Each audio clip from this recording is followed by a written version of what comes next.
I would have my presentation, and followed by that, Raj would have his presentation before the council. Great. Thank you, Jayesh. Yep, all is fine.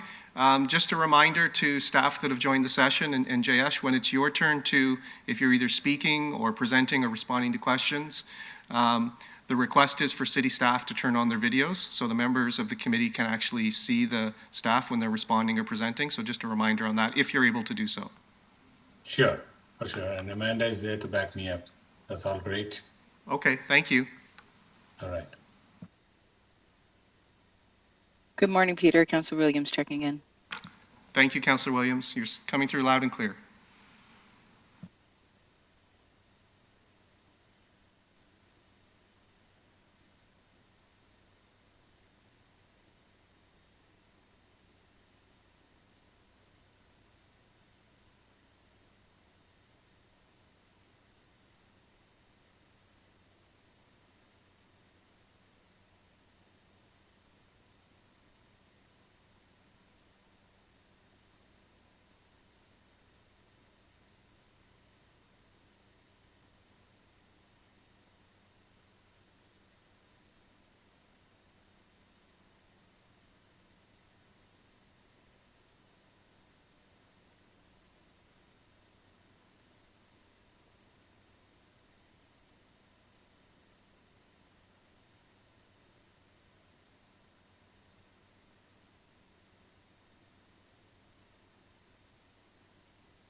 Good morning, Blaine. It's Peter. We'll just check your audio, please.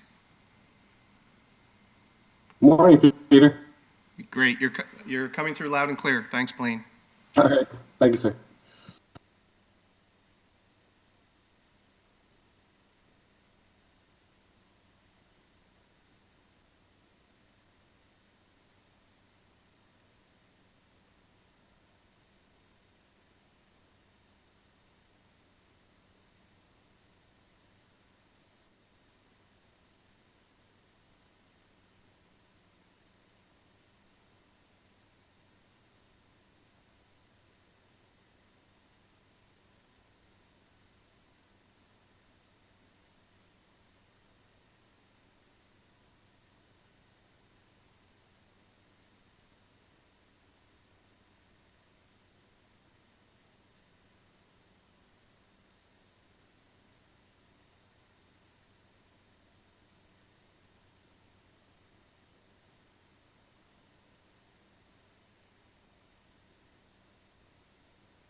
Good morning, Sharon. It's Peter Fay from the City Clerk's office. I'm just going to unmute your mic and we'll just test your audio for your delegation this morning.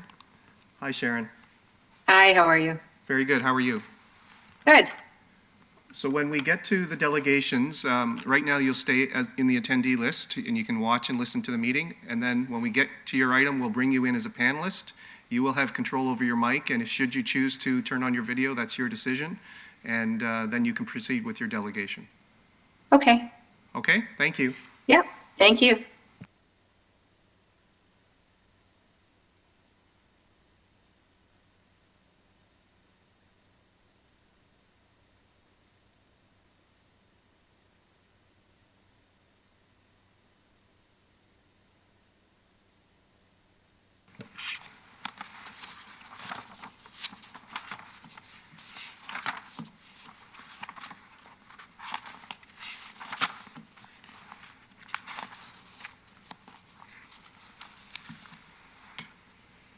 Good morning, Carol, and good morning, Fred. I'll start with you, Carol. I'm going to unmute your mic just to test your audio for your delegation this morning.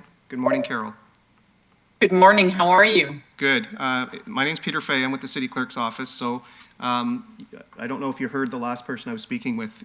You'll be in the attendee list watching and listening. And when we get to your delegation item, we'll bring you into the meeting as a panelist, and then you'll have independent control of your mic. And if you wish to turn on your video, you can do so.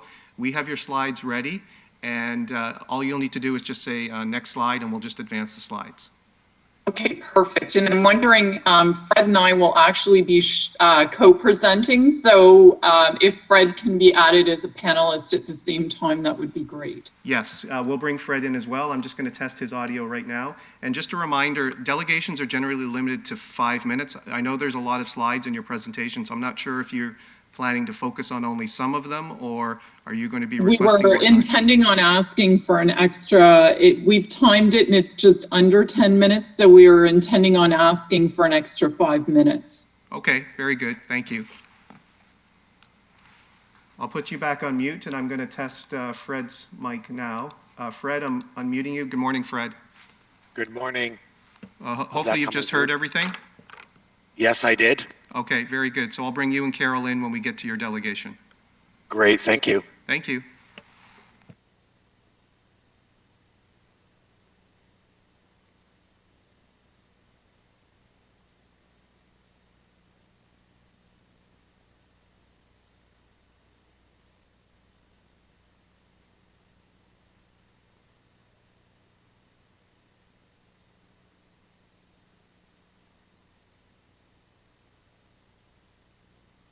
Sound check. Mr. Clerk. Good morning, Councillor. Thank you. You're coming through loud and clear. Thank you.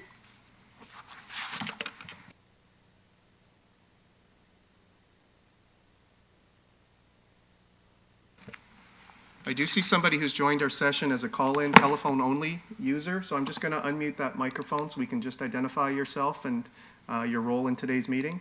Good morning. The person that's called in by the telephone only, it's Peter Fay from the City Clerk's office. Can you please identify yourself? Hi, Peter. It's Megan McKeever from Equifax Canada, and we'll be presenting today with my colleague Jeff Brown. Just having some technical issues and had to use the dial-in only. Okay. Do you have a device that you can still see what will be on the screen, just to say next slide, or? I'll just be doing the intro. So Jeff is good to go. You can see on the screen. Yeah. Okay, very good. And I'll test Jeff's mic right now. Thanks, Megan. Thanks. Morning, Peter. Good morning, Councillor Willens. Thank you. You're coming through loud and clear. And Jeff Brown, I'm just going to unmute your mic and we'll test your audio, please. Good morning, Jeff. Hi, Peter. How are you doing? Good. So you've probably heard some of the comments and stuff. So we'll bring yourself in, and Megan, I'll unmute her on the telephone only when it's your turn to delegate. Perfect. Thank you very much. Thank you.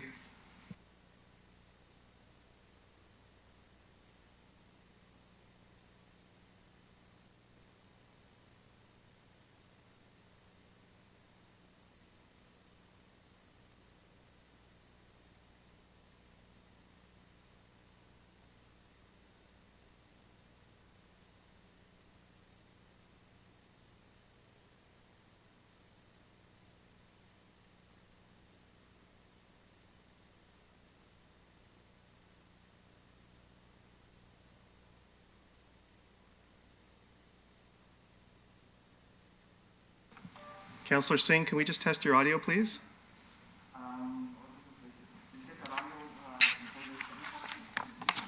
Testing, 1, 2, 3. Thank you, Councillor. And Chair Santos, I'm just going to do one last look to see which members are in the session. Councillor Paleshi, can we test your audio, please? Good morning, Peter. Good morning, thank you. Thank you.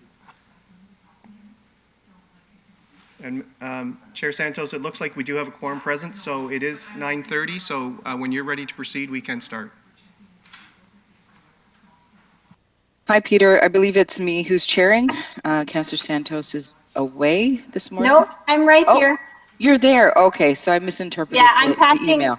Yeah, the email said that I'm passing it over just before 10 o'clock. Just before 10. Okay, Yeah. sounds great. Okay, so good morning, everyone, and welcome to our virtual meeting of Brampton's Committee of Council. We will begin the meeting with the City Clerk calling the roll for attendance today. Go ahead, Mr. Clerk. Members of committee, please indicate your presence when I call your name. Councillor Dillon. I'm here. Good morning. Thank you. Councillor Singh. Present. Thank you. Councillor Fortini. Present. Thank you. Councillor Williams. I'm here. Thank you. Councillor Medeiros. Here. Thank you. Councillor Bowman. Present. Thank you. Councillor Paleshi. Present. Thank you. Councillor Willens. Present. Thank you. Councillor Vicente.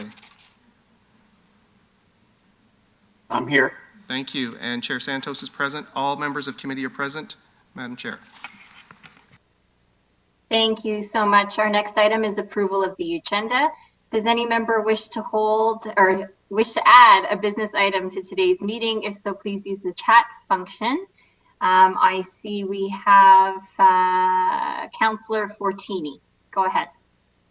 Yes, thank you, Mr. Chair. I just wanted to add something on the bylaws for our garbage for the townhouses, a discussion. Through you, Madam Chair. Councillor Fortini, can you just clarify? I didn't quite hear that. A bylaw regarding Our garbage for the townhouse complexes. garbage collection for townhouse complexes. Okay. Presumably then, through you, Madam Chair, that would probably be new business under, it really is it's a regional issue, so it probably should be either going to the region or would be, if it's intergovernmental, under corporate services. So Well, yeah, I understand it's, Mr. Clerk, I understand it's a regional, but the region saying we have a bylaw, so I don't know how we're gonna, it's just a discussion, maybe staff to work with the region because we've been having some issues on the townhouses for the garbage. That's all. So and we have a bylaw, so that's what the region's saying. So through you, Chair Santos, I suggest at this point, if it's being added as item 8.3.2 as new business, excuse me, 11.3.1 under the corporate services section. Thank you. Okay, thank you, Councillor Fortini. I see that Mayor Patrick Brown has also joined us. Welcome back, Mayor Patrick Brown. And we have some other items to be held for consent, which is later on in the agenda. Do any members have any further items to add to the approval of the agenda? Just a quick note from me, I will be passing the chair over to Vice Chair Williams just before 10 o'clock as I have to participate in some FCM discussions. But I see that Councillor Vicente has made a point of please holding 11.2.2 as part of the original order of the agenda under corporate services. So I have a motion moved by Councillor Fortini to approve the agenda as amended. Do any members oppose the approval of the agenda? Otherwise, your vote will count in the affirmative. I see no opposition. That motion does carry. Next, just a quick discussion regarding public transparency and accountability. And our meeting will continue with a few precautions and limitations virtually. Members and most staff are participating electronically in this meeting, and the public can still access and participate in the meeting in a number of ways. Watching this meeting remotely through the city's live stream and playback of the archived video system, registering with the city clerk's office as a virtual delegate to participate in a meeting, or submitting questions about the agenda, business, and decisions made by council today, emailing the clerk at cityclerksoffice@brampton.ca. And that question, any questions that you have, may be read into the public meeting record during the 15-minute public question period before the end of the meeting. Our next item is declarations of interest under the Conflict of Interest Act. Do any members have a declaration of pecuniary interest under the Municipal Conflict of Interest Act? Anyone? Okay. Seeing none, the clerk will so note for the meeting minutes. The next item is the consent agenda. As part of our new consent motion process, I will read each agenda item that is subject to the consent motion, and any member may identify the item to be held for debate during the meeting. Any item not held for debate will be considered part of the consent motion and voted on for approval. The following agenda items will not be subject to the consent motion for approval: announcements, delegations, presentations, added new business, member discussion items, member question period, public question period. So now I'll start reading the relevant agenda items, and members can identify any items to be held for debate. Just looking at my screen here. Before I begin that, Councillor Singh, you have a question.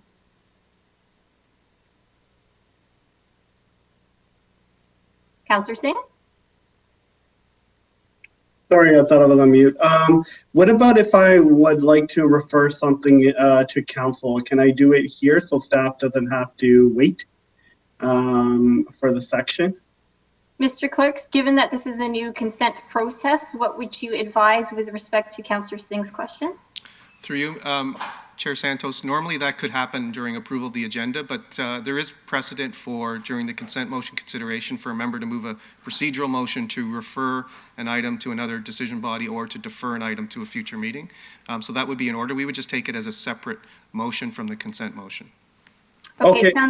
Yeah, so I'll talk after then. Thank you. Okay, so as I read out the agenda items, if my colleagues can please call out a hold in the meantime.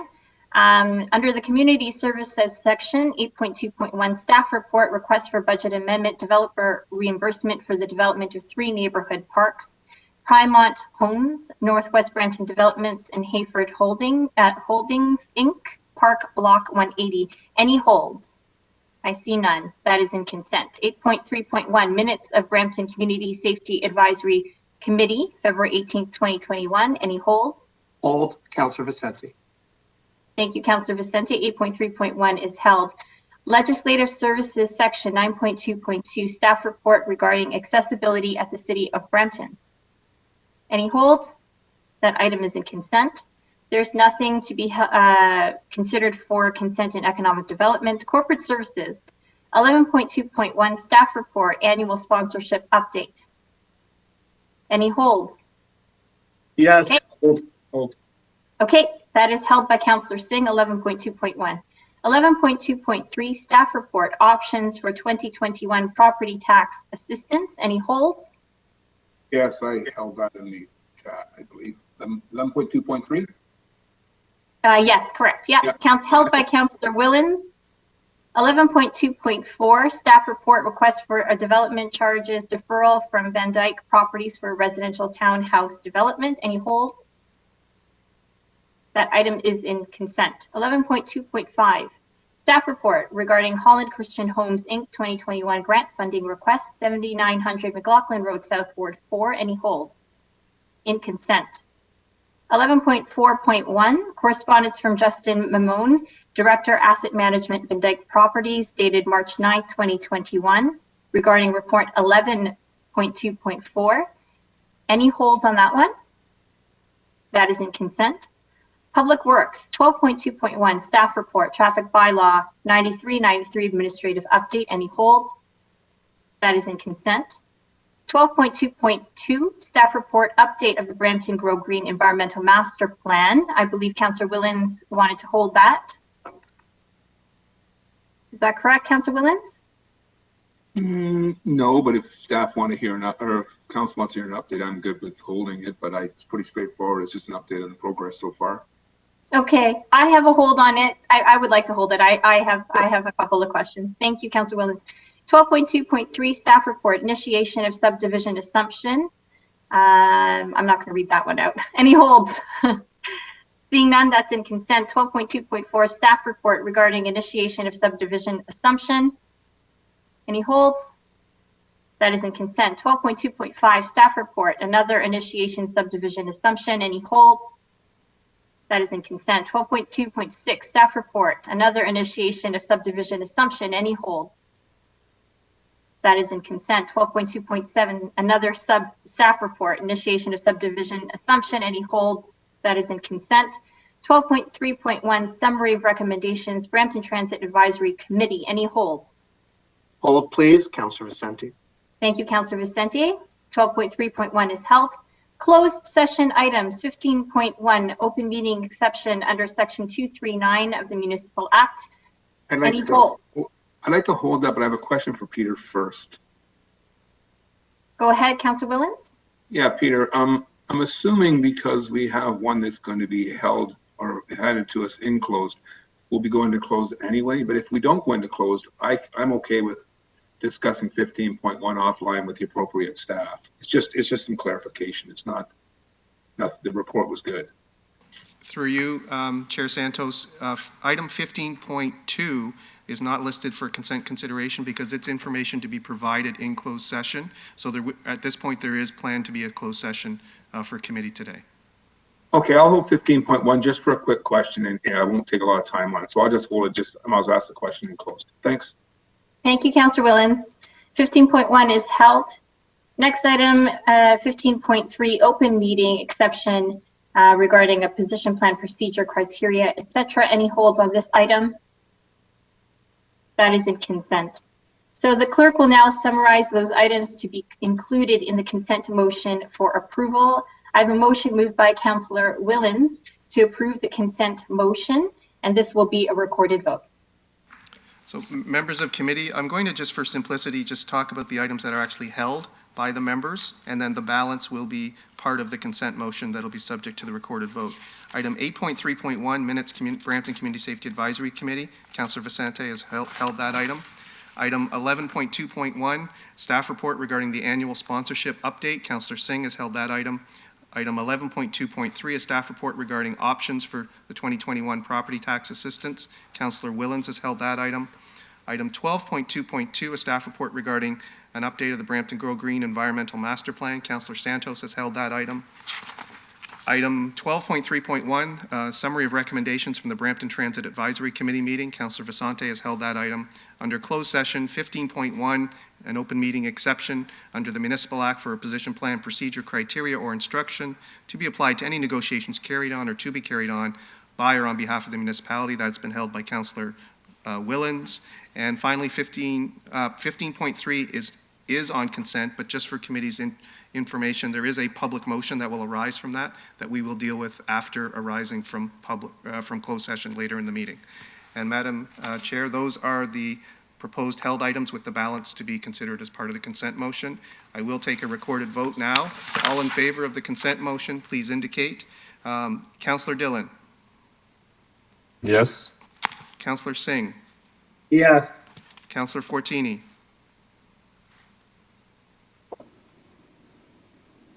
Councillor Fortini? I'll come back to you. Councillor Williams? Yes. Councillor Medeiros? Yes. Councillor Bowman? Yes. Councillor Paleshi? Yes. Councillor Willens? Sorry, Peter, yes. Councillor Vicente? Yes. Councillor Fortini?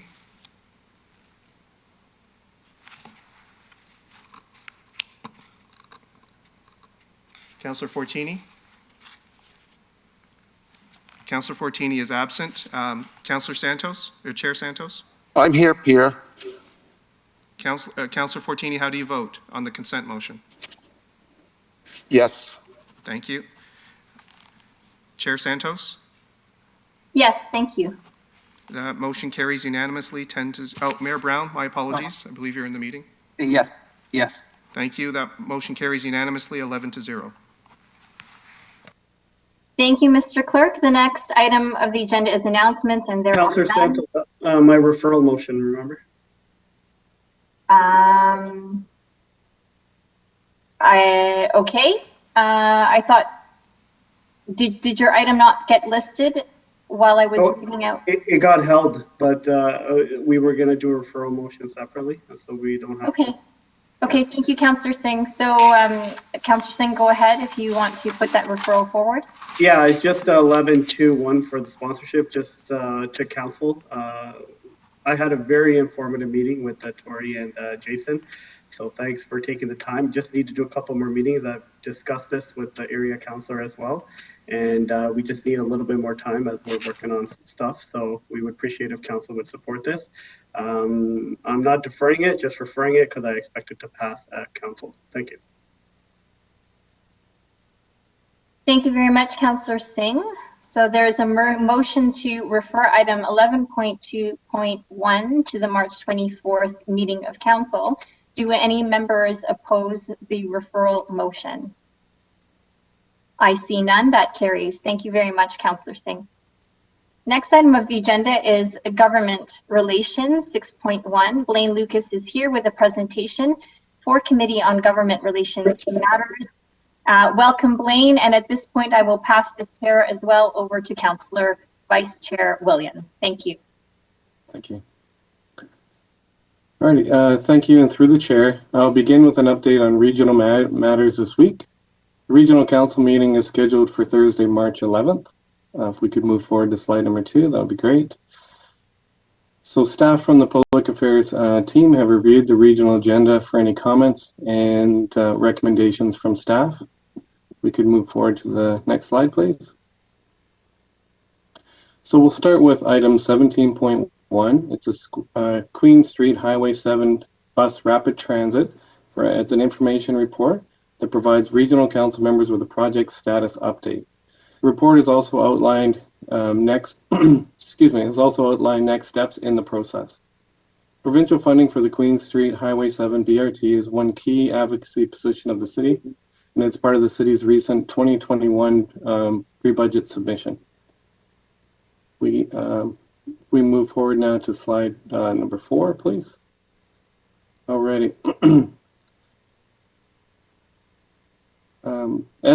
At the February 25th, 2021 Regional Council meeting, a motion was referred to regional staff to bring back a report regarding the GTA West Corridor environmental assessment project history and the impact of adopting the motion on regional interest.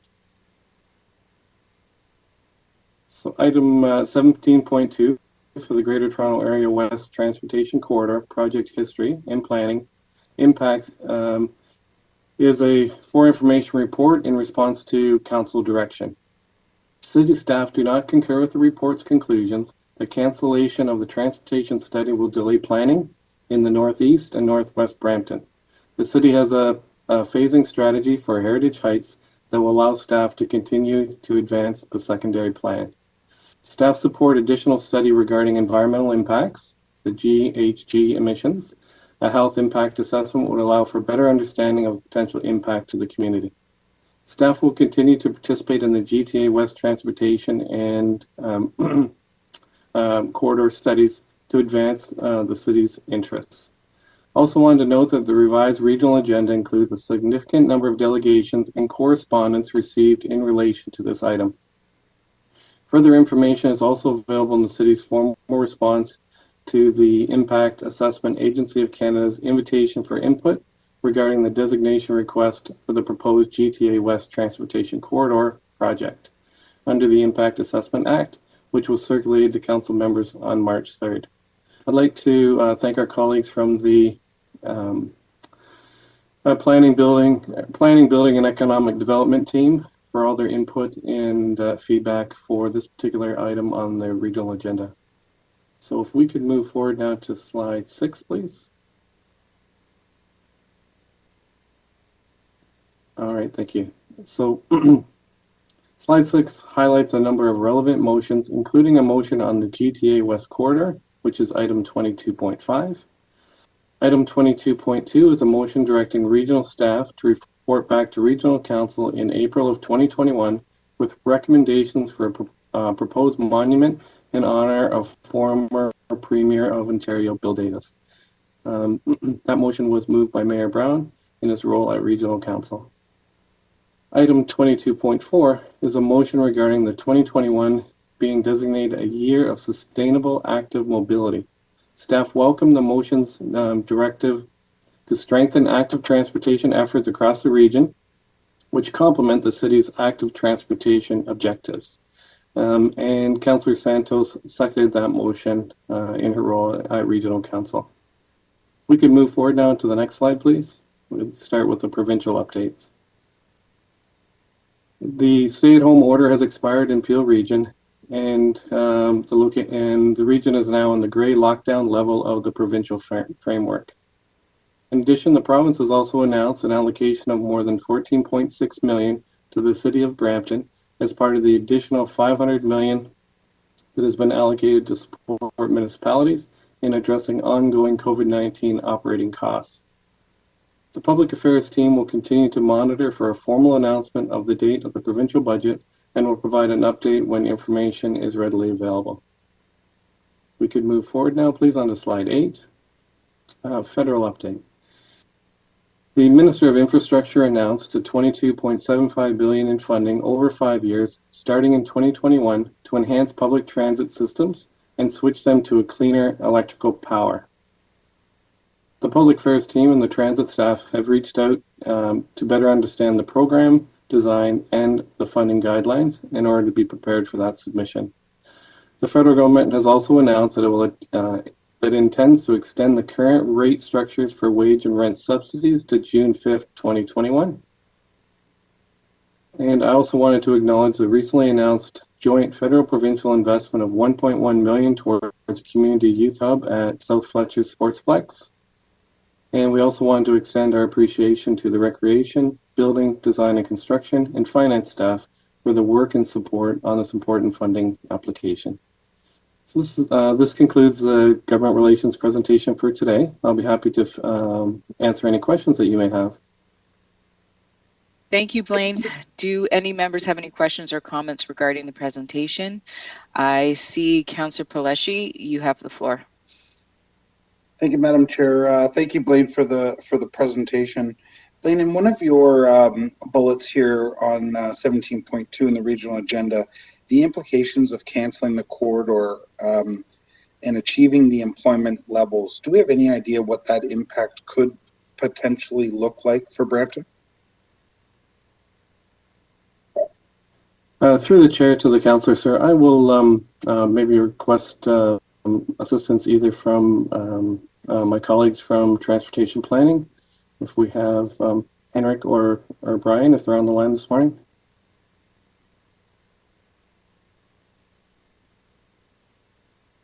Yes, I'm here, Councillor. I don't have a specific answer in regards to the impact on the employment numbers. I think that's something we'd have to check with our policy folks. I think the point being made there was the region staff report is implying that cancellation of the corridor would have a significant impact on the development of Heritage Heights and SB 47. And city staff's contention is that that's not the case, that we would be moving forward. But as far as any potential impact on employment numbers, it's something we'd look into and get back to you on. Okay, thanks, Henrik. And do we know potentially the job loss for essentially not even building the corridor? Do we know what that impact would be? Through the chair to you, Councillor Paleshi. I'm not sure that those numbers had been developed or if we've done that work internally.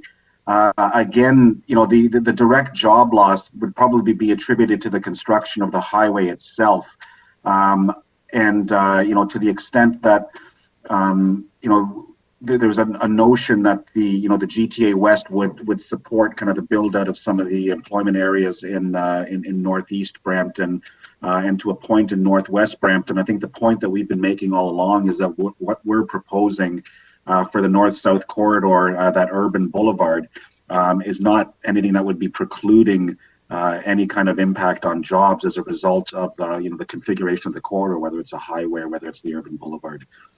But it's something I can we'll speak to our folks in policy planning, and we can delve further into that. Okay. So currently, with staff coming back with staff at the region coming back with the information, have they reached out to Brampton in terms of the Brampton's advocacy effort on the GTA West, and any discussions with the report that's essentially coming back to regional council at all? The region staff, we've certainly been in discussion. I think we've gotten together as all the area municipalities with the region to discuss both the response to the IAAC request and as well as a response to the motions that came forward from regional council last week. I think basically, on our read of the region's report, what they're saying, with the exception, I think, of that one implication about the impacts on slowing down development potentially, we don't have any material. There's no material disagreement between what they're saying and what our objectives are. The region has been very cautious. I think they've with regards to the urban boulevard proposal. They haven't come out outright and they're not in opposition to it, I would say, but I think that they're indicating that it's really the role of the province to weigh in and to make a decision on that. Okay, and currently, my last question.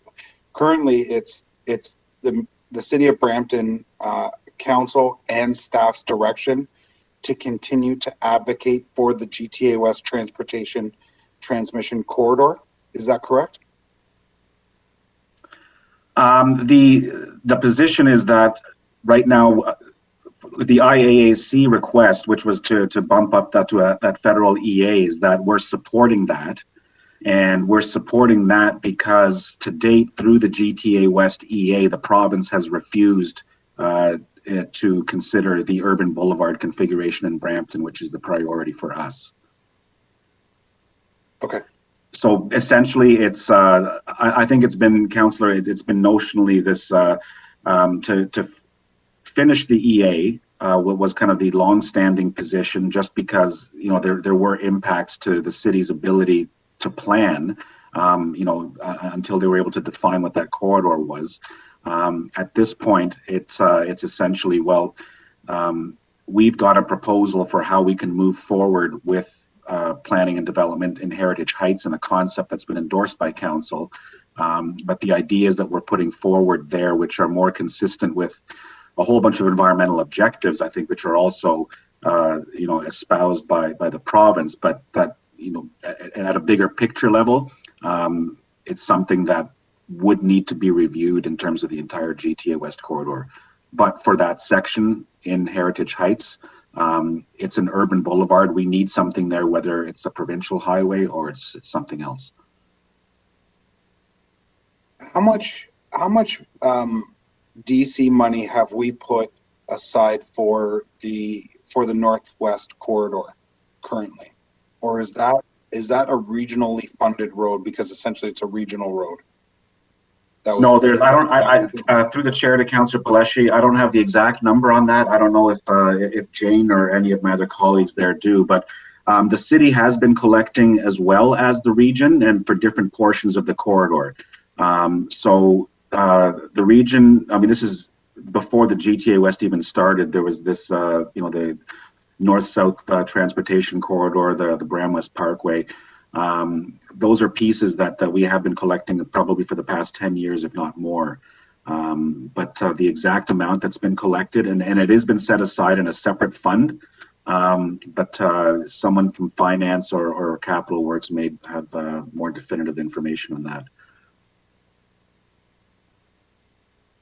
Okay, if they're not on, that's fine. I can maybe earmark that for this to come to council next week. Through the chair to Councillor Paleshi, we have approximately 26 million collected as of December 31st, 2020. Okay, and that's just for, thanks Mark, and thanks Bob, I see you jumped on too. And that's just earmarked for the Bram-West Parkway? Through the chair, that's correct. It's set up separately in a separate DC reserve strictly for that purpose. And through the chair, I mean, our understanding, there's about 70 million, I think, that is sitting from the regional DCs. And that goes back to how long was that? Started in 2007, I believe. You'd probably have a better knowledge of that than I do. Henrik, I think you'd indicated it's been at least 10 years that's been collected. Yeah, at least. Okay. Okay, thanks, everybody. Okay. Thank you, Madam Chair. Thank you, Councillor Paleshi. Next on the list is Councillor Vicente. You have the floor. Thank you, Madam Chair. So I just want to ask for clarity because I know this is coming up at the region. It's clear from this, and perhaps other members can confirm, that we are not supporting, in essence, the GTA West transportation corridor as is proposed in a highway form, but we would insist on the boulevard option. Would that be correct, through you, Madam Chair, to staff? That would be correct, Councillor Vicente. Okay, thank you. I have another item that I wish to speak to, but I'm not sure if other members want to speak about GTA West. So I don't want to change the subject midstream, so I'll just step back for a second. Thanks. Thank you, Councillor Vicente. I don't see any others on the board to speak to any other items, so you have the floor for your second area of discussion. Okay, thank you, Madam Chair. So just an update to members here, and you may have noticed in your inboxes correspondence from AMO, the Association of Municipalities of Ontario. As you know, I sit on that board, and we became involved in a discussion recently at the invitation of the Minister of Municipal Affairs and Housing, Steve Clark, who requested AMO's position on potential changes or updates to the municipal codes of conduct for council members. Specifically, what considerations might the provincial government give to potential additional penalties to allow integrity commissioners across the province to have an ability to apply a more significant penalty for code of conduct infractions. And so AMO board engaged in this discussion for quite some time, and it was the consensus of the board that the provincial government should amend the Municipal Act to allow for administrative monetary policies in the Municipal Code of Conduct for breaches in order to incentivize compliance. And of course, that would be subject to regulations and municipal bylaws that would allow councils to apply appropriate penalties to members who are found to have broken the Code of Conduct. There was a consensus that a suspension of a council member for a certain period of time in defined circumstances may be applicable. And also there was a great deal of discussion around the idea of removal from office, so a recall provision. And it was decided that from AMO's perspective, a removal from office by a member of the judiciary on the recommendation of an integrity commissioner where a report has found serious and or repeated breaches of the Code of Conduct. And AMO is also asking for better training and standards for integrity commissioners to improve their capacity and their consistency of decision-making across the province. And so this consensus view by AMO was sent in a piece of correspondence to the minister, and that is now in the hands of the province as they engage and review the Municipal Code of Conduct for members of council. And so I just wanted to provide that update from AMO. Thank you, Madam Chair. Thank you, Councillor Vicente. I do see Councillor Paleshi. You have the floor. Thank you, Madam Chair. Thank you, Councillor Vicente, for bringing this up. I did get the email, as I'm sure we all did. I don't recall the AMO email, but I did get an email from the province asking for comments, or opening it up for municipalities to provide comments on what a new code of conduct would look like. I guess My question to staff is, and I was frantically trying to find the email, and of course I can't find it, but to open it to staff, currently, do we know, Blaine, did you receive this email? Are you aware of it? And when is the end of the commenting period? Through the chair to the councillor. Sir, I apologize. I was out of the office last week for a family issue, so I did not see that email, but I do thank Councillor Vicente for the update.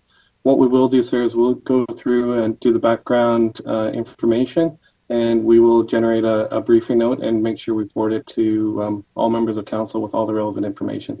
I do apologize that I got a little bit behind last week in a way. No apology needed, Blade. No problem at all. Maybe what I could ask then is that we add kind of that as an item to come back at council next week, so we can have that discussion a little bit more in depth, and then maybe we can also take this AMO letter, bring that forward at that time, so we can have a conversation. Through the chair to the councillor, that would be great, sir. I appreciate that. I did receive just information as we were chatting that right now we're not aware of any deadline, but we will put together the information package for council for next week. Okay, thanks, Blaine. Madam Chair, I'll leave that as staff direction. Thank you. Great. Thank you, Councillor Paleshi. I do not see any more speakers on the board. I have a motion moved by Councillor Paleshi to receive the presentation. Is there anyone opposed to this motion? Otherwise, your vote will be counted in the affirmative. I see no objections, so that motion carries. Next item is 6.2, an update on the COVID-19 emergency. Mayor Brown has been providing regular weekly updates to council or committee at our meetings, and I would like to now invite Mayor Brown to provide an update on to committee today. Mayor Brown, you have the floor. Thank you, Councillor Williams, and I did my COVID-19 press conference earlier today with Dr. Lowe, and some high-level takeaways are, one, we will be part of the AstraZeneca Provincial Pilot Project, where there's going to be 8 primary care providers across Peel that will be administering the vaccine, the AstraZeneca vaccine, the one developed at Oxford University, to those aged 60 to 64.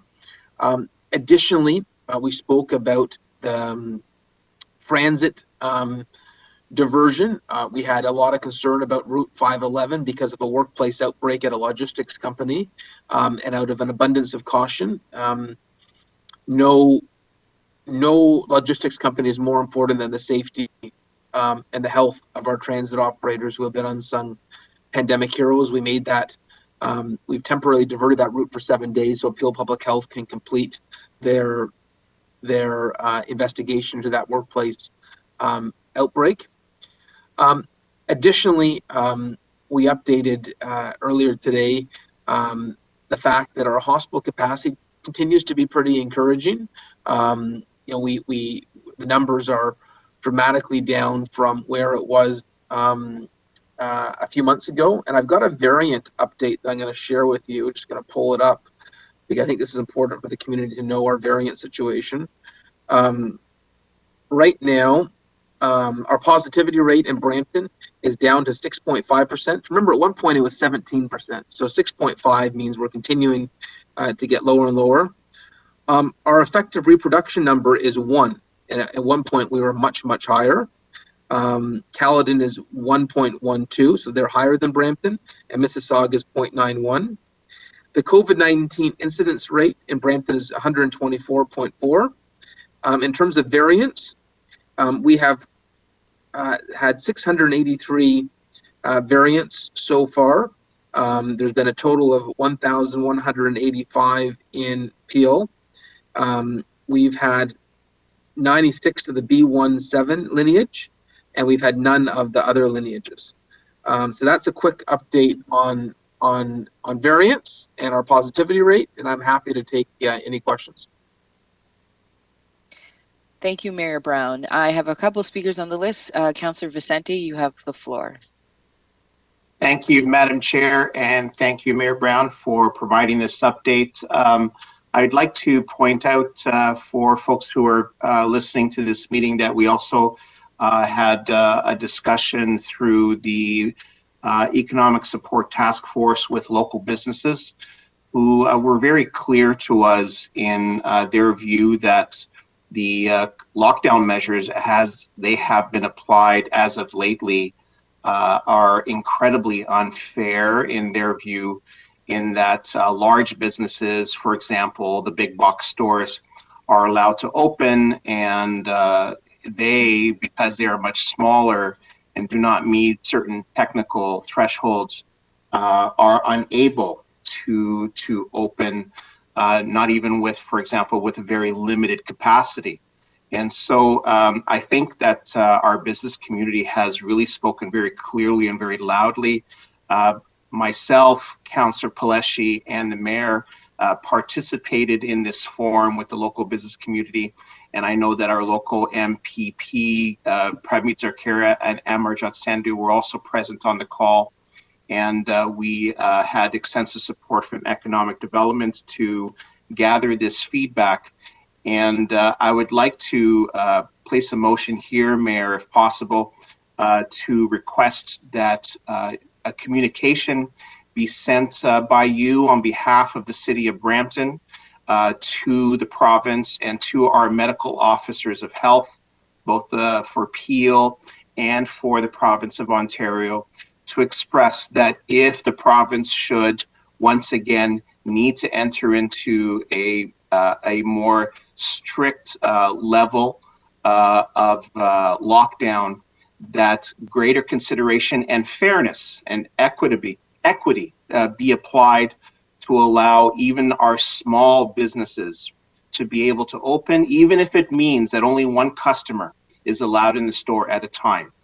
They can set that standard, whatever it may be, but I would request, Mayor, and if members of council agree, that this communication be sent for a better framework for smaller businesses to follow should additional lockdowns be required due to the COVID-19 numbers. And with that, Mayor, thank you. Councillor Vicente, can I make a friendly amendment to this? The Region Appeal, which we're part of, voted to recommend to the Medical Officer of Health that we move into red. The red is the more equitable setting. Did you want to include in that we are ready to move into red so that we don't have gyms and personal care services and so on shut down? Thank you, Mayor. I am happy to any amendment that takes into account the very clear message that I think we all heard from the business community, that greater equity and fairness should be applied to any lockdown. Certainly, if the medical officers of health for the province and the region want to reduce COVID-19 transmission, they can reduce business activity down to a trickle if they wish, but not to the point where they completely shut off a business from accepting customers in their store or in their place of business. And so whether it be capacity down to 25% or 10%, but for that number to be applied equally regardless of a business's size, because businesses are suffering. And if the need arises, we are seeing vaccinations coming and there's hope, and we know that we are really on the tail end, but numbers could jump. And so if they do in the future, we would like to see greater consideration for our small businesses. And I know that our Economic Development Office is ready, but they need council direction on this. Thank you, Councillor Vicente. I do see Councillor Dillon on the board before Councillor Paleshi, but Councillor Dillon, do you want to speak to the motion? No, I'm going to speak on something else regarding to COVID-19. Okay, thank you, Councillor Dillon. So I'll just hold you. Councillor Paleshi to speaking to the motion. You have the floor. Thank you, Madam Chair, and thank you, Councillor Vicente, for bringing this forward. I'm happy to support this. We heard loud and clear from small businesses that that something needs to change. And if you look at this from the the point of view of, 6 months, 8 months, 10 months ago, nothing, the way we're dealing with everything, not really anything has changed. Toronto and Peel have been in the longest lockdown across this nation, and yet we haven't changed anything. And I guess to make it as simple as possible, if you go to one of these big box stores, you go to Walmart or you go to Costco, you go down the aisle that sells paper shredders, you're the only person in the aisle. Go over to the meat section and you're elbow to elbow with 20 people. And small businesses, they have the ability to stop that, to ensure that something like that doesn't happen. And I think we, meaning the province, needs to not put all of small businesses into one box, and have some faith in the small businesses, and also give them the opportunity to show everybody that, if their max capacity on a pre-COVID is 25 people, and you let 2, 3, 4 people into the store, they can keep that distancing. They can do that a lot easier than any of these big box stores that have absolutely no capacity to do that. And then the other side of this is the essential side of things, and it irks me a little bit when the province says, essential businesses are open. You nor nobody can tell me what is essential for myself, for my well-being. And I think that's a big part of, giving people the opportunity to go out and I said this at our task force meeting, and I'll say it here today. It's important to me to be able to go see, Joe, my barber, who knows me. I've known him since I was a kid. Have those discussions. That's an important part of my mental health, to be able to have those discussions with him, listen to him. He always talks about how great the city is, and if hey, you should think about doing this and seeing other people. That's just a big part of it. So I think not putting all small businesses into this box and thinking a little bit differently about how small businesses need to be able to have the opportunity to thrive. It's every day is a different breaking point as small businesses close and not be able to reopen. So I'm in full support of this. I'm in full support of the province taking a different look at reopenings and providing more opportunity. I still don't think that we've seen the worst of this. I think that unfortunately, I do think that it's still going to get bad, and that doesn't mean just the pandemic, but the economic side of it is yet to come, I feel, and I pray that things will get better for everything, and but I'm still not sure on that side, but I fully support this motion going forward for the mayor to write this up. Thank you, Madam Chair. Thank you, Councillor Vicente, for bringing it forward. Thank you, Councillor Palashi. So there have been some suggestions in the chat.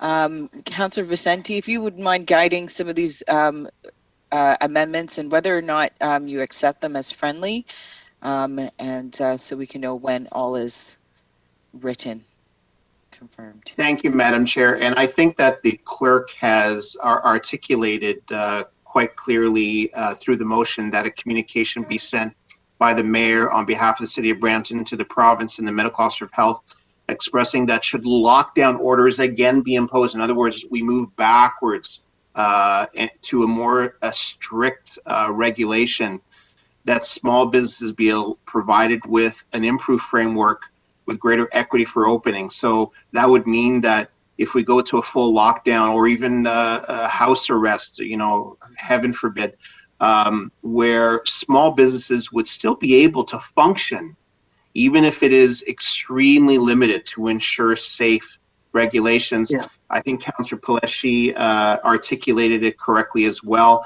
And we, together with Councillor Medeiros, we heard very loud and clear that if a big box store can open at 25% capacity, why can a small business not function at that same level? Or if it be the medical officer's health opinion that it even be further reduced, that would be fine, but it should not be zero.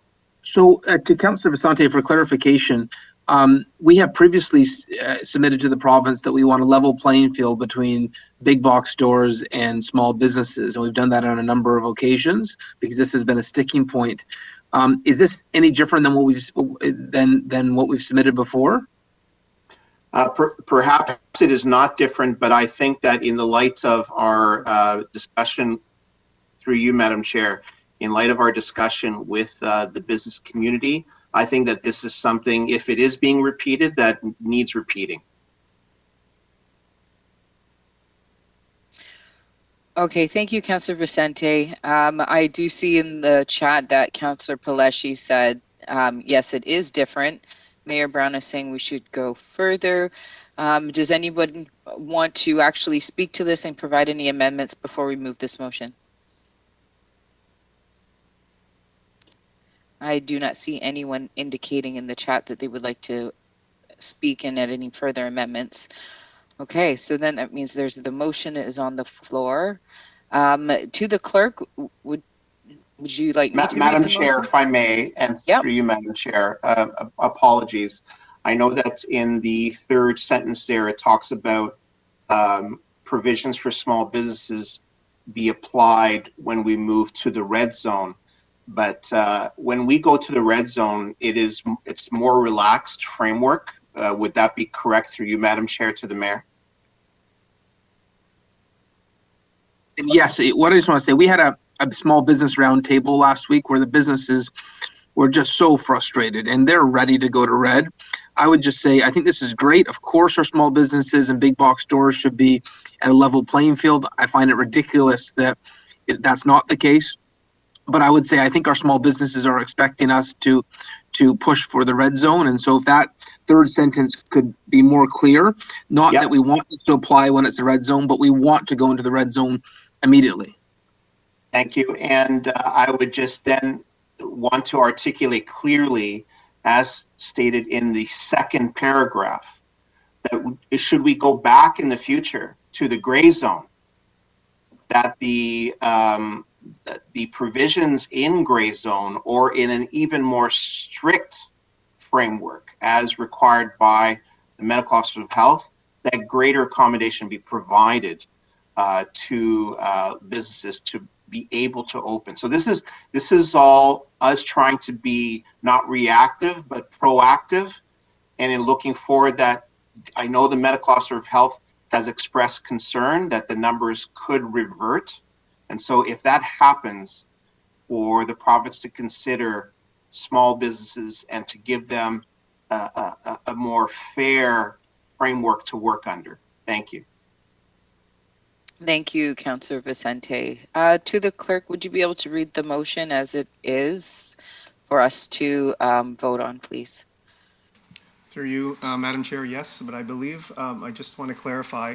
So the first part is to receive the update from the Mayor on the COVID-19 emergency. The second is that a communication be sent by the Mayor to the provincial government and the Peel medical officers of health, and I think also it's going to be the provincial medical officer of health, expressing that should a lockdown orders continue or be again imposed, that small businesses be provided with an improved framework with greater equity for opening, and that under gray and red zone phases be more fair for the small businesses. And I believe that the third paragraph then is being amended to say, to be more direct, that the city requests that it be placed in the red zone phase, reopening phase, as expeditiously as possible.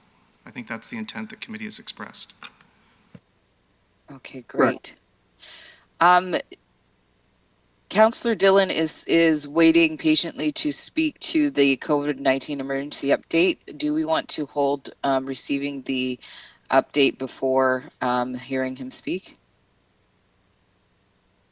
Are we just moving all of this at the same time to the clerk? Through you, Madam Chair, if presuming his comments are in regard to the COVID-19 emergency, so it's appropriate to hear from Councillor Dillon now. Now, I'm not before sure we what move the this. intent of his comments are. Okay, thank you. Councillor Dillon, you have the floor. Thank you, Chair Williams. And so I just want to just bring to attention of the fact that there is on the list that the province had released, they didn't include the truck drivers, taxi drivers, limo drivers, and bus drivers as well. So at the region, I was going to move something to request the region's support, to request the province include those types of professions into the vaccine list.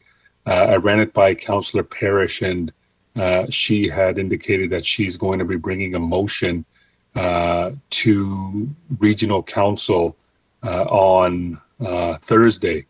And so the reason why I felt it was important to have those types of workers included in the vaccine list for people who are eligible to receive it was because truck drivers, I think it's no secret in Brampton that it's such a big part of our community, big part of the region of Peel. They're essentially keeping the economy going. Our bus drivers have played such a critical role in transporting people during the pandemic. In our taxi drivers as well, our limo drivers. A lot of them are from Ward 9 and 10. There was 10 deaths at Pearson alone at the beginning of the pandemic. So I thought it was important, but Councillor Parrish had indicated she's bringing something that does make this request in her motion. And so she's asking that the regional chair on behalf of the regional council request the Ontario government prioritize expedited vaccination to all those Peel residents employed under conditions that make their places of work conducive to the spread of COVID-19, and that the Ontario government support the vaccination of vulnerable employees in high incidence areas in Peel at their workplace of work, such as warehouses, manufacturing facilities, packaging, and distribution center, to more efficiently and effectively slow the spread of COVID-19 and these hotspots. And she also requested that be shared with the Premier. So I thought it'd be important just to bring it to attention of the council and to our residents as well, that this will be moved tomorrow at the region by Councillor Parrish, and just to say thanks and just recognize and acknowledge all of our hardworking truck drivers, people in the logistics industry, our bus drivers as well, along with our taxi and limo drivers. Unfortunately, they weren't included in the vaccine list, but we're always praising them for their hard work. I'm just was a little bit surprised they weren't included in that list. So I just wanted to flag this and bring it to the attention of the council. I also forwarded it to Councillor Parrish's motion to the rest of council just a few minutes ago as well. Thank you. One thing that would be helpful, Councillor Dillon, just for your knowledge, the transportation sector is one of the areas listed in the phase 2 of the vaccine rollout, which we are starting right now. I think what Carolyn Parrish was stating is that it should be expedited. Not that it's not on the list, but the list is so broad. There's about 100 different areas in that list. And so what we're asking for, and I've been working with Councillor Parrish on this as well, is not for it to be on the list because it already is on the phase 2 list. We want it expedited so it doesn't take 3 months. Yeah. Yes, exactly. Great, thank you, Councillor Dillon. Great points. We do love our logistics movements workers in Brampton. They really do keep the city running. So now we have a motion on the floor to receive the COVID-19 emergency update and the motion moved by Councillor Vicente. So the motion is moved by Councillor Vicente. Is there anyone opposed Oh, sorry, to this? recorded vote, Madam Chair, and I'd also like to be a co-mover on that motion. Perfect. So if the clerk could run a recorded vote for this motion. Thank you, Chair Williams. A recorded vote's been requested on the motion on the screen. All in favor, please indicate. Councillor Dillon. Yes. Councillor Singh. Yes. Councillor Fortini. Yes. Councillor Medeiros. Yes. Councillor Bowman. Yes. Councillor Paleshi. Yes. Councillor Willens. Yes. Councillor Vicente. Yes. Councillor Yes. Santos has indicated her vote in favor in the chat. Mayor Brown Yes. and Chair Williams. Yes. Madam Chair, that motion carries unanimously 11-0. Great, thank you. So moving on to public delegations. We have a delegation from Fred Marquis, Chief Operating Officer, and Carol Jardine, Director of Corporate Affairs, Maple Lodge Farms, Brampton Plant Expansion, and Future Plans. Welcome, Fred and Carol. You have 5 minutes. However, Councillor Vicente has moved for more time. Is there anyone opposed to allowing them more time? I see no objections. Fred and Carol, you have the floor. Thank you. Thank you, Madam Chair, and thank you to Council for the opportunity to tell you about our company this morning, our recent expansions, and our future plans. My colleague Fred Marks and I are excited to share them with you today and hope you'll see how they align with the Brampton 2040 vision. Next slide, please. Next slide, please. Maple Lodge Farms is Canada's largest chicken processor and is owned by the May family. The May family settled on Norval, now Brampton property at Winston Churchill and Steeles in 1834, where several consecutive generations have raised livestock and crops. Our founder, Lawrence May, sold eggs and fresh chicken to the local community during the Great Depression, laying the foundation for what would become Maple Lodge Farms. We formally incorporated in 1955 and have been family owned now for 4 generations. Next slide, please. Our vision, mission, and values. Our vision is to be your most trusted chicken company. Next slide, please.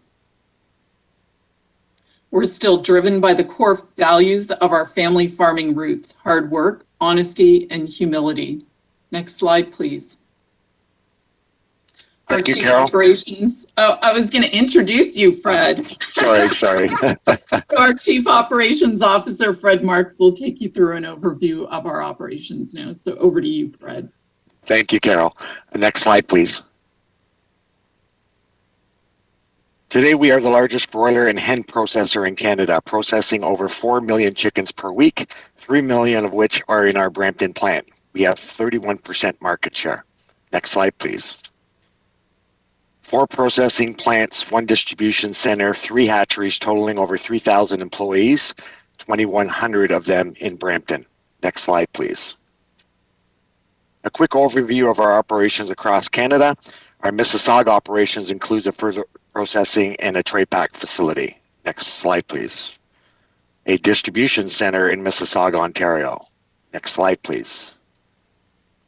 Nadeau Poultry, a primary and further processing facility in St. Francois, New Brunswick. Next slide, please. Eden Valley Poultry, a primary and further processing facility in Berwick, Nova Scotia. Next slide, please. And then in our Brampton operations. Next slide, please. An aerial view of the lands owned by the May family. Next slide, please. We are still an active farm producing crops of corn, soybean, and wheat with 437 acres in Brampton, 186 acres in Halton Hills. Next slide, please. An aerial view of our Brampton plant. Next slide, please. Our Brampton plant is Canada's largest poultry plant with 680,000 square feet on 100 acres, including a weaner and deli plant, a nutrient plant, wastewater treatment plant, cogeneration plant, and a biofilter plant. Next slide, please. We produce fresh and fresh tray packed chicken, frozen boxed meats, bacon, wieners, and deli meats. Maple Lodge also owns Canada's #1 halal brand, Zabiya Halal. Next slide, please. Here are some of our key customers. Next slide, please. Over to you, Carol, on sustainability. So sustainability is embedded in our culture and our overall strategic plan. We have 4 key focus areas. Next slide, please. We provide a healthy, fair, and safe, inclusive workplace that is focused on employee development and empowerment with a workforce that reflects the diversity of our surrounding communities. Next slide, please. We believe very strongly in supporting the communities we operate in. In 2020, we donated over $974,000 to local food banks and frontline worker programs. We donated $250,000 towards building a new sick kids hospital, and we were a significant donor to the William Osler Healthcare Heroes campaign. Next slide, please. We believe in maintaining a high standard of animal welfare across the live supply chain. We continue to invest substantially in animal welfare. In 2018, we led the entire Ontario industry into transitioning to a more humane way of transporting and processing birds. Next slide, please. We believe in the responsible use of valuable natural resources and continuous improvement to lessen our environmental footprint. We operate a 5-megawatt cogeneration facility on site that produces 50% of our electricity needs and captures waste heat to provide all of our hot water and steam. We also operate a full water treatment facility and use reclaimed water to clean non-food related areas of our operations. Next slide, please. It's an aerial view of our cogeneration plant. Next slide, please. An aerial view of our wastewater treatment facility. Next slide, please. We are committed to creating healthy food for a broad range of consumers and have many healthy options available to meet rising consumer demand. Next slide, please. All of our plants are certified to the highest global food safety standards. Next slide, please. Next slide, please. Ensuring a safe workplace during the pandemic remains our top priority. We have implemented an effective and robust infection control program to achieve this. The pandemic has been extremely difficult for the food processing sector in very unique ways. We've experienced a series of shocks, including the collapse of the food service sector, the disruption of supply chains, and a lack of labor availability. With COVID-19, we have taken on the incredible challenge of managing worker health and at the same time, maintaining Canada's food supply. Our resources have been incredibly stretched as we continue to encounter major challenges daily that threaten our operations. A smooth and rapid rollout of vaccines is critical to our ability to continue to operate. Next slide, please. I'm going to hand it back to Fred. Thanks, Carol. Next slide, please. So just a recap of most recent projects. Back in 2018, we executed Project Atlas, a $50 million investment to transition Ontario to modular loading and incorporate controlled atmosphere stunning in our plants, significantly improving bird welfare. In 2021, February of 2021, we just launched a Project Tray Pack, a $54 million investment to double our tray pack capacity to meet our customer demands, adding 200 plus and counting jobs, including skilled trades. In addition, with this project, February 2021, we had to increase our water storage, a $10 million investment to improve storage capabilities and replace old silos with improved sustainability. And last, an addition of our parking lot, a $2 million investment to accommodate growth over the next few years. Next slide, please. Looking at the next 3 to 5 years, 3 of the key projects that we're working on. Project CAVE is targeted for the start of 2023, a $14 million investment to pave the main plant on Winston Churchill with front facade improvements and relocation of our holding barns, scales, and live supply offices. Also looking at 2024, 2025, a Brampton plant expansion of approximately 250,000 square feet to accommodate further expansion of tray pack capacities. Return our distribution facility to the main plant and adding approximately 300 more jobs. And lastly, a new store currently running as the Chicken Shop, a $10 million investment in a greenfield new build, 21,000 square feet. Family store specializing in daily fresh chicken, cooked chicken, and wholesale to local restaurants, adding approximately 100 jobs. Next slide, please. An aerial view of Project Paving in 2 separate phases. Next slide, please.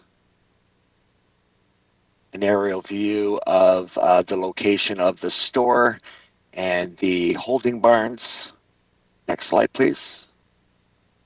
And then our aspirations for the next 5 to 7 years. Maple Lodge is currently investigating the opportunity to build technologically advanced, best-in-class, state-of-the-art chicken processing plant on May family property located in Brampton, just near our current location. This will be reviewed, analyzed, and engineered over the next few years. Potential investment over $450 million. Next slide, please. An aerial view of the current potential site. Next slide, please. Over to you, Carol. Thanks, Fred. So Maple Lodge Farms, I would say, is absolutely so proud to call Brampton its home. The family has been on the property for almost 200 years now. Maple Lodge Farms has been a longtime members of the Brampton Board of Trade and value their support and advocacy of the business community. We appreciate the excellent working relationship between BBOT and City Council. We believe in an inclusive, resilient, and prosperous future for Brampton. We support and welcome Brampton's continued development in accordance with its strategic priorities and official plan. As matters come before Council, we ask the City support the harmonious coexistence between Maple Lodge Farms and our surrounding local land users. When balancing the many competing interests that Council face, we ask for consideration of Maple Lodge's substantial and ongoing contribution to Brampton's local economy and community. We also ask for the City's support in facilitating and promoting the continued long-term investment in our Brampton operations, with an appropriate consideration of the local, provincial, and national interests that Maple Lodge serves. Thank you. That's the end of our presentation. Thank you so much, Fred and Carol, for coming in today. I do have 2 speakers on the board. Councillor Paleschi, you have the floor. Thank you very much, Madam Chair, and thank you to Maple Lodge Farms for coming before us. It's not too often that we get you before us to listen to some of the great things that you're doing as a staple business in the city of Brampton, one of the longest businesses and definitely one of the largest businesses in Brampton. The amount of everything that you put back and give back to the community, it's truly an honor to be one of the councillors that represents you and this area. And I have to say to any other members, if you have not gone on one of the tours, once this pandemic is over, please do so. If you want to ever see a clean, well-run, efficient facility, Maple Lodge Farms is definitely that facility to go see. So I see Councillor Willens is on. I'll yield to him, and I just wanted to say thank you so much for coming before us, and it's truly an honor to have you here in the city of Brampton. And one thing I do know that transit is constantly trying to help and to support and work on trying to get that line back up and running. And I know that you've had to go out and seek transportation for your customers, and that just goes to show what kind of company that you are, that cares so much for your, sorry, not your customers, your employees. You care for your customers too, but the Yes, we do. support that you give for your employees is just outstanding, and to have you as a staple in the community. Thank you so much for coming.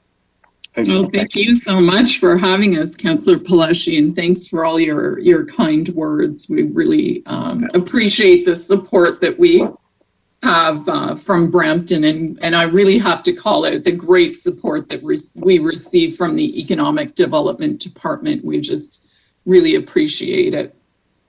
And absolutely, we extend an invitation that, once we're all vaccinated and this thing is back under, we have some, level of normalcy return to our lives, we'd absolutely love to host a tour for anyone that would be interested in coming through the plant. Thank you so much, Carol. That'd be great. Next up, I have Councillor Willens. Yeah, thank you. Through you, Madam Chair. Thank you, Carol and Fred, for coming in. I'm just going to be quick. I'd like to touch base with you, Carol. I'm assuming that you look after the sustainability at the plant, or you can put me in the right direction. I'm very interested in seeing how you've accomplished and what you're looking for water storage, as well as the cogeneration, because as you're aware, we have the Community Energy and Emissions Reduction Plan that we recently passed in Council, and we're also creating a Center for Community Energy Transformation, and there could be some ideas that you've done at your plant, or maybe there's some ideas that we can share to make the overall efficiency and sustainability of Brampton even better. But again, as Councillor Paleshi said, thank you so much. You've been a part of my life, being born in Brampton here. You've been around as long as I've been alive, and certainly I know Bowman probably remembers back the Depression when they were delivering chicken, and Lawrence was delivering chicken eggs to around the city. So, but I'd love to get in touch with you if I can. Maybe I'll arrange something through my office or through our office to get back in touch with you in terms of the sustainability of the plant. I would be really pleased to have that conversation with you. Absolutely. Thank you very much. Thank you, Councillor. Thank you, Councillor Willens. Next up, I have Councillor Medeiros. Thank you, through you, Madam Chair. Just echoing my colleagues, thank you very much for the presentation.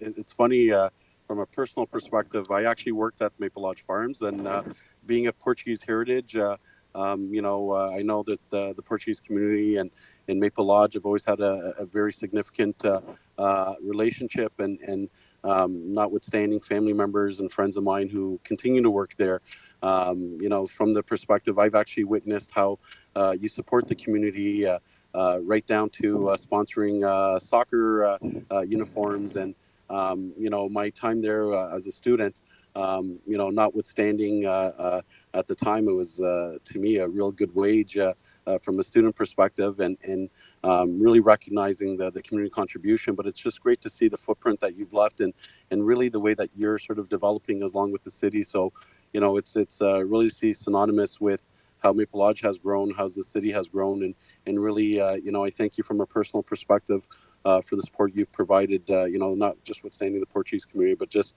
the employment opportunities you've given to people in Brampton.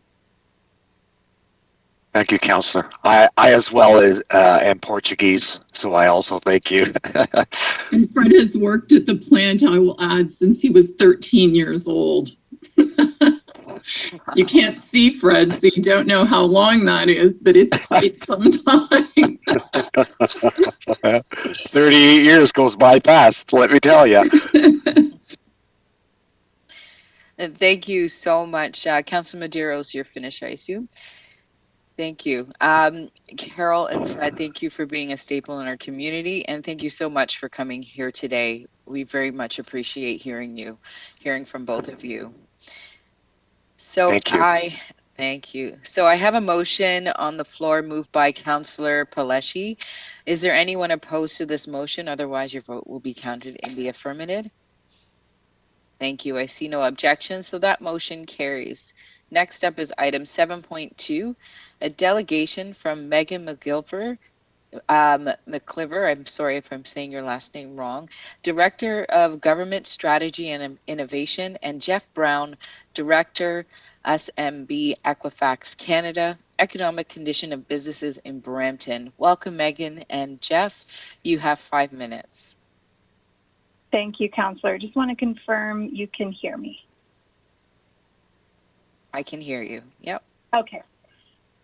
Yeah, so as you said, I'm Megan McKeever from Equifax Canada, and together with Jeff, we've been working with governments at all levels to use data and solutions in decision making, and that's been happening during this pandemic especially.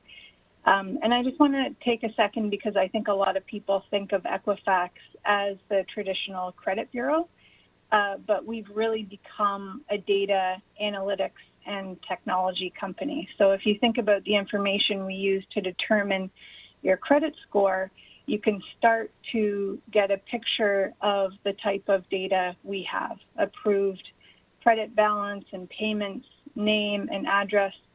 And we've started to build out this type of information, not only for people, but for business. And so this conversation has been really interesting for us to be a part of, because our data has been allowing governments increased visibility into the health of businesses in their region. So the problem that governments came to us with is that the health of businesses is very difficult to track. It's the area that governments have had the least amount of data available to them during the pandemic. And we were seeing certainly an increased concern as the effects of the pandemic and the lockdowns took hold.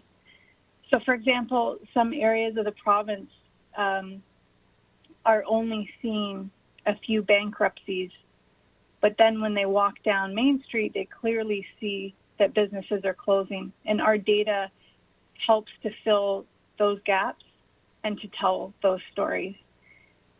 It's important to also note that we've seen a tremendous amount of resilience in adapting to the challenges of the pandemic, and I'll turn it over to Jeff to speak to the patterns that we are seeing in Brampton so far. Perfect. Thank you, Megan. Next slide, please. So part of the core values at Equifax is not only powering the world with knowledge, but also helping people and small businesses live their financial best. So where we source our data from is actually a lot of the Fortune 500 companies across Canada, as well as Canada's major banks.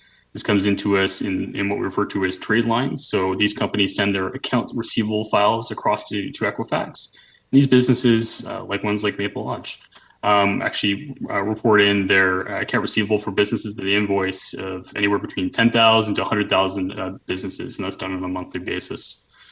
This is done to collate this into reports that is used for the onboarding and viewing the credit eligibility for small businesses across Canada. So much like we as consumers may know that you have your own personal credit report and score, every small business in Canada has that same type of information, and this is a practice that we've been operating here in Canada for multiple decades. Next slide, please. So it should be no surprise to anybody, as is mentioned in the start of the council meeting, that various areas across Canada have been in lockdown. Peel, unfortunately, going through one of the larger ones here across Canada. This information here is from the Canadian Federation of Independent Business that provides a survey out to kind of the general health of businesses. What we're actually seeing here is over the past month, the situation is getting a bit more dire across Canada, with less than 50% of businesses currently being open. As was mentioned in a previous task at the beginning of the council meeting as well, I'd like to point your attention over to the right-hand side of the slide, where when asked about the top reasons for open businesses not having normal sales, that 20% believe that there are government restrictions that are currently being placed in front of them to impact their ability to operate. Next slide, please.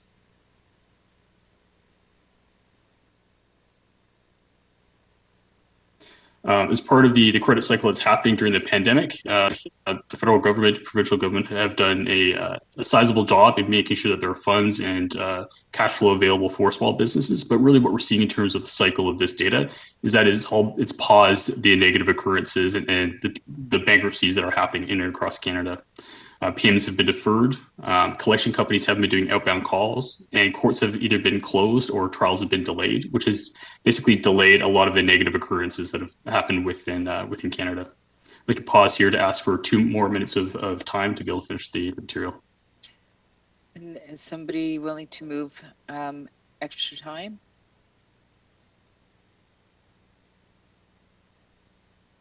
Councillor Singh, I think I heard Councillor Singh. has moved for more time. Any objections? Seeing none, please go ahead. Thank you. All right, perfect. Next slide, please.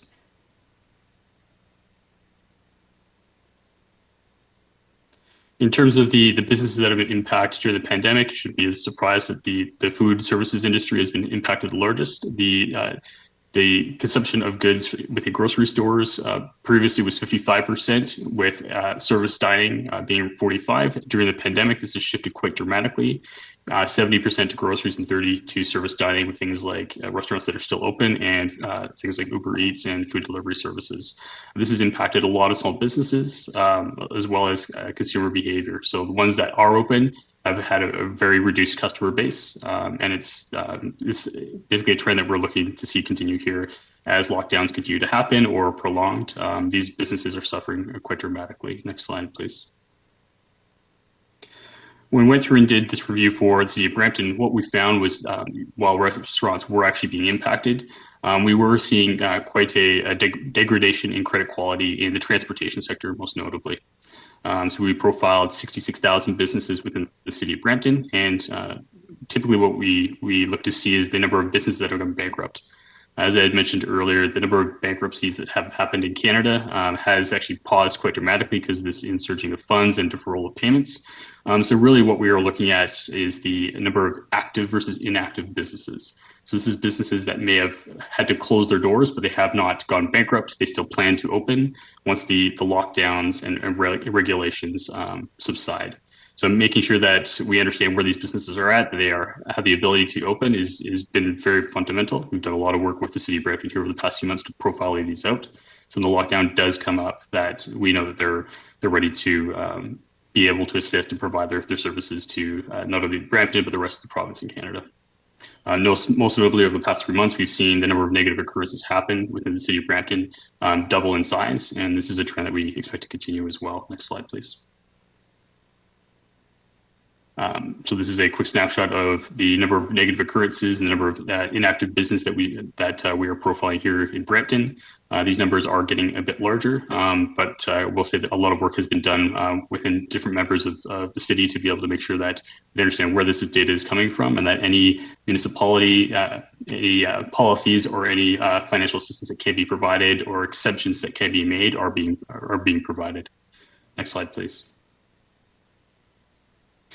So the stark reality here is that from profiling this data, that 1 in 5 businesses are actually going through severe financial hardship within the City of Brampton, and that 1 in 20 are likely to fail or close here in the next 6 months. So combining this with the backlog of negative occurrences, the collection company starting to do outbound calls, there is a kind of a wave of negative behavior that will be happening to businesses across Canada. It is on the favorable side that Brampton has been doing a lot of proactive work here over the past few months to be able to profile and understand where this is happening, so that members who are in power are being able to influence businesses being able to be open, or to basically be able to have access to extra funds, capital, or subsidies, have the ability to be able to receive those. Next slide, please. So all those numbers are very stark, again, representing 5% of businesses that are likely to be closed here in the next 6 months, and that 20% are going through severe financial hardship. There is areas of optimism. The number of net new businesses that have opened up in Brampton over the past 3 months is in around 800, and that a number of the larger businesses within the City of Brampton are at the forefront and actually working with the Creative Destruction Lab to make sure that they can make rapid vaccine testing available. So a lot of optimism, but there is a concerted effort that is required to make sure that the businesses in Brampton are able to survive and be viable post-pandemic. That is all. Thank you very much. Thank you very much, both of you, for coming in to speak. Do any members have any questions? I don't see any questions in the chat box. So I have a motion moved by Councillor Singh to receive the delegation. Is there anyone opposed to this motion, or otherwise your vote will count in the affirmative? I see no objections, so the motion carries. Thank you so much again for coming in and speaking with us, Megan and Jeff. Next item is delegation from Raj Palapothu. sorry again if I'm saying your name wrong, founder and managing director of Bio9 Ventures, Life Sciences Innovation Cluster in Brampton. We also have a related staff presentation, 10.1.1, and I apologize, my kids are in the background.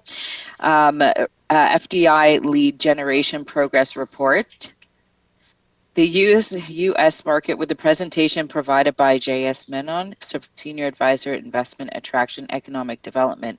Before receiving the delegation from Bio9 Ventures, committee will receive the staff presentation first from item 10.1.1 in accordance with the procedure bylaw. Welcome, J.S. You have the floor.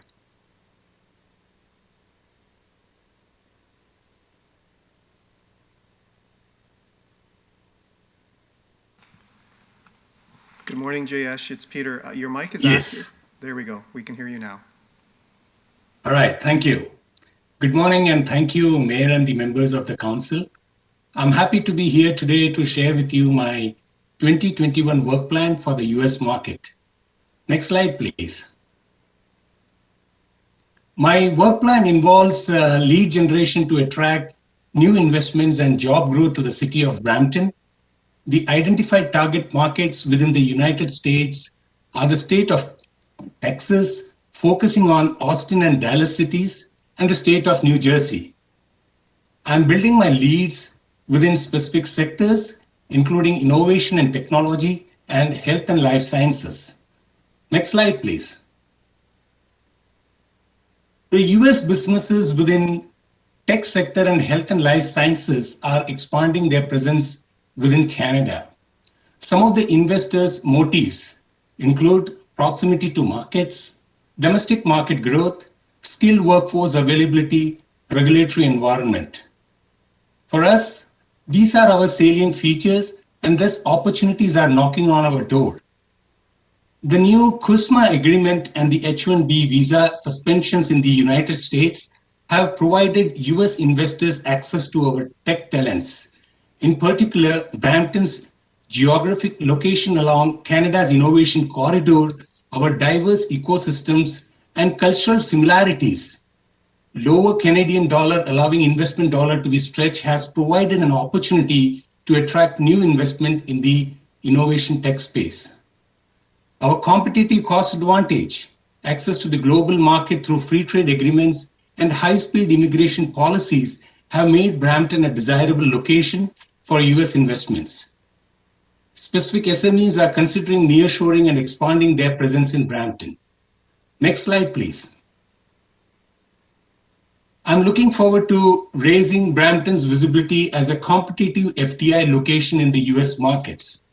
Some of my current initiatives include establishing key relationship that specific large technology associations such as Tech United, Austin Technology Council, IT Serve Alliance, and other networking events includes trade shows, conferences, webinars, and meetings, provide us to access their network and build key relationship with specific businesses through one-on-one investment meetings.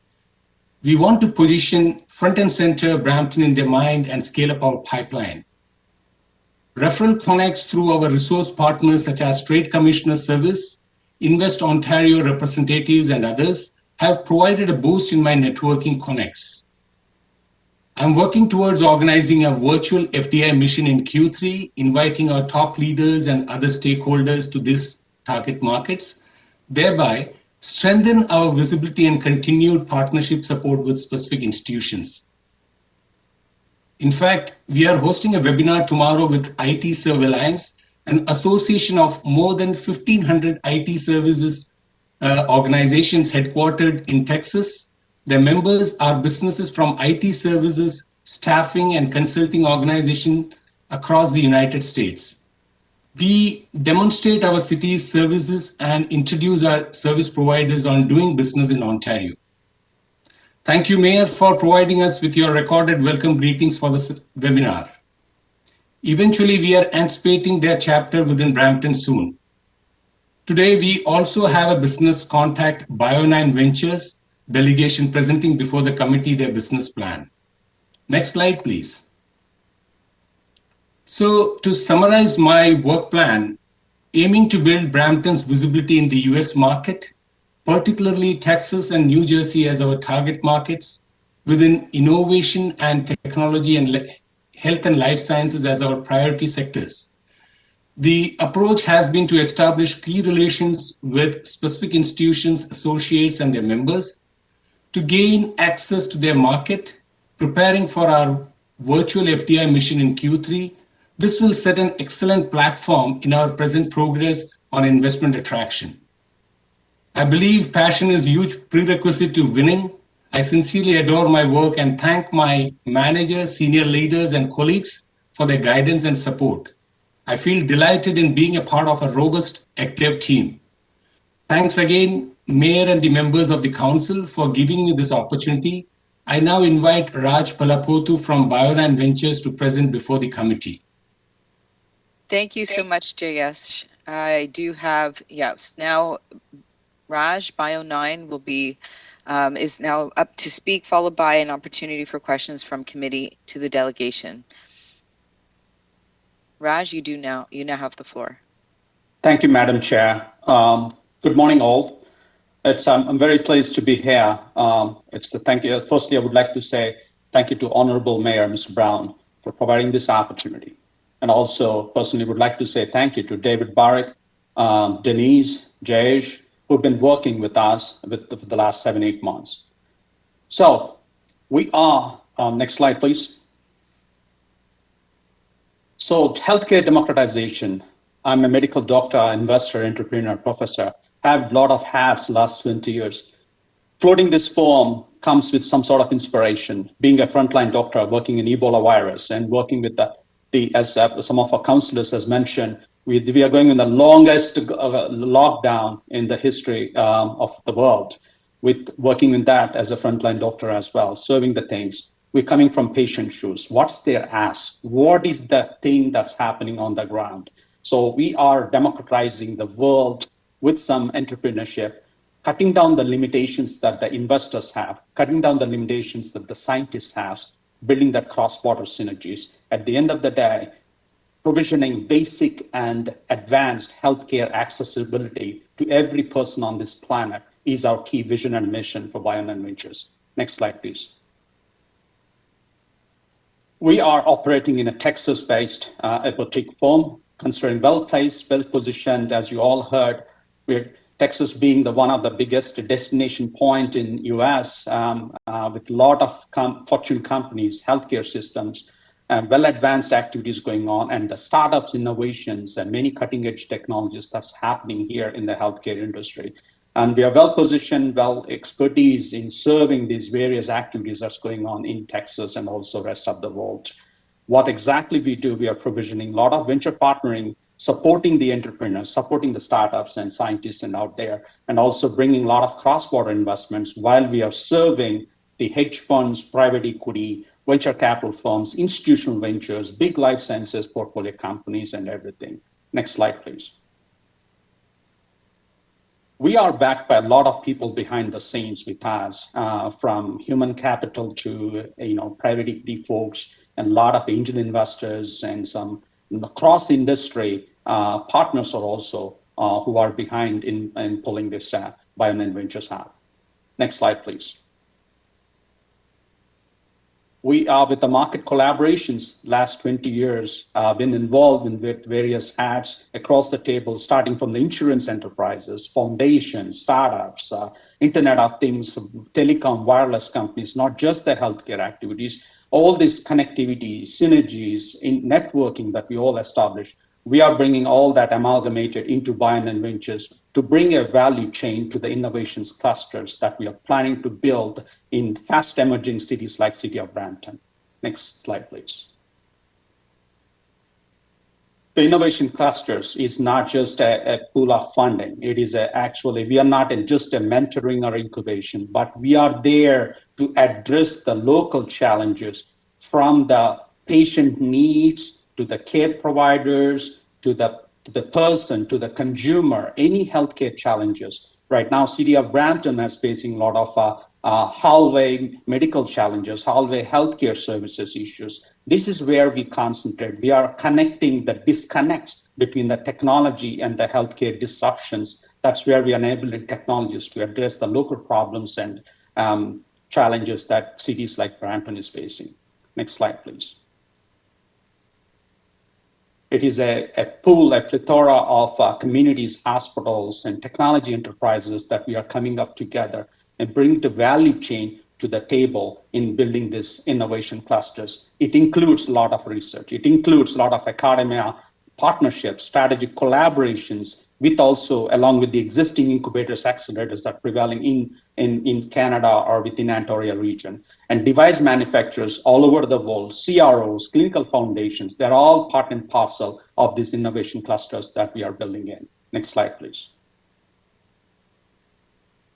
What exactly the value we're bringing to the table? The growing, being the second largest, fastest growing city in Canada, City of Brampton will also go through a lot of healthcare challenges right now, with a lot of per capita activities that's going on out there. With in average, $1,900 per person is coming as a healthcare funding in Ontario, whereas it is on average approximately $900 per capita for the city across the Central West Local Health Integration Network that includes the City of Brampton. So there's a lot of disparities, and this is putting a lot of stress and stretch on the needs and the ask of the patients and of the people that are coming up there. So these are where we are plugging the gaps, plugging the flaws, bringing a lot of disruptions, enabling these technologies to address the local problems and challenges. And FDI investments, foreign direct investments, are very, very key to boost the local economy, to bring the employment opportunities. As with the local pandemonium, the longest pandemonium that we are all facing, a lot of mental health challenges, startup activities, that are all being curtailed. That's where we are bringing the boost. Next slide, please. Hi, Brash, you have about 20 seconds left in your 5-minute delegation. This is what we want to concentrate on the 5-year roadmap. We are very committed, well-versed with the things, and we are in the journey of building this destination hub. Next slide, please. We need that bazooka. We need the boost in the fire. We need that shot in the arm for us to be recognized as the formal endorsement. We want to be part and parcel of your joint marketing emotions. We want to be your life sciences business partner to make the City of Brampton and the city of destination an innovation hub, a gateway for Canada. The next slide, please. Thank you, Raj. We have come to 5 minutes for your delegation. So I do have to stop you there. Thank you so much for coming in today. Do I have any questions from any members of council on the presentation and the delegation? Councillor Bowman, you have the floor. Thank you, through you, Madam Chair. I'm just wondering, I didn't see it, I didn't hear it. Is there an ask coming from this presentation for council's consideration?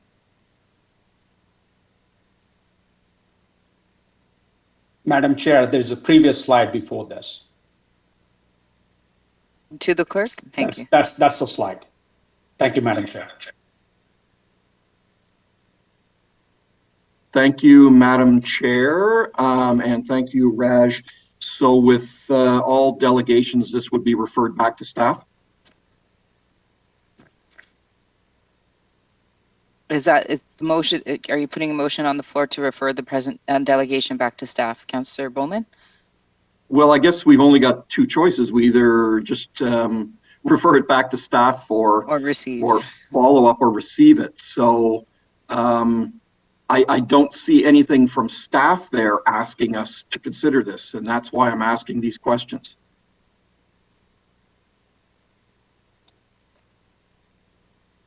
Is there someone there that can answer? Through the chair, it's Richard. Yes, we would like this to be referred back to staff for consideration. And Richard, how long would you need? Or I got to tell you, I'm just a little confused about this because I don't really know what we're expecting to get back from staff in terms of a recommendation here, or how long that we would be looking at getting before we get this back. So is there some more information you might be able to provide me on that? Through the chair, I'm not sure if Jason is on the line, but it would be basically asking staff to just review what the request is, what the options are, and report back to council. Okay, well, I guess I'll refer to staff then. Thanks. Thank you, Councillor Bowman. So there is a motion on the floor to refer the delegation and presentation to staff. Is there anyone opposed to this motion? Otherwise, your vote will be counted in the affirmative. I see no objection, so that motion carries. Thank you. Thank you so much, Raj and Jayesh, for your delegation and presentation.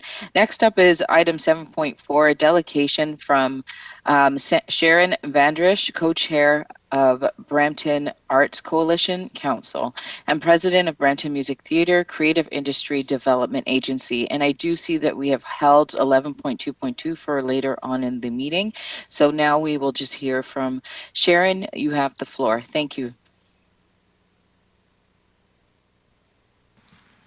Sharon, you can unmute your mic now and you can address committee with your delegation.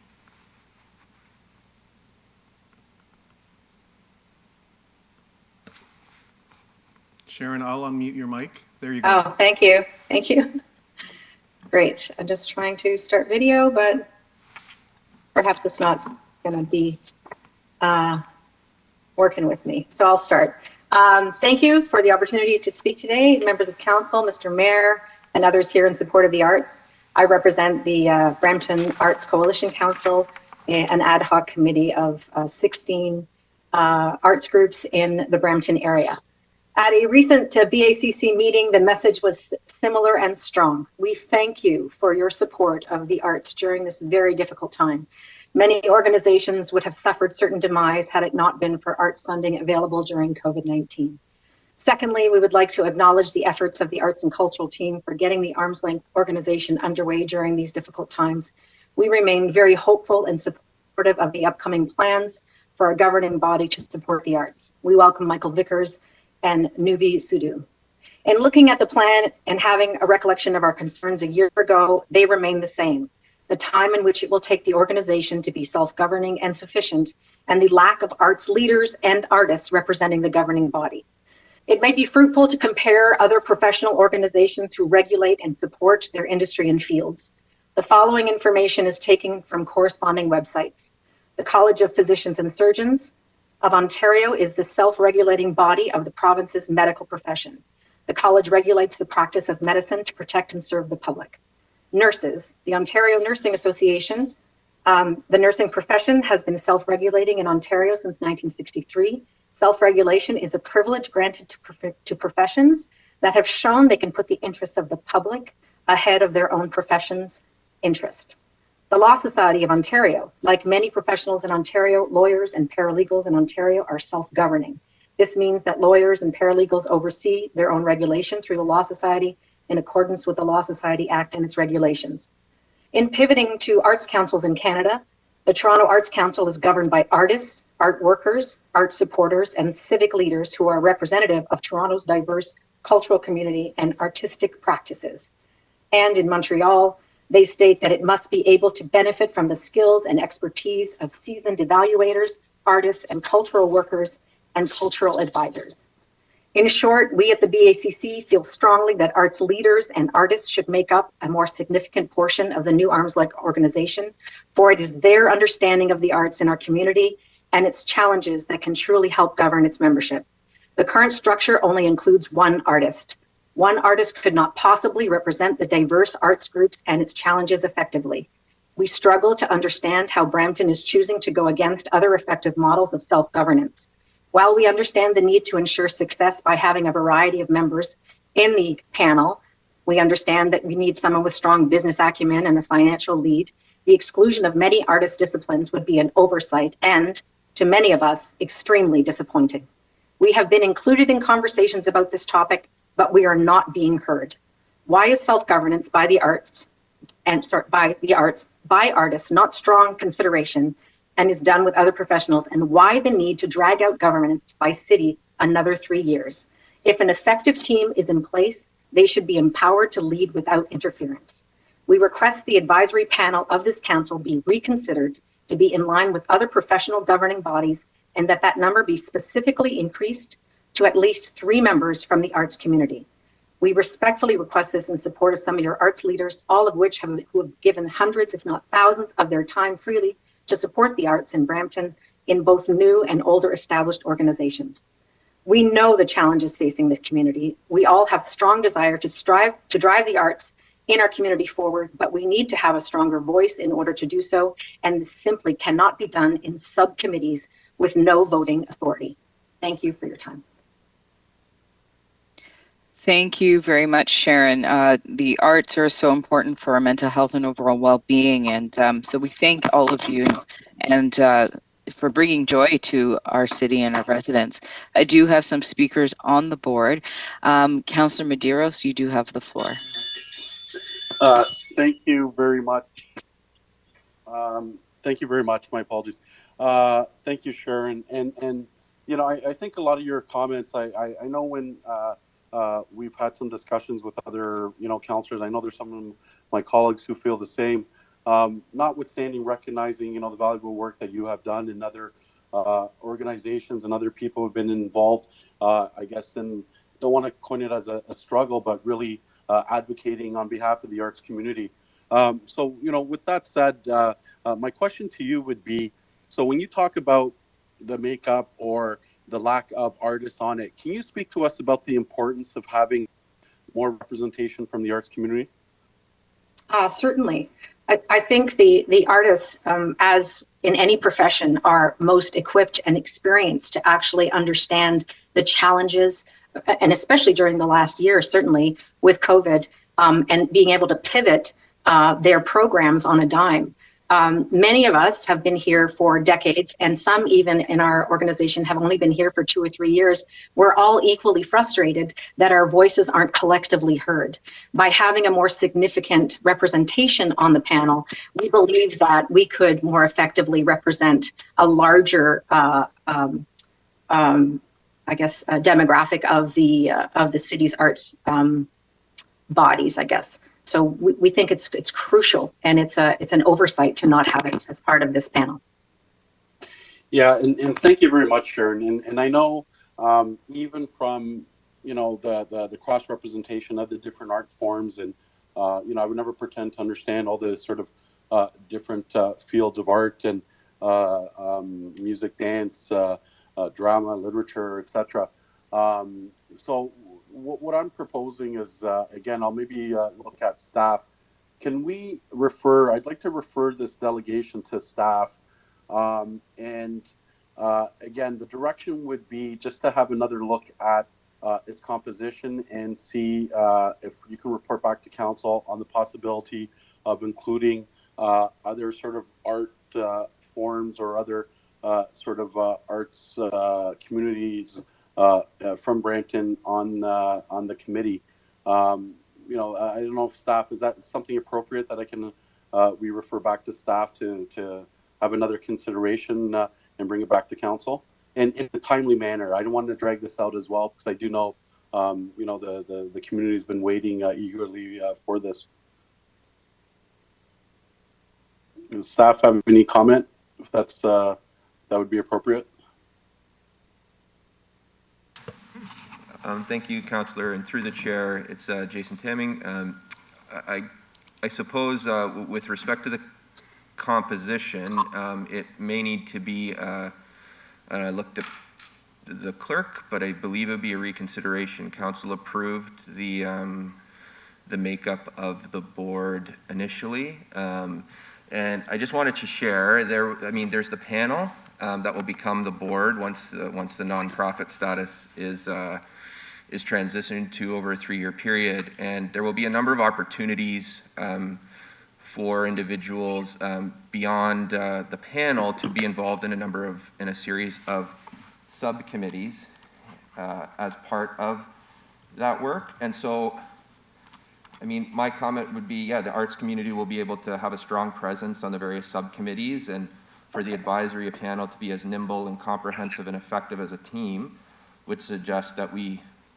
my recommendation would be to leave the panel as council previously approved and as we've been proceeding with to date. And we'd hope to have various members, including Brampton's Arts Coalition and a number of others, be participants on some of those subcommittees. That would be my recommendation. Okay, and at this time, through you, Chair, to staff, these subcommittees, so that they're already planned for, because again, my concern, which has been from day one, is that, many of these groups, Sharon just represents, Sharon amongst others, have really been at the forefront since I've been on council of really advocating for the arts community. And we would just want to ensure that we don't lose that input and lose that cohesiveness of everyone sort of moving together. So I guess through you, Chair, to Sharon, does the subcommittee, is that from the arts community and from people that you might know, would that be a sort of appropriate way to be engaged? Well, we don't feel that would be an appropriate way to be engaged. I mean, arts has always been a very niche market, and it's important that you include those people that are on the ground, and that this be a grassroots model. We feel strongly this is a top-down model, that that it's being very, very different from all other models in Canada, and we struggle to understand why the value of all of those leaders and our independent artists are not being considered in the mix. A subcommittee is not a suitable solution for us. No. Yeah, I guess we're kind of at a standstill, because I do understand we want to proceed, and a decision has been made by council, so we have to respect that. At the same time, I don't want to lose that engagement aspect and really have your input and be involved. I guess then. If I could speak freely, Martin, yeah. Many of us are tired. Some of us leaders that have been here for quite some time are really feeling the impact of lack of support for almost a decade now. I took over Brampton Music Theatre in 2012. We need to know that we're going to be heard, and not as a peripheral conversation or something that's just an afterthought, which some of this, in my opinion, and I'm not speaking on behalf of the coalition, it doesn't look like it's really taking into account all of the efforts that everybody's doing. Old and new organizations, Vibrant Brampton is one of our members, that they participate. It has to be, and I understand that you're going against what you've already agreed to, but we did speak a year ago about the same topic. We're tired. We're really tired, and we need to be heard. And this is just not conducive to all of us being heard equally and fairly. Yeah, and I guess my question to City Clerk, thank you, Sharon. Again, I don't want to be putting any motion on the floor and just make any sort of also it's unfair to my colleagues to just put something on the floor without having sort of a fulsome understanding. To the City Clerk, at the time, I guess, when would we have another opportunity to amend if we deem fit, if we proceed with the subcommittee as proposed staff recommendations, but if we see that there's maybe some change required in the future, would we have to do a complete reconsideration of this, or would we be able to amend the composition without a reconsideration? Through you, Madam Chair, I'd have to look back at the actual resolution of council, but the intent was that this was to be, as the Director of Strategic Communication says, this is intended to be a flow-through from a panel ultimately to an independent agency or board. And so council was very clear on its composition when it approved the terms of reference for that body. Thus, if this recommendation were to be for further review on potential subcommittee and other type of representation mechanisms, I think that would be appropriate. And I'll defer to the Director of Strategic Communications if he wishes to add more, but that's my understanding without going back and looking at the actual council resolution. Okay, so I guess the only direction. Oh, go ahead, Jason. Yeah.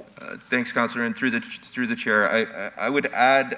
So some of the subcommittees, I've got a list here of ones that were potential: governance and nominating, finance, strategic alliances and partnerships, development and fundraising, and a transition team. There's two more things I would suggest. The senior project lead is now on board with the city, and so I can ask him to host some information sessions and information gathering with the various groups and including Sharon's, and ensure that they have that opportunity to be heard at the front end as well as through the process, and that's something we're very committed to engaging the groups. The subcommittees element, the feedback with the senior project lead, and then I think thirdly, to be mindful of is once this is an independent nonprofit, how that panel is made up would rest with that panel. So it will no longer really be up to myself, up to council. It would sit with that nonprofit as, so perhaps it's a one-year term to be members of the panel and those rotate out. Perhaps it's two-year term. I can give suggestions, but that's for the board to determine, the panel to determine what that looks like. The chair is appointed for a 3-year period to move from incubation to nonprofit, but there's opportunities, I believe, for the panel to have some turnover with various members and groups as well. Thank you, through you, Chair. Thank you, Jason. And I'm fine with that. If we can at least ensure, I don't need to put a motion, at least there's, I think the staff understand the direction in terms of further consultation with, notwithstanding Sharon's group and other sort of groups who have expressed some concerns. I just wanted to make sure, and I really like that point that you said, Jason, on the front end, to really identify some, be it through subcommittees or other forms of engagement, to just ensure that we're capturing the voices, especially those who've been on the forefront of the arts community in Brampton. We just simply don't want to sort of put them, to the side and not really work with them going forward. So I'm fine with that direction, Jason, and I guess I wait from staff sort of report back. So thank you, and thank you, Sharon, for coming here today. Thank you. My pleasure. Thank you, Councillor Medeiros. Next on the list, I have Councillor Vicente. Thank you, Madam Chair, and thank you, Sharon, for coming here today. We agree with you. We want to move quickly on this. And I had some questions before, but they were just answered by staff. So I'm good with the receipt of the delegation. And again, Sharon, we are working hard on this, and we support you. Thank you. Thanks, Paul. Thank you so much, Councillor Vicente. So there are no more speakers on the board. It looks like Councillor Singh is removing himself, as his questions were answered by Councillor Medeiros as well. I have a motion moved by Councillor Medeiros to receive the delegation. Is there anyone opposed to this motion? Otherwise, your vote will count in the affirmative. I see no objection, so that motion carries. Thank you so much again, Sharon, for coming in and speaking to us. We want to make sure that we find a solution. Thank you. So we're not moving to 11.2.2, and so that means we are heading to the community services section of the meeting. That's me. 8.2.1, a staff report request for budget amendment developer reimbursement. To the clerk, a number of these items have been put into consent. Is that correct? That's correct, Madam Chair. 8.2.1 has been added to consent, so the next item of business is 8.3.1, the minutes of the Brampton Community Safety Advisory Committee. Councillor Vicente. Right, that's right, and that was held by Councillor Vicente. Thank you, clerk. So Councillor Vicente, you held this item, so you have the floor. Thank you, Madam Chair, and I wanted to draw Council's attention to a motion that was passed at the Community Safety Advisory Committee with respect to the timing of traffic lights, and a motion that was considered and carried to request that staff be directed to explore the timing of traffic lights on Williams Parkway as a pilot project and eventually citywide, such that a driver heading eastbound or westbound continues to get green lights and that traffic flows smoothly, provided everyone is traveling at the posted speed limit. This based on observations that drivers often try to beat the lights because they are expecting a sudden red and tend to drive faster to make it through to the next traffic signal.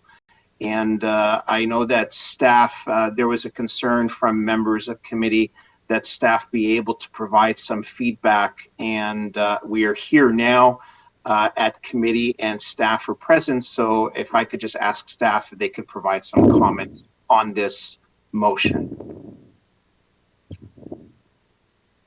Thank you, Councillor Vicente. Through the chair, I just wanted to discuss this motion a little bit in regards to the timing of the traffic lights. We have already actually gone out and done some synchronization of our lights so that they communicate a little bit better with each other. Sometimes the signals do have to be synchronized, so we've done that. So we're hoping that some of those traffic lights are going to be a little better timed. We also have recently upgraded our traffic controllers on Williams Parkway between Mississauga Road and Airport Road. So that will help us improve and monitor the signals and the traffic flow along that road. I just wanted to point out, councillors, as you all know, with Williams Parkway, it's got a little bit of everything. We do try to, of course, we want to keep traffic moving, but there's also a lot of schools on that road. So we do try to time the lights so that it does facilitate pedestrians going across the road during times when school is starting or school is finishing. And also for our Zoom corridor as well, particularly at Main and Airport, just making sure that the lights are timed to facilitate the Zoom schedule. So I think we've done a lot of work on that, and we'll continue to take a look at that in regards to the traffic light timing.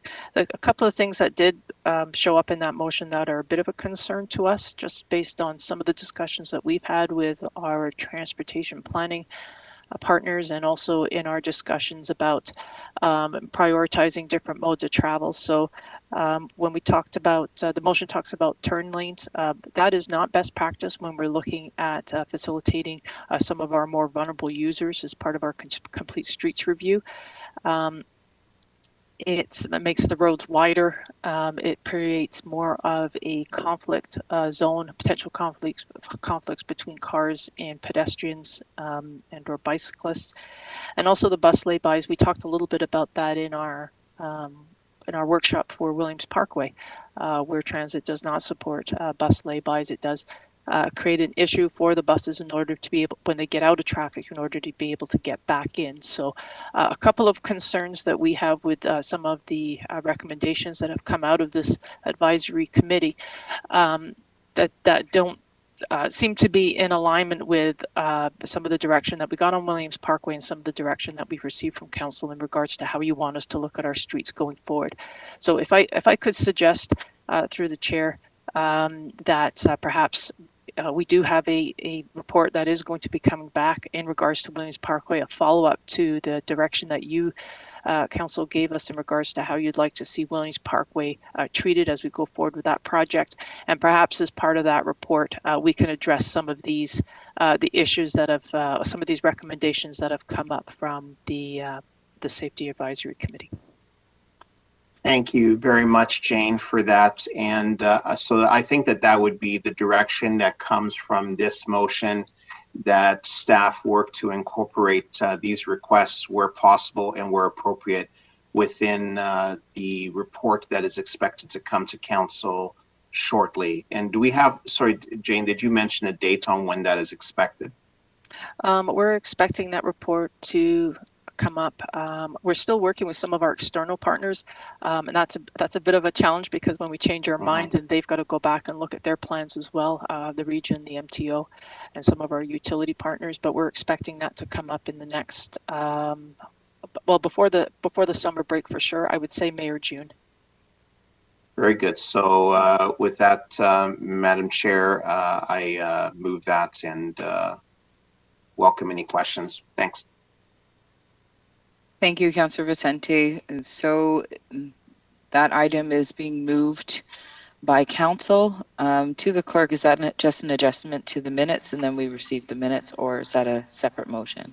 Through you, Madam Chair, I think it could be part of the same motion, but it's really a referral. So Councillor Vicente is effectively referring that Brampton Community Safety Advisory Committee recommendation to staff for incorporation of and consideration of those requests contained therein into the appropriate report when it comes back in May or June.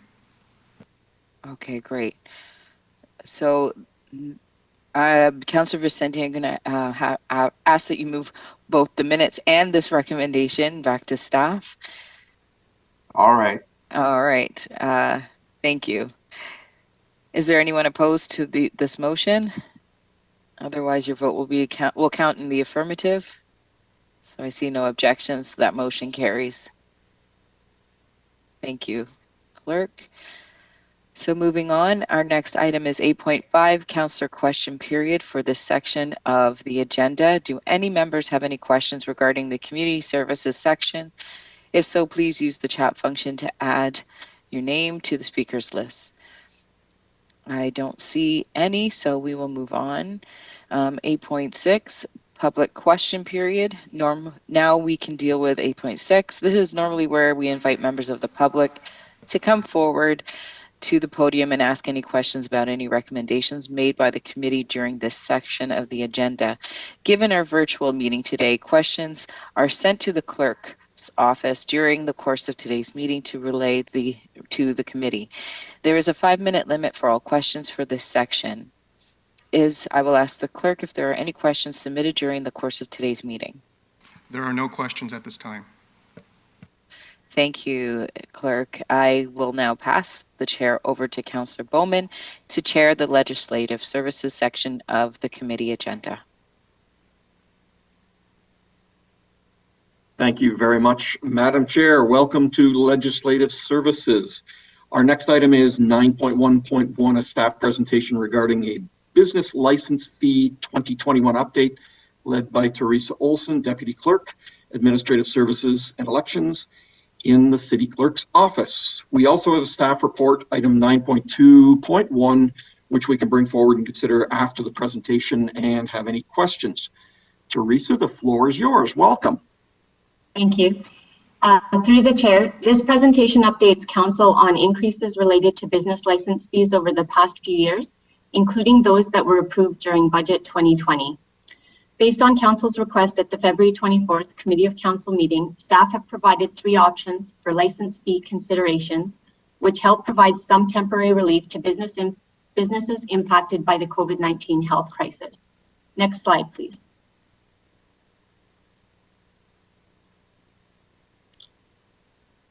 The City of Brampton licenses stationary businesses under Licensing Bylaw 332/2013 and Adult Entertainment Establishment Bylaw 114/2017.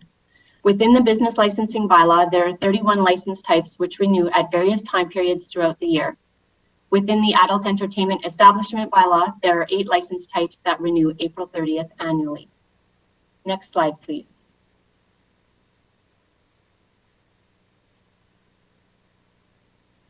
I think we're 2 slides down, Peter. One more.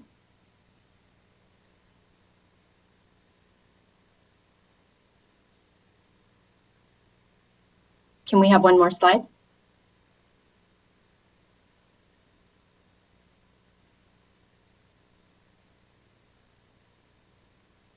Sorry, Teresa, is this the correct slide or do you wish to go back? No, down one more. Next slide. Great, thank you. Since the last comprehensive bylaw review in 2013, licensing fees have been increased every other year based on corporate-wide inflation, benchmarking comparisons, cost recovery, or a combination of some or all of these factors. Next slide, please. Oh. No, go back up. It should say 2019 benchmarking on the top. One more, go up.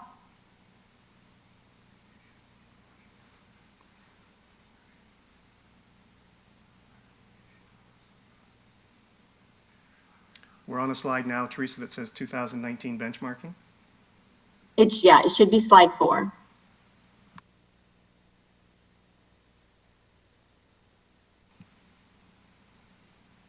That slide is on the screen. Nope, I don't see it. Sorry, let me look. Oh, yes, sorry. During the fall of 2019, in anticipation of the 2020 fee rate timeline, staff completed a comparison of license fees with 15 comparable urban municipalities.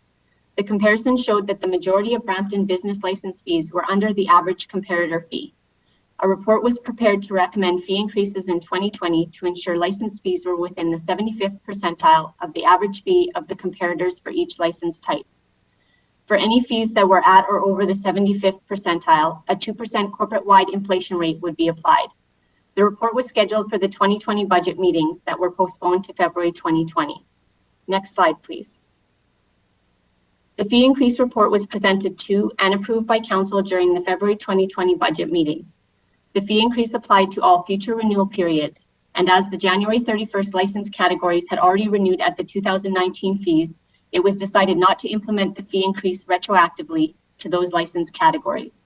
Those categories included the automobile service stations, billiard halls and bowling alleys, fixed food premises, places of amusement, places of public assembly, tobacco sales, and vehicle pound facilities. The fee increase was applied to all license renewals that occurred after March 11, 2020, when the amending bylaw was approved, as well as all new applications within the January 31st renewal group. Next slide, please. The fee increase report for adult entertainment establishment licensing was presented to Council at the February 25th, 2020 budget meeting, and staff was requested to provide further review of cost recovery for licenses under this bylaw. After the additional review, revised fee increases were presented to Council at the February 26, 2020 budget special meeting and approved. Next slide, please. 12 categories within the business licensing bylaw and 3 categories within the adult entertainment establishment bylaw incurred fee increases above the 2% corporate-wide inflation. The noted categories are listed in this table, indicating both their percentage and resulting dollar increase. Next slide, please. Based on the municipal comparison, the majority of Brampton's licensing fees were under the average comparator both in 2019 before the fee increase and including the 2020 fee increase rates. The amounts shown in columns 4 and 6 on this slide reflect how much higher the average comparative fee are in relation to Brampton fees.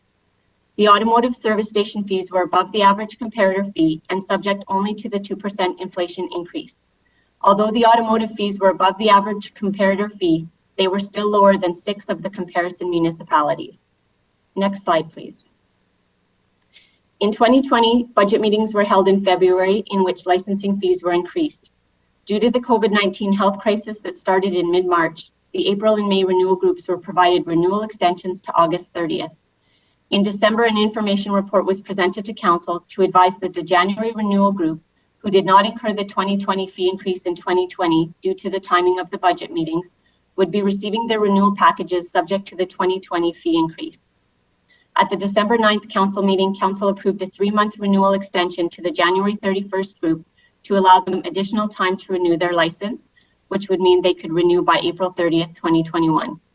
This was consistent with what was provided to the April and May renewal groups in 2020 when they first experienced the fee increase. Notification letters explaining the fee increase background was provided as part of the renewal packages that went out to all businesses and was included as an appendix to the accompanying report. Next slide, please. Recognizing Council received some concern expressed by the fixed food premises group relating to their specific fee increase, the following information is provided relating to a comparison of 2021 fixed food fees for GTA municipalities. This comparison includes Toronto, Mississauga, Vaughan, Markham, and Hamilton. These comparisons show that Brampton fees remain under the comparator average. As an update, of the approximate 2,700 expected license renewals for January 31st, over 1,558 have renewed as of this week, and of those renewals, 795 were fixed food premises licenses. Next slide, please. Staff were requested to provide options for Council's consideration in relation to the 2020 fee increases to address concerns from some businesses related to the financial impact of the fees during the health crisis. Based on the information presented in the report, staff provide 3 options as outlined. Option 1, no change. License fees remain at the 2020 rate, and consideration could be provided to allow extending renewal payments by 3 months, allowing the renewal processes to proceed where required. Option 2, a one-time license fee freeze for fixed food premises. License fees would be set at 2019 fee for 2021. Businesses who have not renewed would pay the 2019 rate. Businesses who have already renewed their license could be provided either a refund check of $57 or have a $57 credit applied to their 2022 renewal. Staff would recommend that only one option be provided for all. Option number 3 relates to a one-time license fee freeze for all business licenses, including adult entertainment, and it is similar to option 2. Business license fees for all license categories would be set at 2019 fee for 2021. Businesses who have not renewed would pay the 2019 rate, and businesses who have already renewed their license could be provided either a refund check in the amount of the fee increase or have that same credit applied to their 2022 renewal. Staff again would recommend that only one option be provided for all. Next slide, please. Each option has some financial impact to the city. Option 1 has no direct financial impact as revenue would remain stable. The impact would be a delay in revenue collection.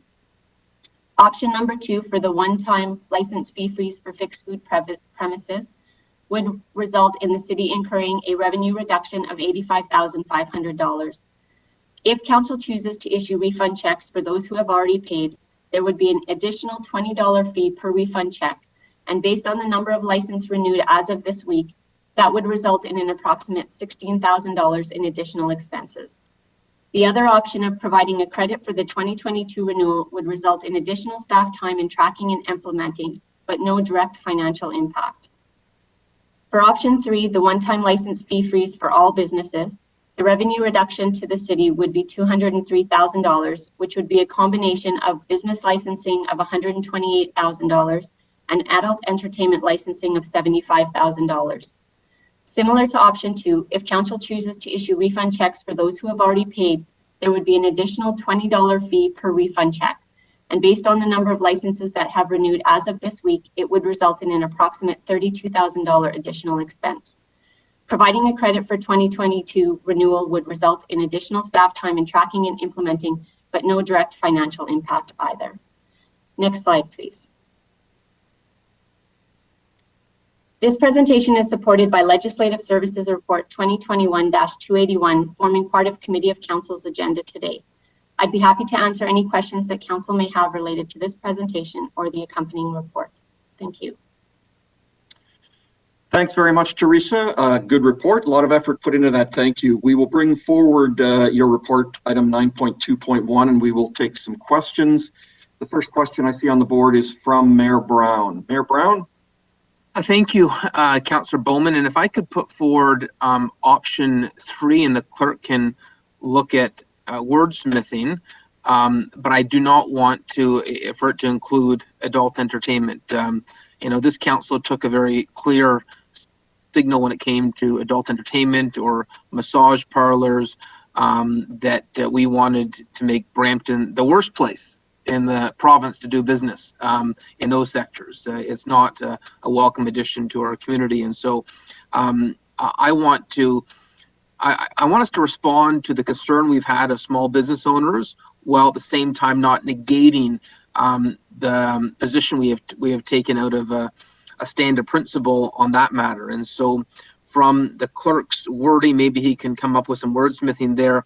But you know, I've had convenience store owners call me and say that this year's been like a punch to the gut. It's been tough, and the last thing they thought they'd have is a business license fee increase in a pandemic. And frankly, I had no response to that, and I said, I apologize for this being an oversight. We didn't mean to cause adversity in a year that has been filled with adversity. And so if that credit can be applied to next year, whatever the easiest way to do it is. I'm looking at here at option 3. It says receive a refund check. Or okay, maybe then it's the credit one was, which one was the credit one? It was Teresa, what was the one where you get credit for next year? What option was that? Through the chair. So there's actually kind of an additional option that could be added to option 3. So the challenge we face right now is that we have a portion of businesses that have already renewed, so they've already paid the fee.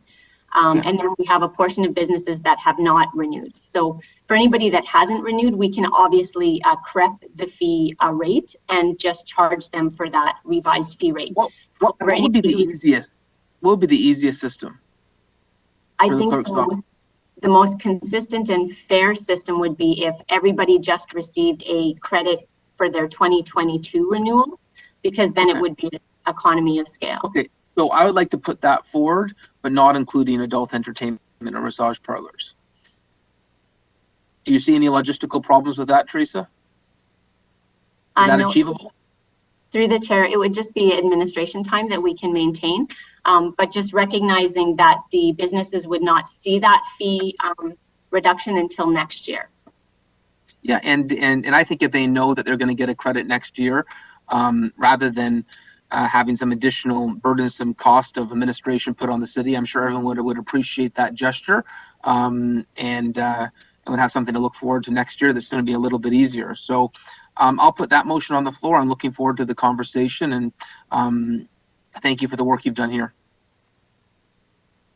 Thank you, Mayor Brown. We now have Councillor Paleshi. Hi, thank you, Teresa, for the report. Is it possible to, I guess, going further into what the mayor was saying, is it possible for us to say to businesses that you're going to get a credit except for the adult entertainment businesses? Because is that legal? Through you, Mr. Chair, I'll start, and Teresa, probably you can. There are two separate bylaws. There's a business licensing bylaw, and there's an adult entertainment business licensing bylaw.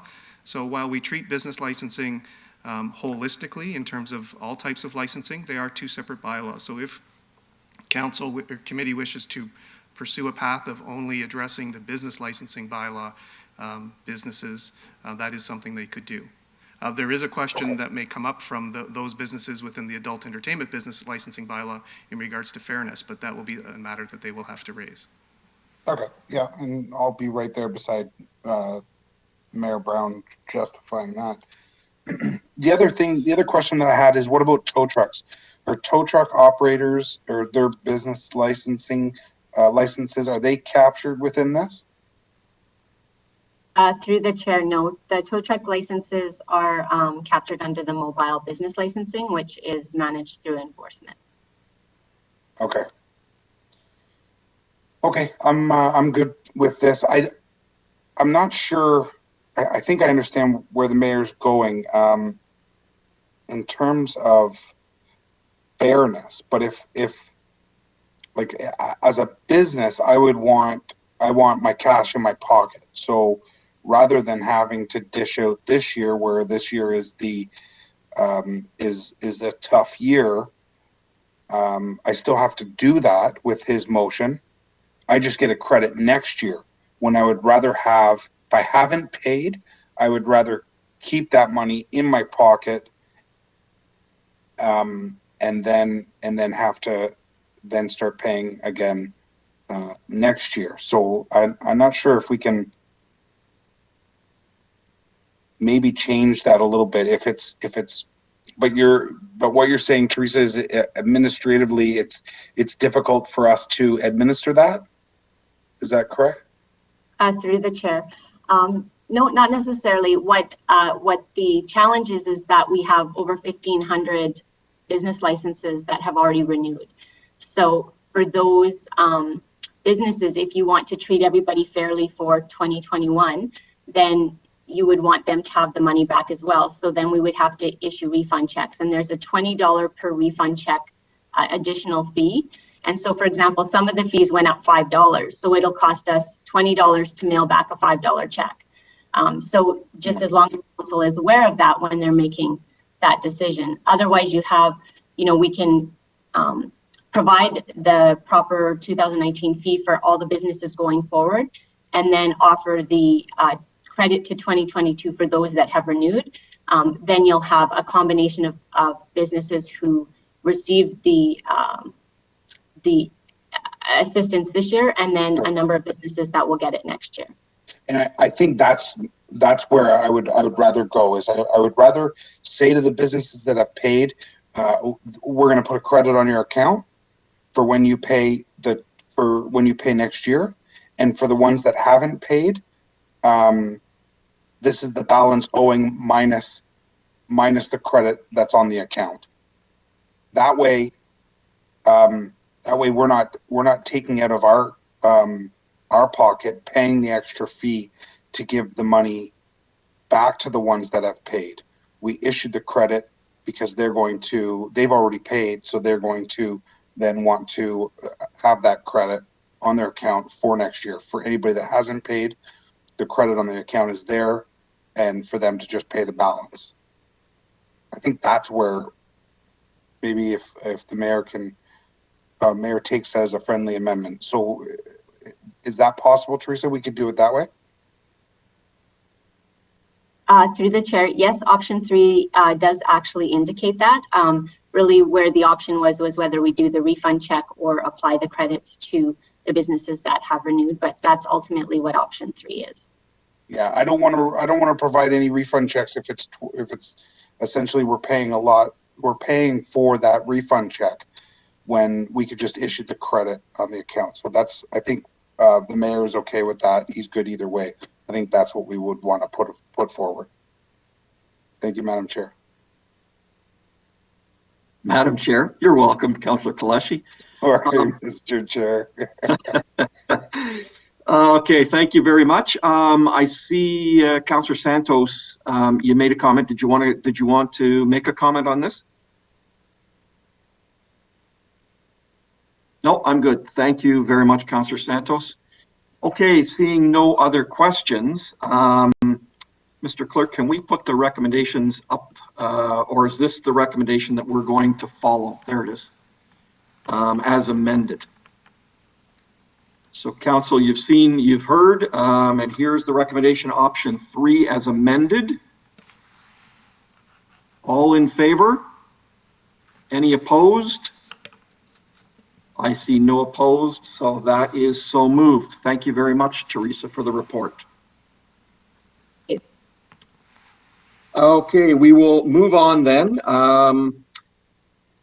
We did have 9.2.2 accessibility in consent, so that is taken care of already. We had no other new business that I know of or correspondence. 9.5 is Councillor question period. Do any members have any questions regarding the Legislative Services section? If so, please use the chat function. I see none. Is there any questions from the public, Mr. Clerk? No questions at this time, Mr. Chair. Thank you very much, sir. At that point now, we will complete Legislative Services, and I will hand the floor over to Councillor Medeiros.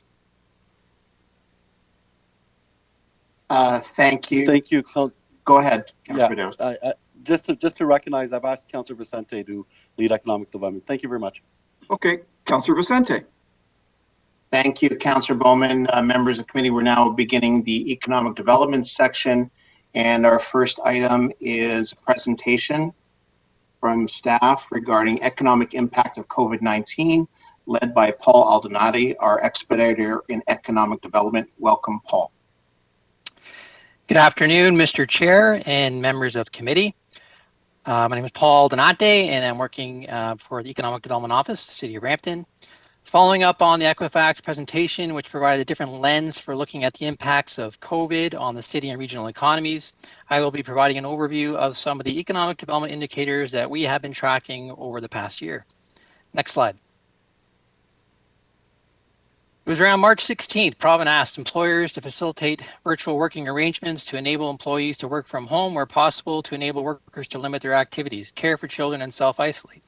With increasing transmission province-wide, a state of emergency was declared by the province on March 17, 2020, including the gradual implementation of restrictions on gatherings and commerce. The economic restrictions and social distancing measures have caused major disruptions to Canadian businesses, particularly to small and medium-sized businesses. It's no surprise, evident from this slide, that business closures peaked in April of 2020. That number continued to drop to August as COVID restrictions eased. Next slide. Construction, retail, and accommodation and food services were the top 3 sectors that closed businesses in April. Sectors that rely on social interactions, non-essential spending were particularly hit hard by COVID-19.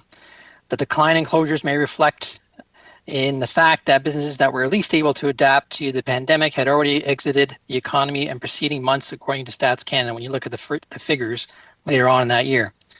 Next slide. Number of employers with over 10 employees saw a decrease in the number of business counts relative to previous years here in Brampton. The growth rate of Brampton businesses with employees decreased from an 8% growth rate between 2017 and 2018 to around 1% over the past year. Next slide. The City of Brampton has issued almost 4,000 business licenses in 2020, slightly higher than in 2019 level.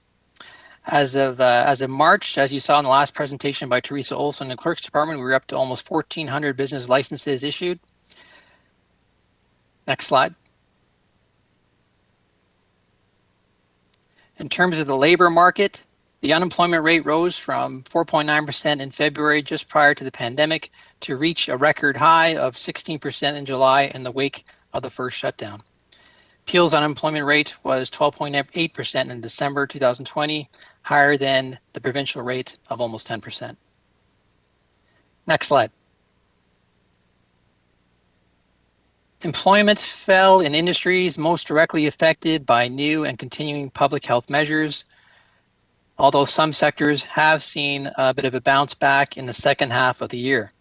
Employment in food and accommodation experienced the largest decline, falling by 23,000 jobs in June from January, while manufacturing had the lowest impact, only losing a couple hundred jobs since June, between June and January. Next slide. In terms of the residential real estate market, the average price of residential resale homes in Brampton had increased by 16.3% from December 2019 to December 2020. The housing market has been quite active in Brampton. The average resale price in December rose to $869,000. The number of resales also increased from December 2019 to December 2020.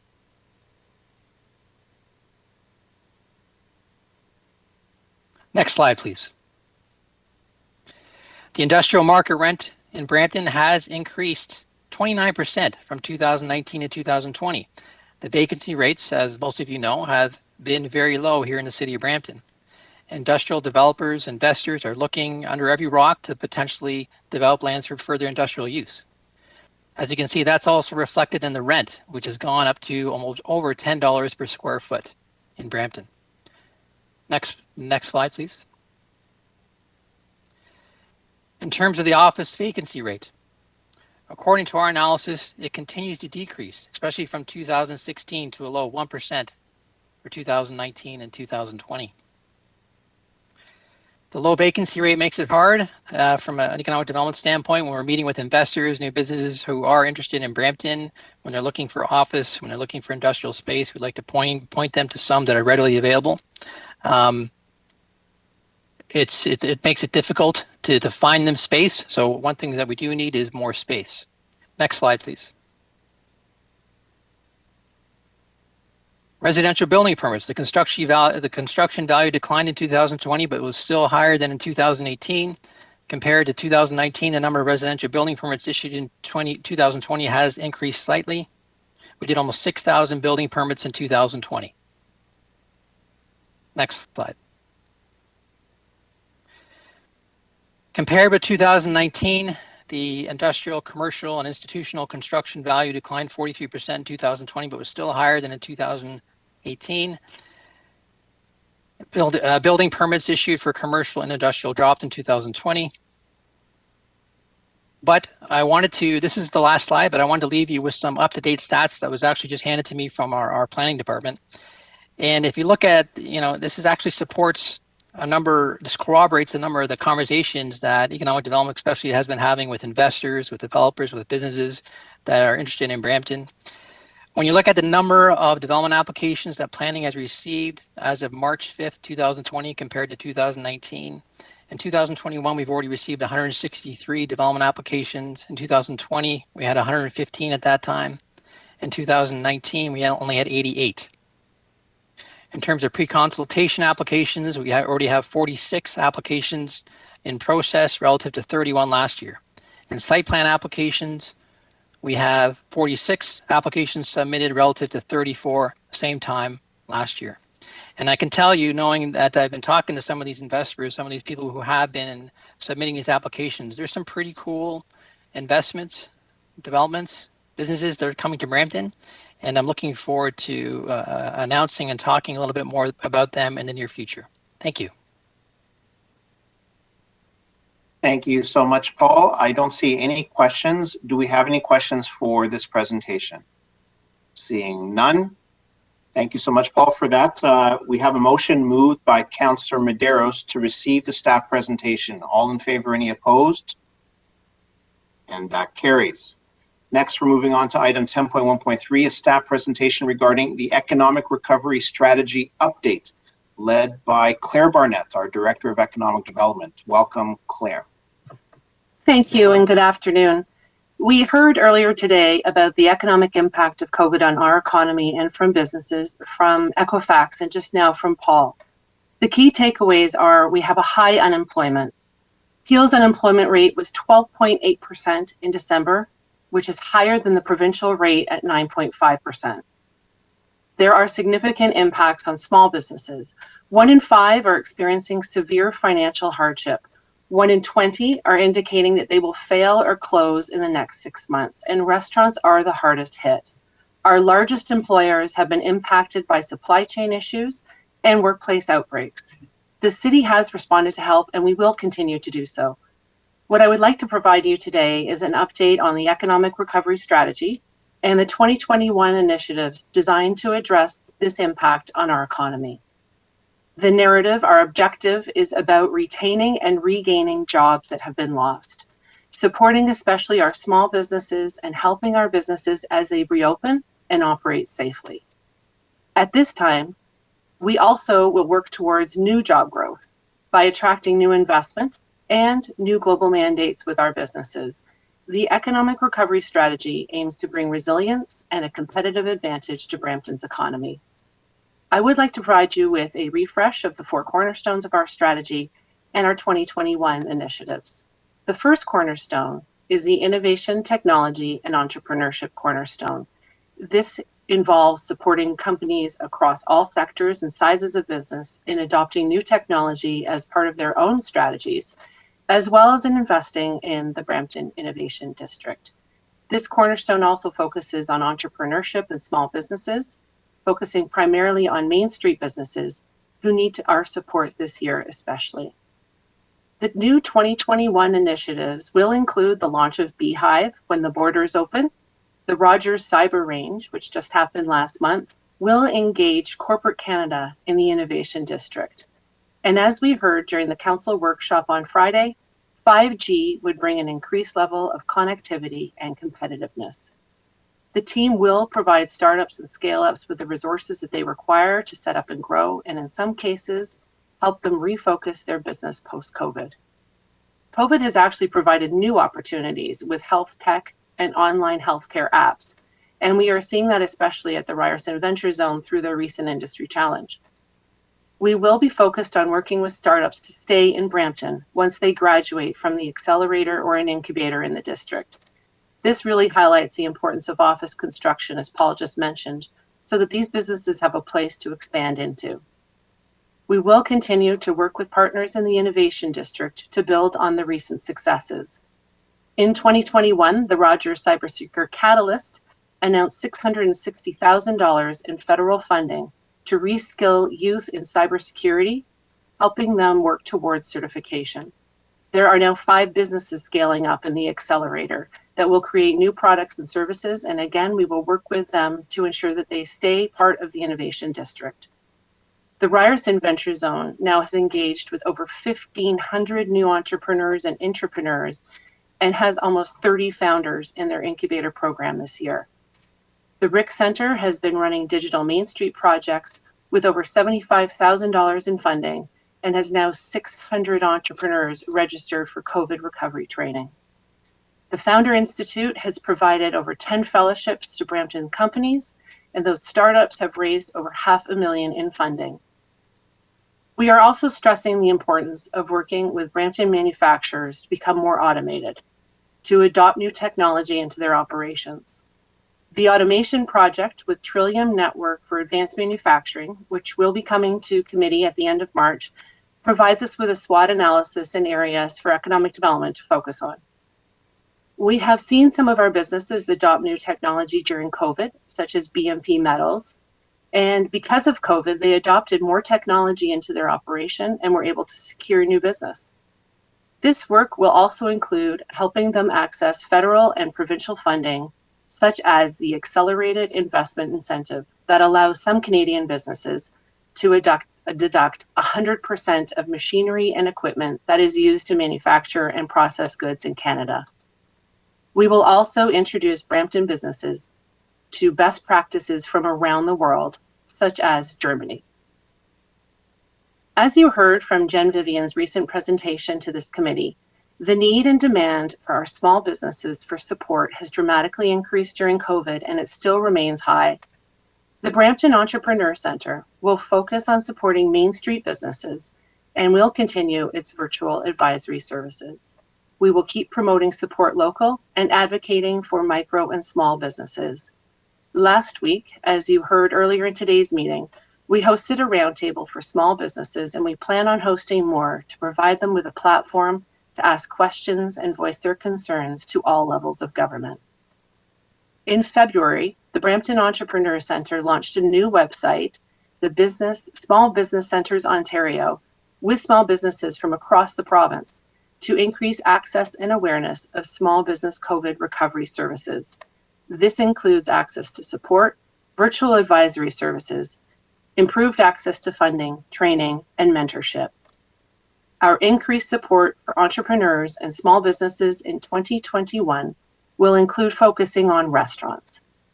We are working with restaurants to embrace new sales channels, such as through the Food Venture Program. This new program is a niche entrepreneurship program for food and beverage startups entering the consumer packaged goods food industry. And this includes helping current restaurant owners wanting to turn their recipes into a consumer packaged good to sell at their restaurants. The first program at the end of 2020 had over 40 applications and 20 that completed the program. Right now we're in the middle of the second program, which is longer. It's a 12-week program with over 65 people that applied, and 20 Bramptonians are in the program. We will continue to support restaurants through the Brampton Patio Program. Working with colleagues, we will work with restaurants in Brampton to expand their patios this spring and summer. We will continue to partner with colleagues to promote local restaurants and the diversity in the sector through initiatives like the Experience Brampton Guide that was recently released. The Brampton Entrepreneur Centre is also working with entrepreneurs to access provincial funding, programs such as Starter and Summer Company. Summer Company is an Ontario government program for students between 15 and 29 and helps them to start their own summer businesses. This program provides hands-on training, mentorship, and financial grants of up to $3,000, supporting new opportunities for youth employment and youth entrepreneurship, which is a priority of the Entrepreneur Centre. In January, there were over 40 attendees at the first information session for this program. We have 55 registered already for the program on March the 25th. The information session on March the 25th. And we have received 40 applications so far for a 10 placements that we have for 2021.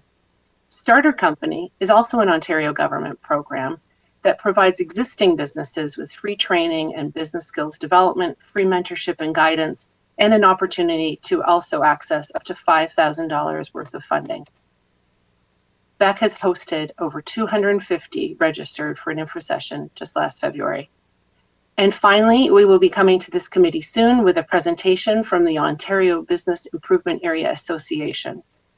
Would small businesses in the city want another BIA to help them as they reopen and recover from COVID? We think it's a conversation worth exploring with stakeholder consultations and perhaps a feasibility study. The second cornerstone of the economic recovery strategy is investment.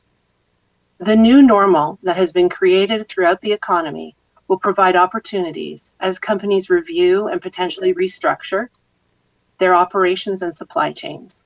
The City of Brampton will seize on this opportunity by supporting our local companies as they adapt, building on our strategic advantages such as logistics, and looking internationally for companies that might benefit from investing in Brampton.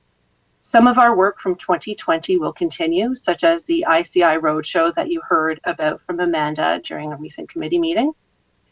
Our 2021 new initiatives include virtual missions to Germany, the UK and Ireland, and the USA, as JS just mentioned to you in an earlier presentation. We will focus on foreign direct investment attraction, but also business retention and expansion. It is important that the headquarters of businesses that are in Brampton are aware of our value proposition when they reevaluate their international presence and supply chains post-COVID. Our business retention and expansion team has also recently created a business response team. A main component of our BR&E work is helping the city and its partners proactively anticipate and manage any business challenges that might arise as a result of COVID and the changing markets. The goal for this small expert team, led by the Economic Development Office, is to engage with key clients, to monitor and support any businesses that are facing restructuring or possible closures, and manage that impact on the City of Brampton. We will have a new focus this year on green and sustainable investment attraction, potentially with opportunities around electric vehicles and sustainable packaging. And finally, we will be participating in a project with Toronto Global for a SWOT analysis of the GTA's supply and value chains and Brampton's role in that. The third cornerstone of the economic recovery strategy is infrastructure. Historically, countries have recovered from pandemics and disasters through infrastructure spending, and Canada in a post-COVID economy is no different. The City of Brampton will be moving forward with short and long-term infrastructure projects that can take advantage of federal and provincial stimulus funding. It is important that we acknowledge the impact of infrastructure projects on our economic recovery, including job creation for construction, but also the direct and indirect jobs that come afterwards. An example of this would be the Riverwalk Flood Mitigation Project. It is expected to increase downtown jobs by 62%, add $256 million to the Canadian economy, and create 220,000 new jobs during construction. Yesterday, during the Brampton Board of Trade's Municipal Issues section, Mayor Brown and the councillors shared the same message using the economic impact of the new hospital as a primary example and a priority project. Achieving economic resiliency and competitive advantages requires a vibrant arts, culture, and tourism sector. And these sectors will build our brand, which in turn grows our economy. The fourth cornerstone of the strategy is arts, culture, and tourism. I'd like to pass it over now to my colleague Kelly to speak about this cornerstone. Good afternoon. Along with the tourism industry, cultural and creative sectors were amongst the most affected by the current coronavirus pandemic.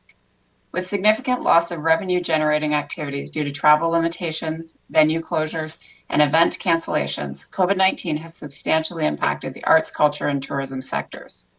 With a vision to grow the local economy, attract investment, and build Brampton's identity, the themes of the city's culture master plan, supporting success, developing a community of practice, and building Brampton's identity, remain relevant and are required in the effort to transform the city's current cultural environment into a thriving art scene.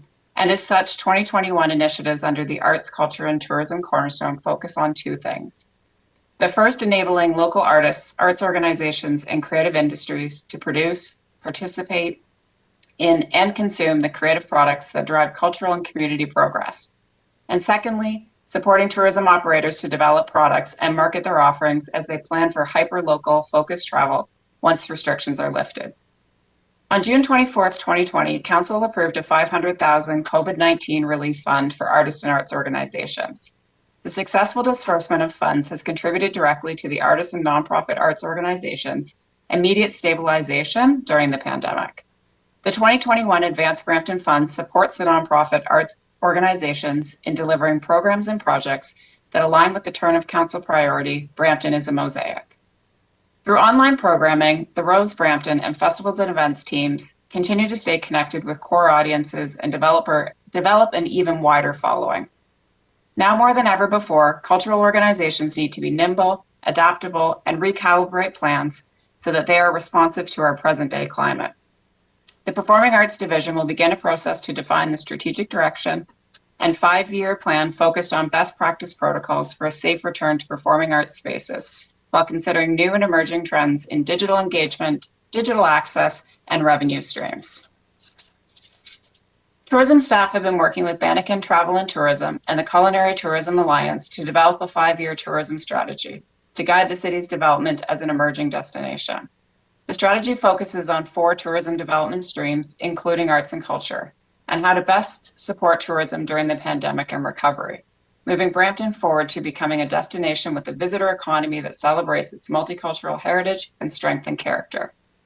And finally, with the recent appointment of the inaugural chair and the advisory panel and hiring of the senior project lead to guide the work, Brampton's first arts, culture, and creative industry development agency will begin providing a range of much needed programs and services, developed in collaboration with inter and cross-sectoral partners in the areas of funding, finance, and investment, leadership advocacy and innovation, and sector development and growth.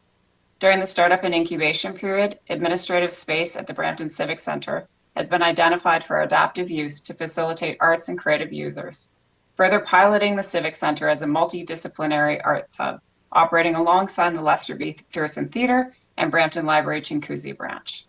A vibrant arts and culture scene is a critical element in building vibrant, livable cities that are competitive in attracting residents, visitors, and business investment, and is fundamental to rebuilding a robust local economy. Thanks, Claire. Thank you, Kelly. The 4 cornerstones that guide our economic recovery strategy are held together by the lenses of talent and diversity. The talent pipeline will continue to be developed through partnerships with our post-secondary institutions, including Sheridan, Ryerson, Algoma, excuse me, and the Brampton University movement. We do have some specific talent initiatives that we have taken on this year, supporting displaced workers by helping them reskill and seek new employment. We recently submitted applications to the Ontario Skills Development Fund in partnership with Ryerson and another project with Sheridan to support displaced workers. We will partner with post-secondary institutions to support businesses with job openings that cannot be filled. The issue of jobs without people and people without jobs persists even today. We will support businesses to access new apprenticeship programs, such as the new Ontario Achievement Incentive Program, which extends the apprenticeship capital grant for sectors such as construction and personal services industry, and provides funding per apprentice.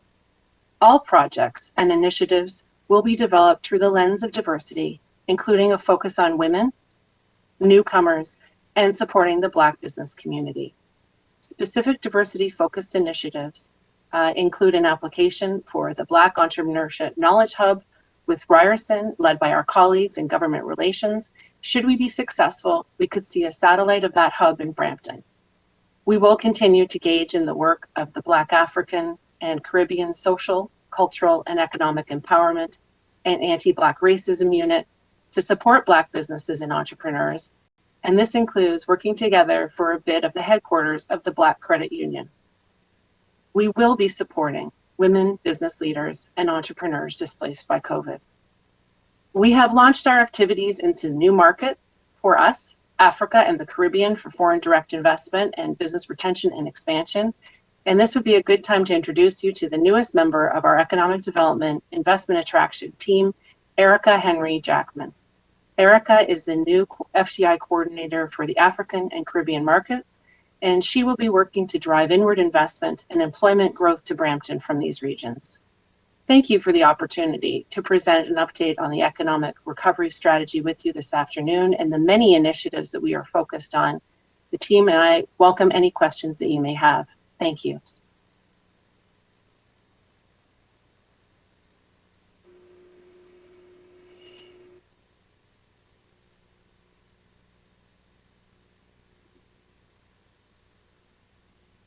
Thank you very much, Claire. I do have some questions from members of committee. Councillor Madera. Thank you, through you, Chair. Thank you, Claire, for the presentation, and to all the staff who contributed to it. Certainly, you know, it's really comprehensive, really touch on some really important areas. I really like the underpinning of our diversity, really leveraging, you know, human capital that we have in the city of Brampton. Regarding the four themes, so can you just describe to me these four themes? Are these looking at, and I know a lot of other jurisdictions are coming up with economic recoveries. Are these sort of identified four themes? Or are they just tailor-made for the city of Brampton and what we identified as the major themes, or does this seem to be quite consistent in looking at recovery across other jurisdictions? Thank you for the question. I would say it's a bit of both. I think it's fairly consistent across many jurisdictions around the world that infrastructure would be seen as one of the key cornerstones, as we've called them, or themes, pillars to an economic recovery strategy. I think you will also see innovation and technology and entrepreneurship as quite standard across many jurisdictions. The investment one is quite unique in the sense that we have completely pivoted, to use the COVID verb, completely pivoted to being all virtual in that work. And that is uncommon. In that because our FDI work also includes business and retention and expansion, I think that's fairly unique as well. But what overlays all of this is, as you mentioned, the focus on talent and the focus on diversity. And I think the diversity lens especially is quite unique to Brampton. And thank you, through you, Chair. And those are really excellent points. And just to the point regarding public infrastructure, because often, again, we will, you know, I know we've had some chats about it and you've raised it, but just for members of council, for them to understand too, the importance of, sometimes we look at infrastructure and even the way we discuss it, we always report around it, even through, for example, our public works department. But in terms of the importance as a stimulus, especially when we're looking at recovery, just describe us on how important that, in terms of that cornerstone to our economic recovery, that component is. Great question, thank you. Historically, countries have recovered from war, from famine, and loss of major jobs through infrastructure investment. So it's not a unique idea to include it. However, it's critical to have an economic impact lens to that type of investment that the city makes. Short term, it's creating construction jobs. The service industry benefits as well. So restaurants would certainly benefit to be in close proximity to infrastructure projects. Long-term infrastructure projects will bring increased investment from business, increased job creation, and a much more sustainable economy. And thank you so much. And just lastly, through you, Chair, in terms of, again, we always talk about the metrics and how are we going to sort of follow all this breadth of activity. As we appreciate, we always get, you know, these are great strategies, great sort of ideas, but, you know, how are we going to be reporting on them to know that we're tracking and there's progression and we're being successful, or there's other areas in which we can sort of maybe do things a little different or pivot as you suggested? The Economic Development Office has a pretty substantial work plan that includes more than what I've mentioned to you today. Using the examples of the projects I've mentioned today, each project has KPIs or measurement related to those projects. From an overarching perspective, the KPIs for economic development would be job creation, job retention, capital investment, those types of things. But each project down to the innovation district and each partner, there are KPIs associated with that. So we track quarterly the results of every project that we have through our team, and the team members own each certain projects depending on what they are. We can certainly come back to council and provide more updates related to the strategy and the initiatives as we progress through 2021. Yeah, and just through you, Chair, and what I was trying to get at, Claire, is just exactly, is this the economic recovery strategy? Are you going to report on it on its own or within aligned with the overall? Because I know this is just one part of all the other breadth of activities that we're doing. We would report from the operational perspective on the performance down to each person's performance management plans. It goes straight down to that, as well as on its own, the economic recovery strategy. So it's a bit of both. Yeah, thank you so much. And through your Chair, just, yeah, I think it's important that we just, you know, we be able to have some real, you know, good numbers or good data to be able to share with the public, because, you know, we hear anecdotally all the time, never more so than in the last, you know, 2 to 3 months. I've had, be it businesses in my area or other businesses who have expressed, you know, just just gratitude for fantastic work that your staff are doing in terms of providing support. And I know just recently yesterday at the Brampton Board of Trade in our sort of debate and the notes that you prepared just in terms of, you know, the Brampton Entrepreneurship Entrepreneur Center, just the type of supports that we've been providing. So, you know, this strategy is just another example of the great work that you guys are doing. So thank you very much, and look forward to, you know, more good, successful stories, and especially at a critical time. It really highlights the work and the importance of the work that your team is doing, and everyone at the City of Brampton, obviously. So thank you very much. Thank you, Councillor Medeiros. Next, Councillor Santos. Thank you. Through you, Chair. Thank you very much, Claire, for your thorough presentation. Your team certainly is doing incredible work, and I echo the accolades that Councillor Medeiros has just shared. I also just wanted to acknowledge and thank you for highlighting the economic impacts that the arts and culture industry has on the City of Brampton, and as part of the economic recovery strategy. It is very important that we support our artists in that regard, because it's not just about being creative. There is a huge economic impact. So I just wanted to highlight that. My question is about support for small businesses.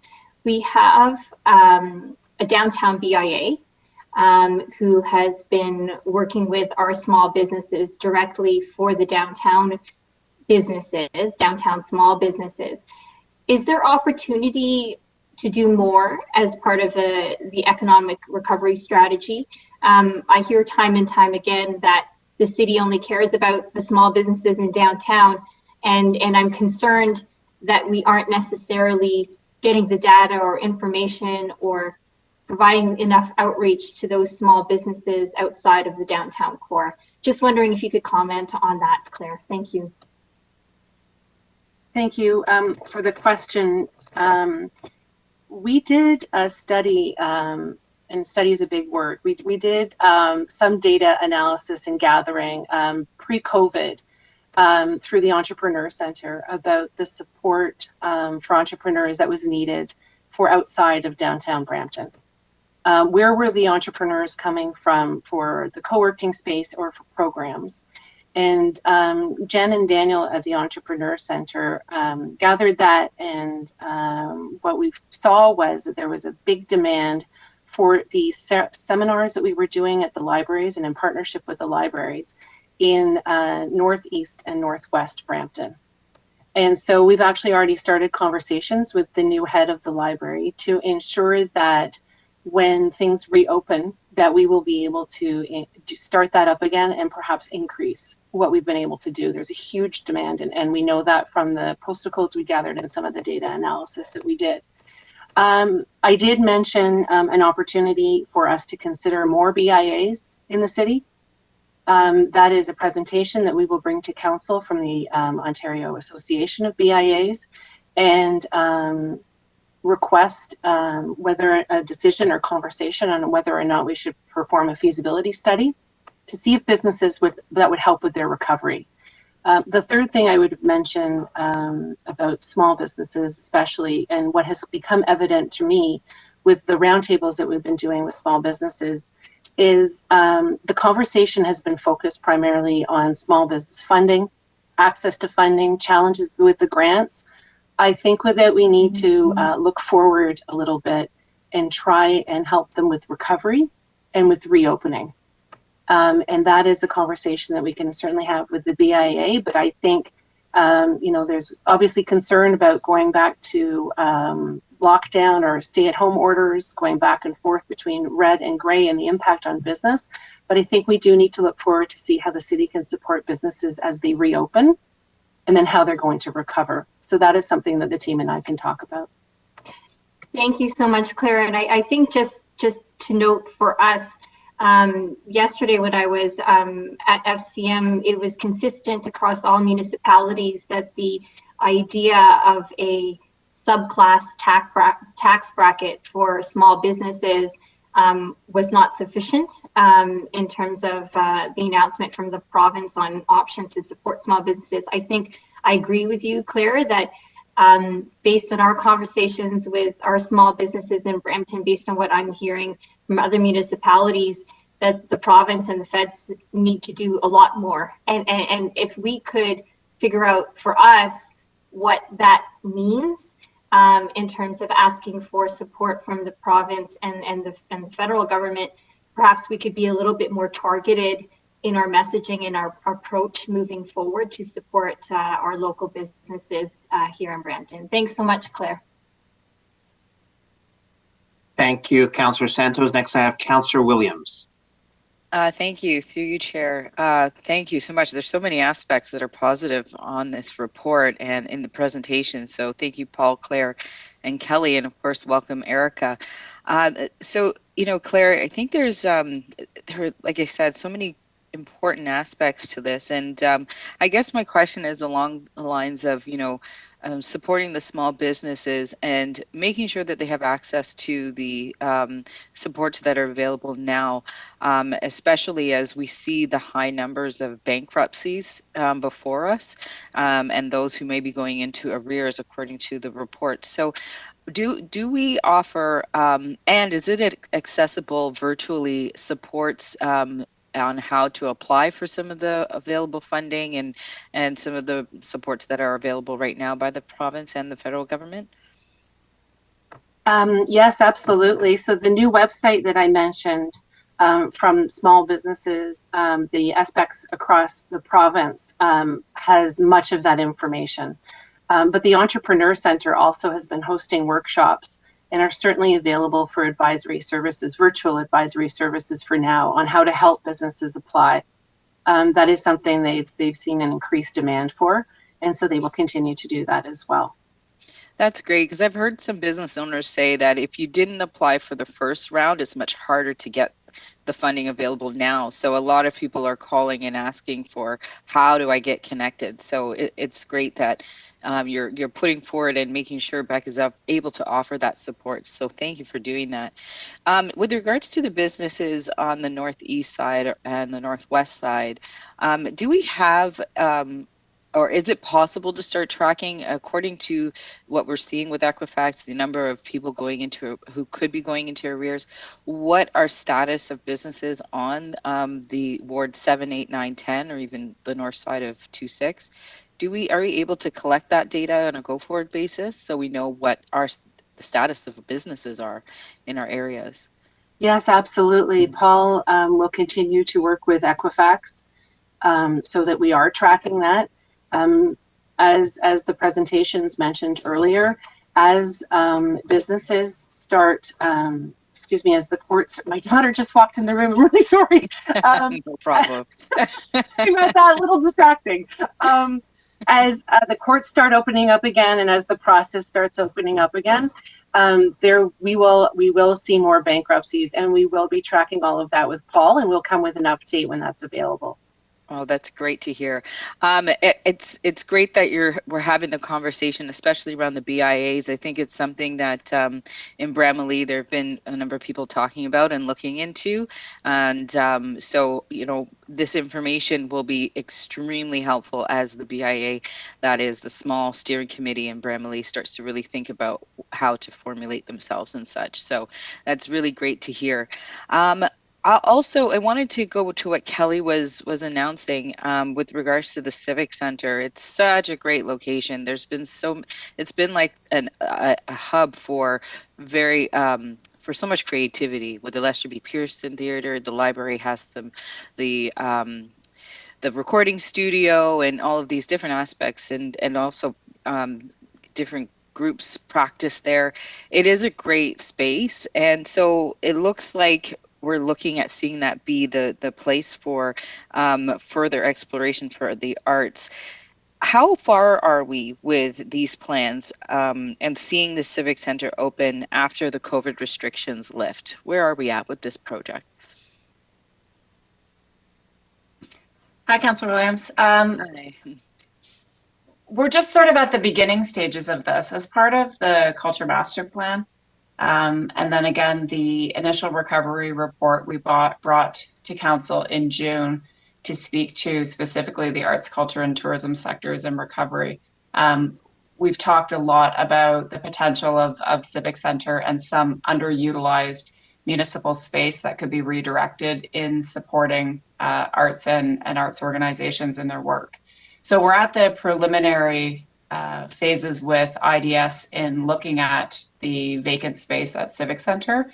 However, it would be our goal for when restrictions start to lift in Brampton, that we would be in a position to start piloting programs and services in an initial sort of space that would allow for the agency to operate at arm's length to the city, and that we could start to resolve some of those immediate space issues we hear about, such as board meeting space or storage space. Some of those really pressing issues that we heard back in 2018 through CMP or through the Culture Master Plan engagement that have only been sort of further tested, I guess, during COVID and with current lease rates and some of these arts organizations really being limited with their resources. So I would say we're at the early stages. However, we'd be looking to utilize whatever space is available as soon as we're able to meet in person again.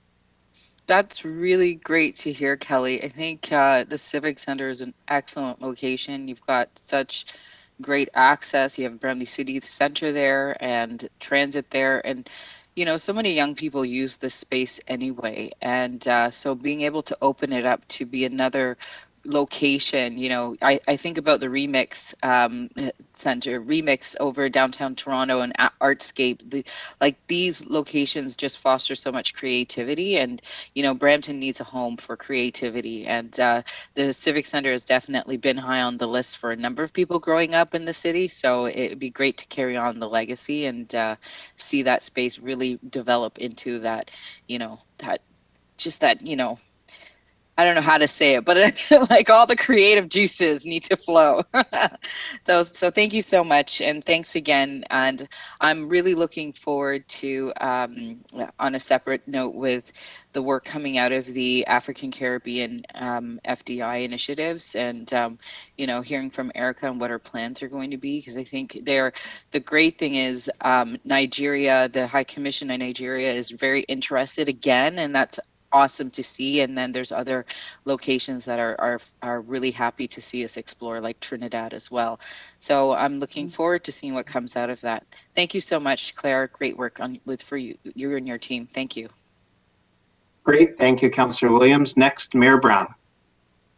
Yeah, not really a question, Chair Vicente. I just wanted to say thank you, Claire, for your hard work and your entire team.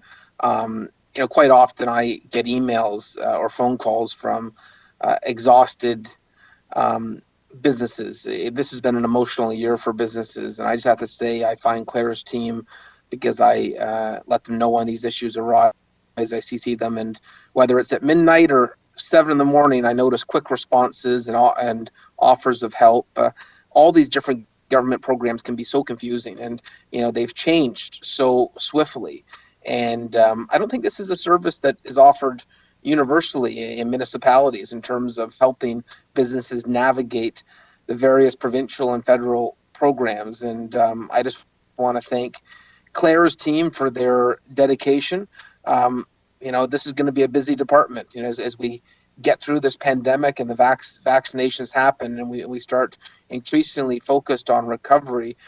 It's going to happen just so quickly, and I'm confident we got the right team. And Claire, I just wanted to single you out for your hard work.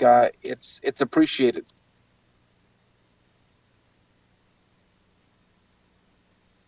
Thank you, Mayor Brown. Next, Councillor Frattini.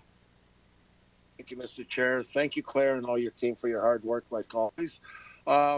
Just going back to a couple of questions on the BIA, and I heard about this coming back about 4 or 5 months ago, and I was talking to a lot of businesses in Bramalea and Professors Lake, and we have to realize if we're going to be charging a fee, it's going to be very hard. Like, it's not only the rent that these people pay.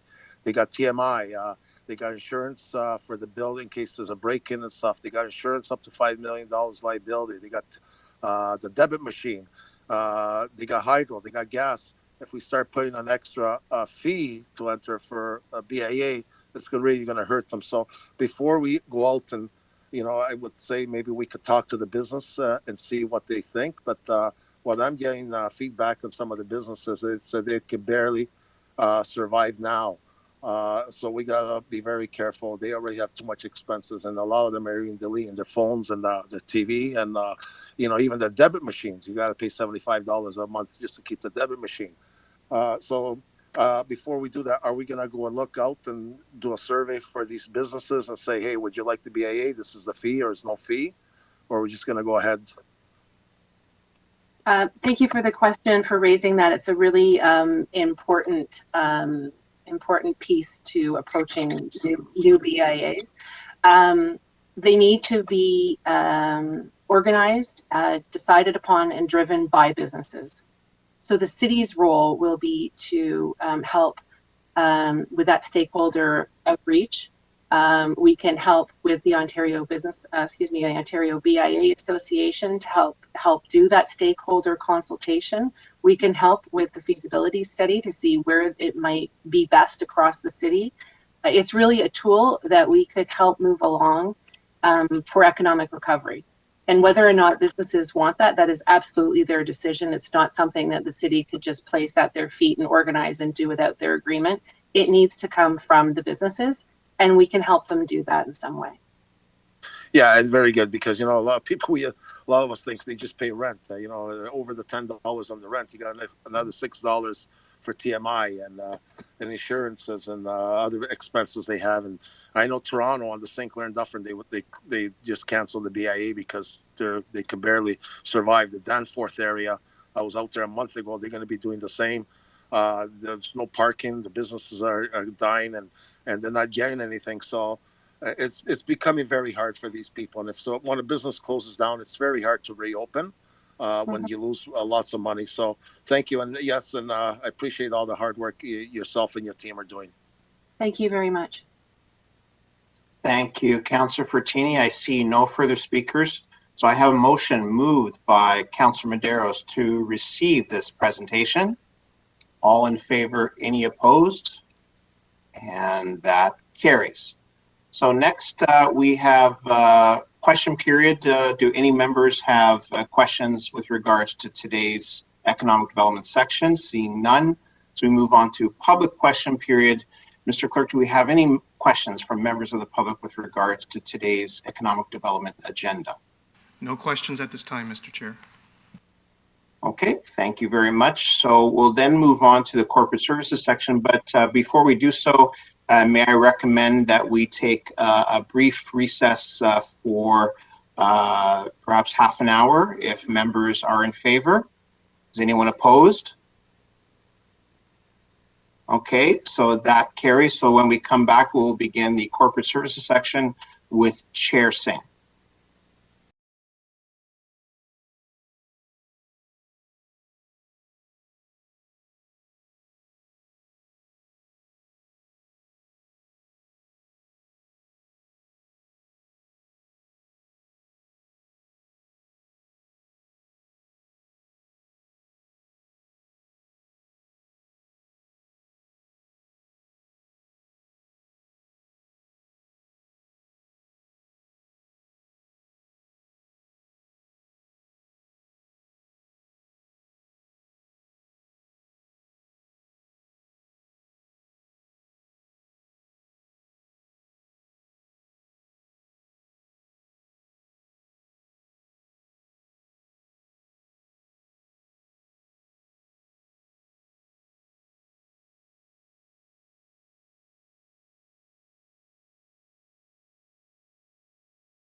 Sorry, Okay. so is he going to be attending? Sorry, did you say? No, he'll come. He'll be back later, he said. Okay, thank you. Okay, yeah. We can get started for the corporate services section. 1121 was referred earlier. Moving on to 1122, a member of council appointment, Arts, Culture, and Creative Industry Development Agencies. Do any members have any questions or would like to nominate anybody? Councillor Vicente? Thank you, Chair Singh. Yes, I think that for myself, it's very much a pleasure to, and for this arts role, to nominate Councillor Santos for this. I believe deep down, and every part of me says that she is the best choice on this council to be an important voice for the arts community.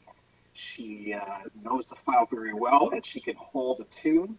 And so I nominate Councillor Santos for this. Thank you. Sounds good, Councillor Vicente. Councillor Santos? Thank you so much. Through you, Chair, thank you to my partner, Councillor Vicente. And I thought that we were going to have an audition for this role today, but it looks like there isn't. What I did want to share, though, is that there were obviously some concerns that were brought up in the delegation from Sharon Vandrish early this morning. And I was wondering, I had some questions, and I know that there's a motion on the floor. And just to clarify, Mr. Chair, I am still able to speak, even though it's not directly related to this motion. It's more about the report itself. Through you, Mr. Chair, yes, this report is on the floor for discussion. So, Councillor Santos, you can speak to it. So I was just wondering, just for clarification from staff, with respect to the composition of the development agency, is it possible for artists to be sitting in those roles identified in the actual report? Hi, Councillor. It's Jason. Through the chair, yes. So, I mean, as the report in the appendix states, so, I mean, someone could have a finance background, HR and organizational work, community and stakeholders, creative entrepreneur and artist. So for those first four, they can have that experience and be an artist as well. I think the one thing that I'd recommend to the panel and the chair and those building the panel is just, I mean, I don't think it's ideal to have 6 artists that on every decision and every vote they have to kind of walk away and declare a conflict on. So I think there's just a mindfulness of not having all, and that's why it's built the way it is. So it's not that they can't have that experience in the arts community. It's very valuable indeed, and we'd be open to having people with both the set of experience outlined in the council approved chart, but then also having that arts experience. Okay, and so just delving into the conflict of interest piece, and I can see where there's a challenge here. I would imagine that if you are an artist or an arts organization, part of the development agency, and if the composition was all artists and all artists were applying for the same grant, would that cause some issues, I guess, in terms of governance and ability for quorum to happen on key decisions? I think I would suggest through the chair that that's in part why the formula is outlined as it is, to not have that occur, and that's what council approved previous. So, and for, again, this is a 3-year process to move from a panel that becomes a nonprofit board of directors. They'll create their own set of bylaws. I think we can propose and give best advice as staff as from the nonprofit sector, from other communities. As Sharon mentioned this morning, what are other communities doing with respect to these boards? And but the members would have to declare their own conflicts, similar to City Council, and that can't be done for them. And I just think it would be a challenge if everybody has those conflicts in every decision being made. But that's for them to declare. And I know that there's been a delay on the timeline on this. What has caused the delay? Thank you, Councillor, through the chair. There'd be two things on the delay. One being COVID-19 making it a little more challenging to advance an expeditious recruitment for a volunteer role during a time when it's challenging for anybody to put forward time in a volunteer capacity that way, and being an unpaid position. And then secondly, so that took a little bit of extra time. And secondly, there's been a number of initiatives in the interim period to support both the arts and nonprofit sector during this time that council's approved additional funding and additional pivot supports to existing grant frameworks to allow them to move projects digitally in both arts and grant systems. So I would say we're a little bit behind, but as mentioned, that's why we undertook the senior project lead recruitment. It was initially going to follow the appointment of the chair, and instead we initiated that recruit sooner in order to be less behind than we already slightly are. And so, like, I know that this particular file and portfolio, I know that there are a lot of folks in the community. I know them. I know they're watching. And I know that there are a lot of concerns. There's a lot of issues from the past. There's a lot of disappointment. But I think, and I do accept and thank again Councillor Vicente being part of this, if council agreed for me to be part of this, because I would like us to move forward.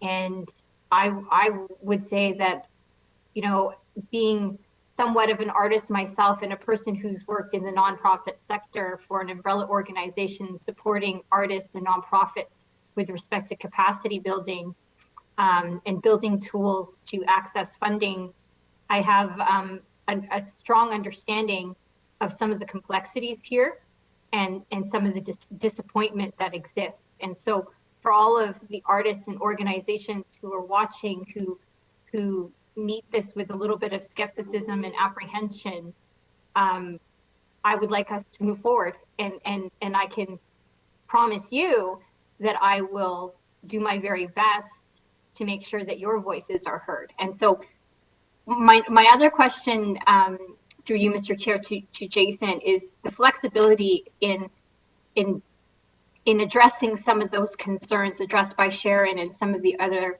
arts groups out there. Where is there flexibility for us and opportunity to do better as we move forward on this development agency? Thanks, Councillor. I think we're very much, through the chair, we're very much in the infancy of next steps. Senior project lead, as you know, we announced that the chair and the senior project lead 1 to 2 weeks ago, and so we're really at a blank slate. We have a lot of good ideas and a work plan, but there's a lot of opportunities, as mentioned, through the development of subcommittees to inform the panel's decisions. There's opportunities that I've been talking with the project lead about, some opportunities to meet with the arts community and just secure general feedback as well as specific feedback from any organizations, and some of those engagement opportunities will be forthcoming, and we'll keep council apprised of those and part of that as well. And I think there's many ways that the community can be part of this, and nothing's off the table.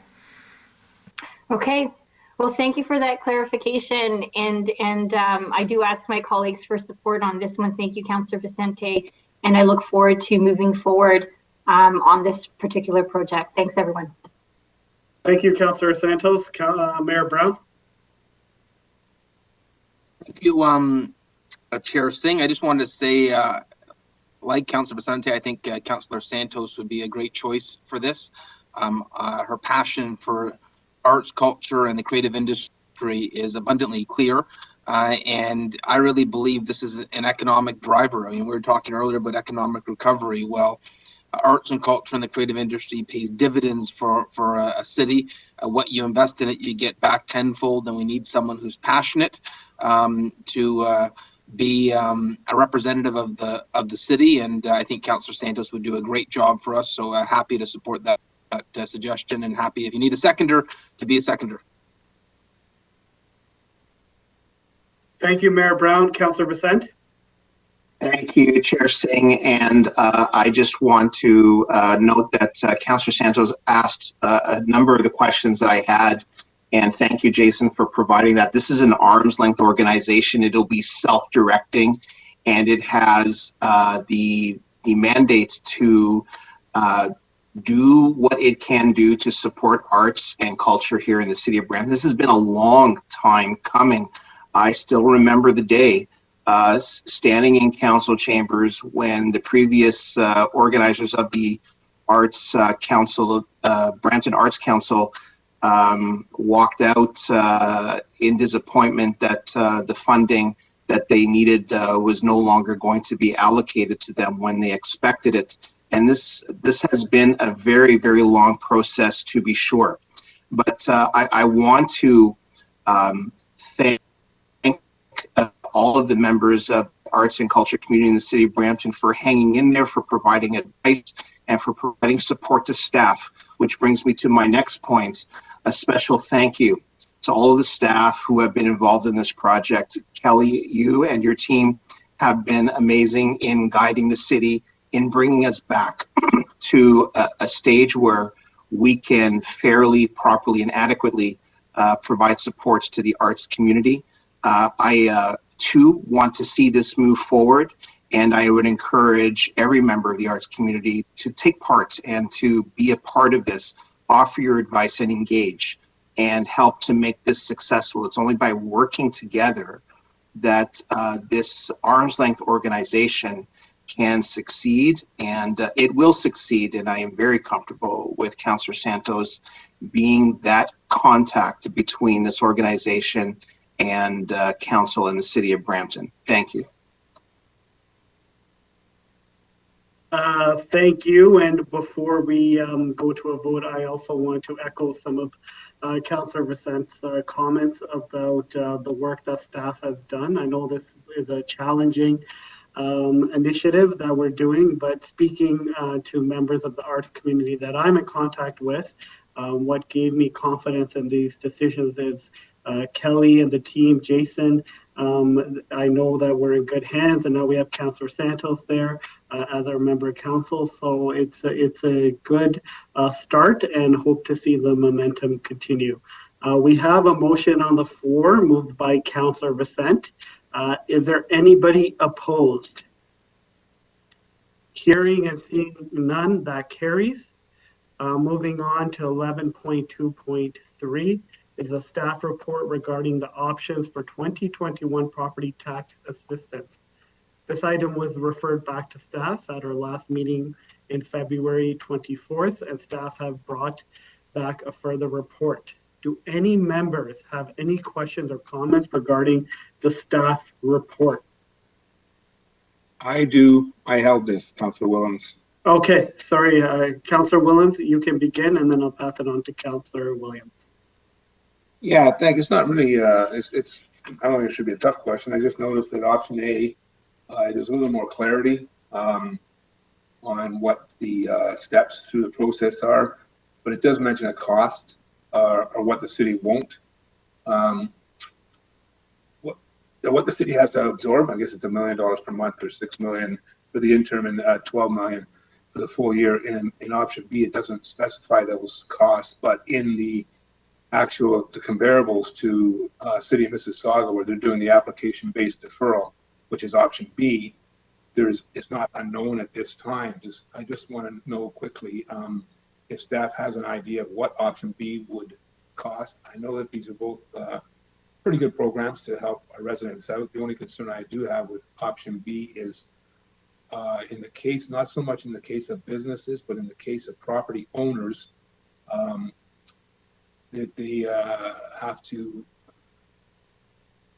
make, I guess they have to give a reason why.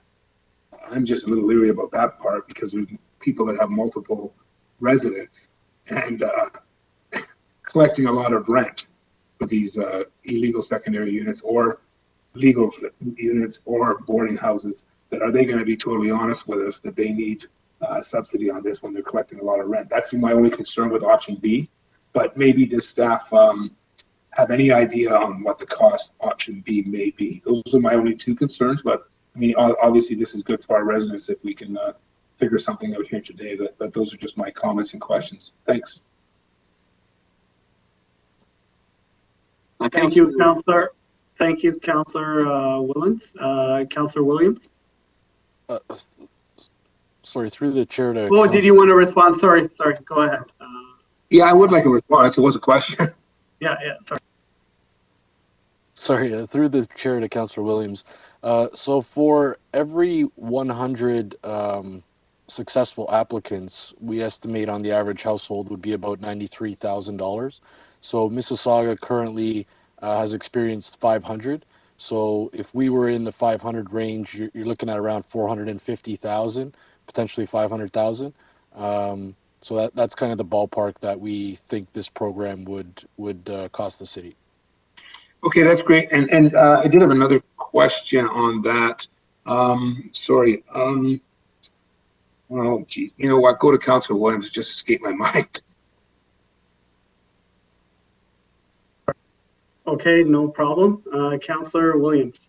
Thank you. Through you, Chair. So yes, I was reading through the report, and thank you for putting it together. And I just have a couple of questions. You know, we've just heard that many people are the city of Brampton, especially in the business sector. There's a lot of concern with businesses going out of business, going into arrears and such. So my concern with not giving an option for a tax deferral, it could just mean that we will be going into further arrears, or that number of people who are just not able to pay their taxes is just going to increase. So I'm just thinking that giving people the option, I think, is a really smart way for us to go. It's also, you know, a considerate way for us to go. So I just had another question, though. With regards to the city having the 22,000 overdue accounts since the beginning of the year,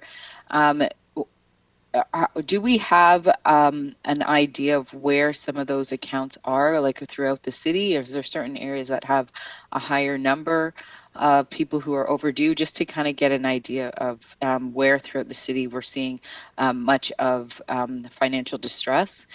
Are you able to provide that kind of information? Through the chair, I'll ask Martin Finnegan to respond, but I would just note that if we were to do option B, the 22,000 is total accounts in arrears. The program would only be eligible to accounts that have entered into arrears since the pandemic started in March 2020. So that's a significantly less number of accounts. Like I think we're in the 4,000 to 5,000 range. So those would be the eligibility criteria for that program. But I'll let Martin respond to the further question. Thanks, Mark. It's Martin Finnegan through the chair to Councillor Williams. We have rolled up information in terms of available to me right now in terms of the total number of overdue accounts, but I can easily put together a ward count and share it with council through a memo if you prefer. Sometimes those numbers can be sensitive to people in the areas, especially when they're quite different than others. So I don't have the ward breakdown, but I can easily get that for you. That would be really great. And a memo is fine. I think it would just be helpful to inform the councillors of what, what our wards look like financially for some of our residents. So yeah, I think to Mark's point, I think you were saying it's around 3,500 people since the beginning of the year. So that's the number we'd be basing the applications for. So, I think, again, having that ability to give people the opportunity to apply should they need it, I think it's a responsible thing for us to do. So I would like to move that we choose option B for the property tax assistance. And thank you.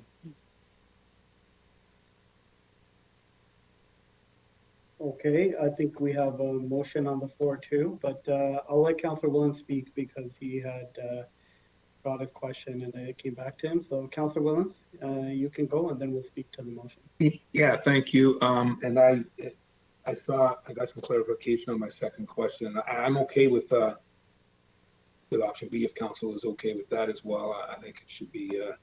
I think Councillor Williams is correct. We need to give them the option, but in respect to having a report come back, what breaks it down as ward reports, I would not feel comfortable with that because there's certain areas of the city that are in financial difficulties more than other parts, and I don't think it would be right to identify this particular areas. I think it would just be I think I'd be more comfortable with a city-wide report rather than broken it down in wards, only because of the sensitivity of, we all know where there's certain areas that are, they're lower incomes than other areas. So I don't think that would be fair to our residents to break it down by ward. I think overall city would be fine because then you wouldn't be identifying the areas. Just my thoughts. Thanks.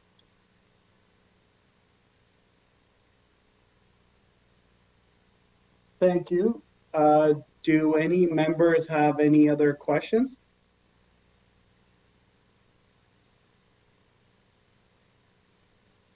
Seeing and hearing none, then we will go to a vote. We have a motion on the floor by Councillor Williams.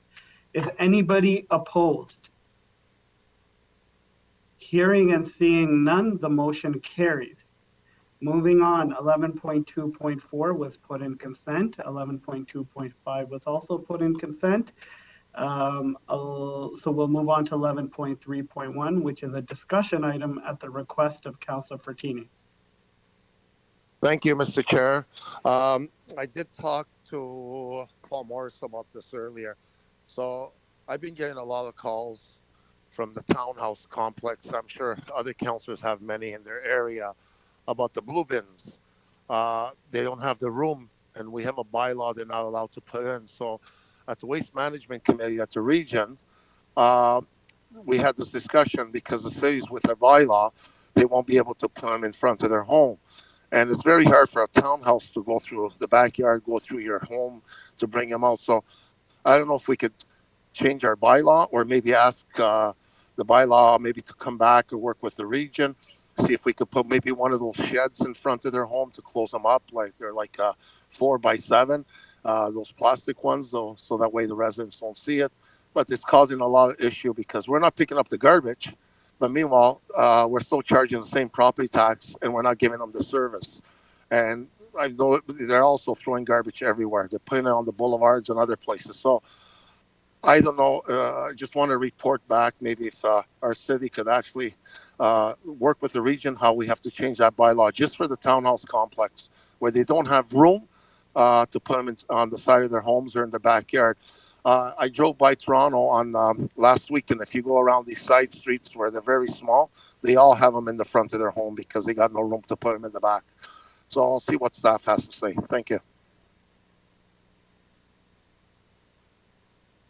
Thank you. Seeing no other questions. Okay, the motion is on the floor that staff be requested to review the bylaws. Through you, Mr. Chair, would be that staff be requested to review the bylaws with respect to the location of garbage and recycling bins in consultation with appropriate regional staff for those townhouse complexes with no room to locate those recycle bins and garbage bins within their front yard or rear yard, and report back to council. Yes, thank you, Peter. Yeah, that's correct. Because a lot of them, they they want to put out garbage. We're not even picking up the garbage, so it's becoming a big problem for them. Thank you. Okay. So we'll take it as read. Are any members opposed to the motion? Mr. Chair, sorry. John Avbar from Enforcement and Bylaw Services is present, and he can speak to it if there are any questions. Okay. No members of council have indicated they have additional questions in the chat. So I'll move to a vote unless any member has any question. Well, Mr. Chair, sorry, can we hear what John has to say maybe? Sure. He might have better information than myself or us. Thank you. Okay, John?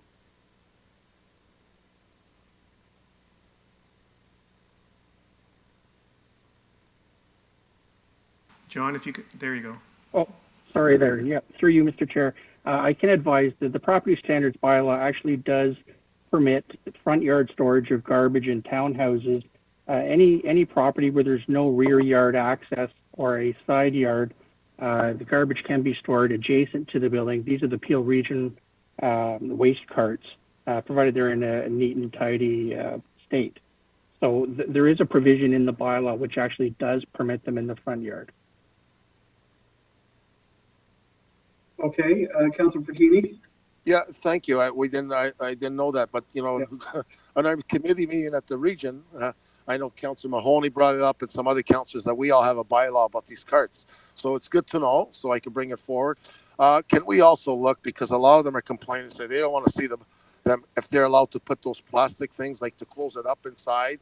It helps for the rats and it helps raccoons and you don't see all these bins, and they have these plastic bins that you sell at Home Depot or rolling on them. You know, they're like 4 feet by 7 feet, 5 feet tall, and you could actually have them closed up if that could be possible too. But I'll take it back up with the region, and thank you so much. I was told that it was due to a bylaw, the city bylaw, they cannot pick it up. Yeah, so thank you. Councilor Pertini, just for clarification, do we still need this motion then? No. If we have a bylaw, we do not need it, then I'll take it up with them. And thank you so much, perfect. John. Thank you. Perfect. Okay.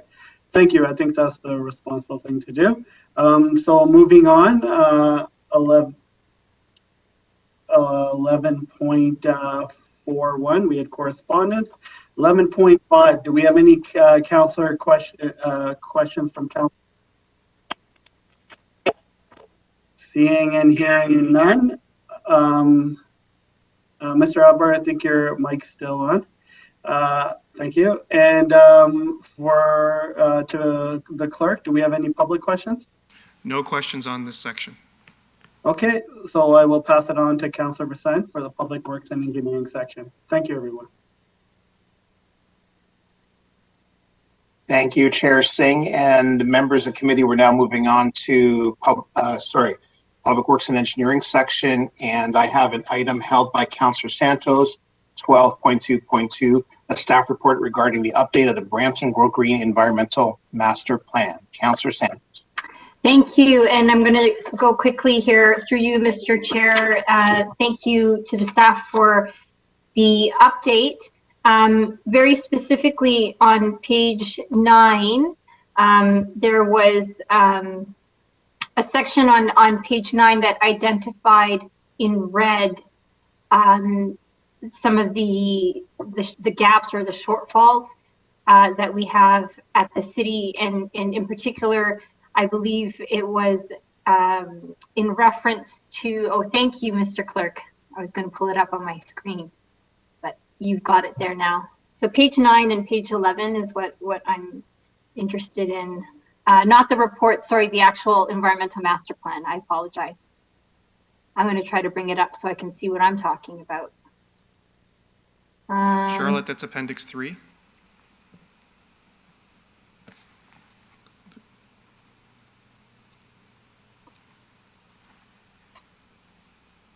There we are. So there's a chart, and I've been speaking to specifically Nelson. Okay, so the red, it says off target, vehicle kilometers traveled, public participation in programs, staff participation in programs. Those things caught my attention because I'm wondering, and I spoke to Nelson Cadet about this as well, about creating incentives for City of Brampton staff to actually take sustainable modes of transportation. So Google, for example, and I'm not suggesting this, but Google, for example, creates incentives and financial incentives for their staff to ride their bikes or take the bus to work and leave the car at home. We have bike to work day. We have don't drive your car to work day. There are different things that we are doing, not consistently throughout the year, but just as various points and small little drops in the bucket throughout the year. And so I wanted to bring that up because I'm wondering if there are any incentive programs that we can consider at the city in order to not just get people to take more sustainable modes of transportation to work at the city, but also to measure the greenhouse gas emission reduction that would cause, as well as cost savings for the actual staff themselves. So there's possibly an opportunity to do a campaign similar to the Please Slow Down campaign by the Peel Regional Police, which is all over social media, where they're asking drivers to slow down. What if we created some sort of incentivization program, social media campaign around getting people to take sustainable modes of transportation, and then therefore being able to measure those reductions in greenhouse gas emissions. And so I leave it there because I wanted to bring it up. I think towards Earth Day in April, I might be bringing something forward. I am working with Nelson on this particular issue. So if staff want to comment, that would be greatly appreciated. And I hope maybe Nelson or Henrik, you guys are on the line. Sorry, Councillor Santos, it's Jane to the chair. I just wanted to, before I throw the question to staff, I just wanted to acknowledge our staff in terms of the work that they've done in regards to the environmental master plan. I think that you know, a lot of times some of our reports come up with some difficult issues, so I'm very glad that this time we're able to report some really good news in terms of moving forward in order to be able to fulfill our goals on this plan. So. With that, I'll turn it over to maybe I'll turn it over to Stav or to Michael Hoy to see if that suggestion could be considered.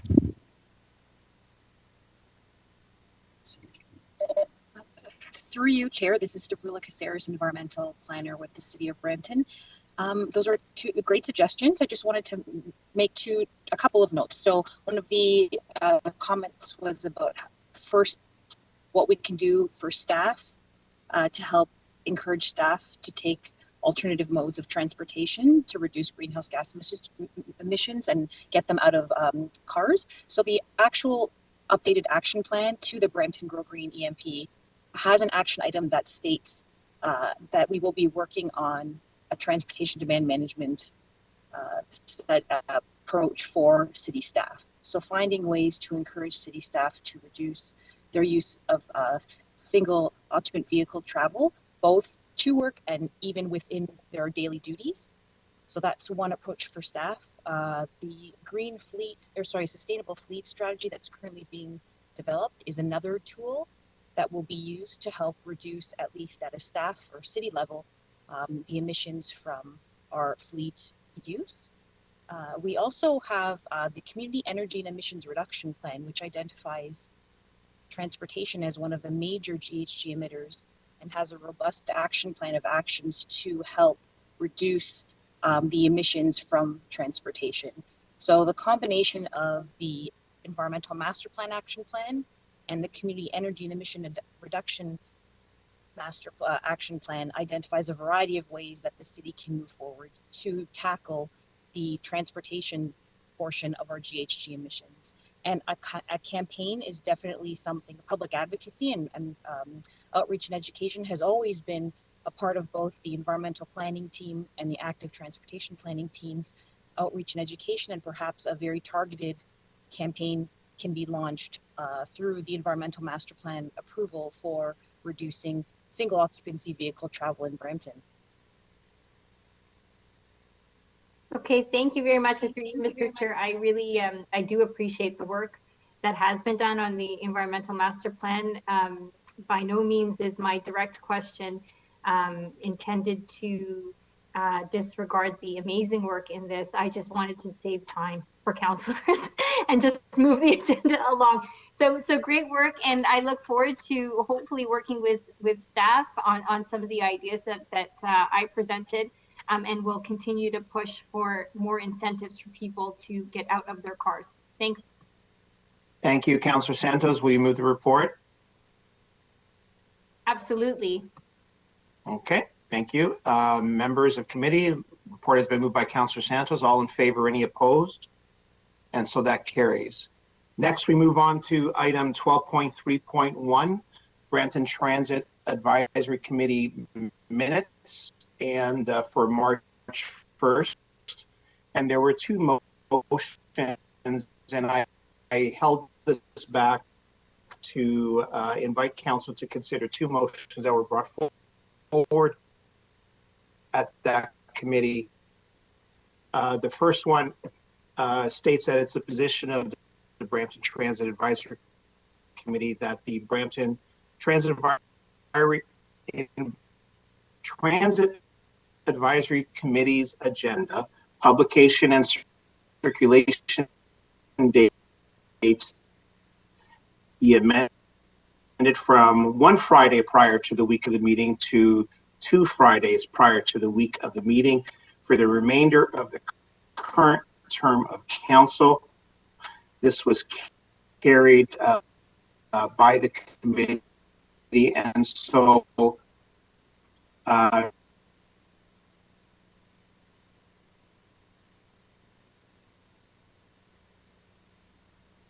Mr. Chair, your audio is breaking up, so we're not hearing you at the moment.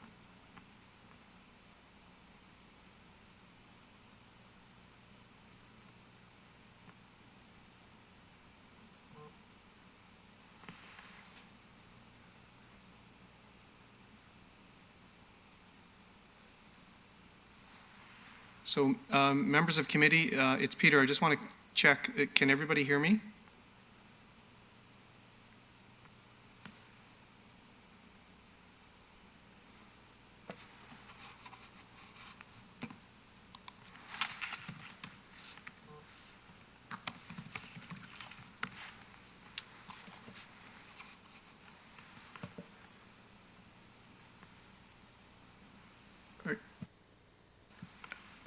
I'm just going to do an audio check. This is Peter. Can everybody hear me? There's nothing coming through at the moment for WebEx.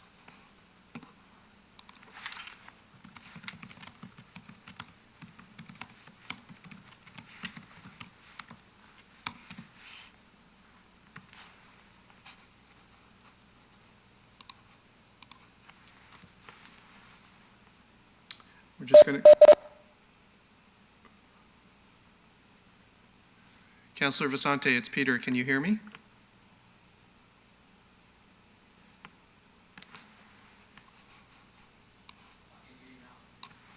Councillor Vicente, it's Peter.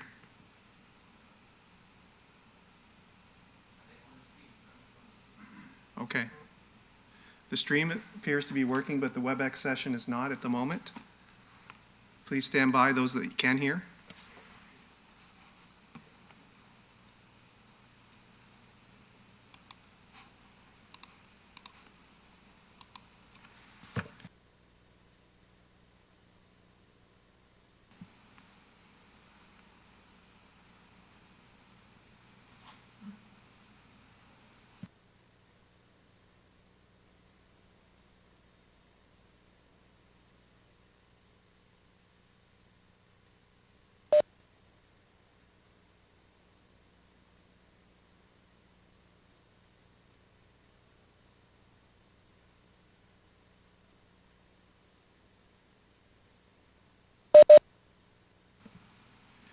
Members of committee, it's Peter. I'm just checking to see if anybody can hear me at this point.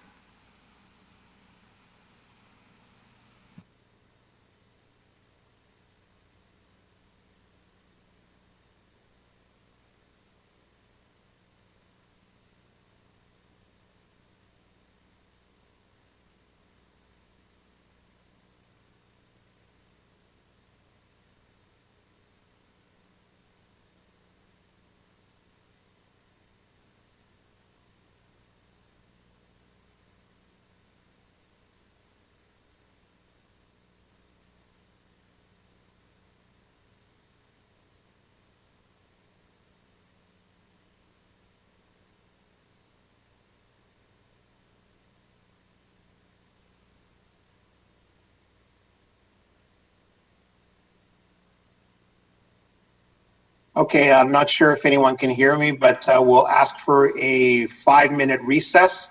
It is now 2:10 p.m. Mr. Chair? Mr. Chair? Now you can hear me. Very good. We are back. So, we are back, and sound and technology has been restored. So I will go back to the item that I brought forward before, the minutes of the Brampton Transit Advisory Committee, specifically 2 motions that were carried at that committee. The first one in regards to a request by the committee to increase the time between the publishing of the agenda for that committee and the day of the meeting of that committee. And before I would move that motion for council for committee's consideration, but before we do that, I'd like to ask if the clerk has any comments. Through you, Mr. Chair, you're asking for comments on the first one in terms of the earlier agenda publication date. That is correct. Okay, thank you. Through you, Mr. Chair, to members of committee, it would be unusual, but this committee itself, I believe, is scheduled to meet either 3 or 4 times a year. It doesn't meet monthly. The second motion, I guess we can talk about that in a few minutes. If there is material that is available, and if it's the wish of this committee of council to have the meeting agendas for the Brampton Transit Advisory Committee published a week earlier, we can do our best efforts to do that. We may not have all the materials available, but we'll publish whatever material we do have for the committee. Very good. And then through the chair to you, Mr. Clerk, then in the same process that you follow with our agendas and all other agendas where you provide an update to the content of the agenda, you would note that on the city website as a updated version of that agenda. Would that be correct? That's correct. Closer to the meeting date, yes. Very good. So Councillor Paleshi, would you like to move this motion?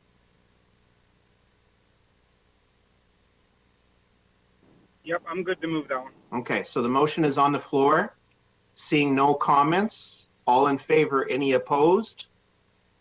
And that carries. And so now committee will deal with the other position put forward by the Brampton Transit Advisory Committee, that the frequency of the committee meetings for Brampton Transit Advisory be increased for the remainder of the current term of council. And again, I'll just send it back to you, Clerk, just to provide some context on this request. Through you, Mr. Chair, as I understand, the purpose of this advisory committee is to provide some strategic and some limited operational advice within certain limitations to the Brampton Transit Service. And that's why it was set up to be sort of a quarterly or 3 times a year meeting. If there are matters that do require the committee to meet earlier than the scheduled timelines, the chair of that committee could call a meeting just as any chair of any committee could do in accordance with the procedure bylaw. I would also defer to the general manager of transit if he's on the line, because the information that drives this committee does originate from transit. So we want to make sure that one, it's informative, instructive, but also doesn't impact the operational aspects of the transit service in terms of the frequency of meetings for this committee. So Alex, I don't know if you have any comment on the frequency of meetings. Absolutely, and through you, Chair, or to you, Chair, I know our terms of reference refers to Q1, Q2, and Q4 meetings every year, but then again, it's also prefaced with at the call of the chair as well. So at any point in time, if the chair feels that the meeting should be had for the purpose of something happening, or transit wants to bring something forward and brings it to the chair, then that's something that could be called at the call of the chair. Okay, thank you. Councillor Paleshi, I have you on the board. Thank you, Councillor Vicente. I think that given the previous motion that we had just moved with the comments from the clerk, stating that the meetings are once a quarter,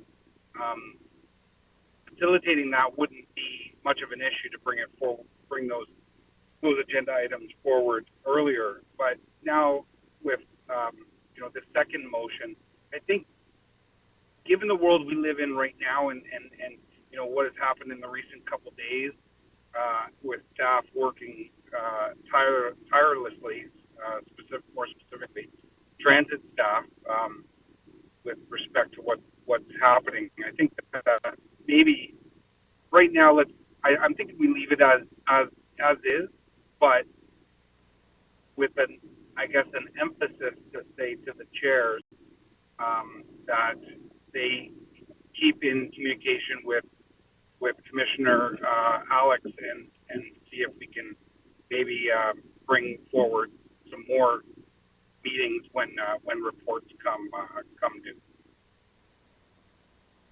Thank you, Mr. Chair.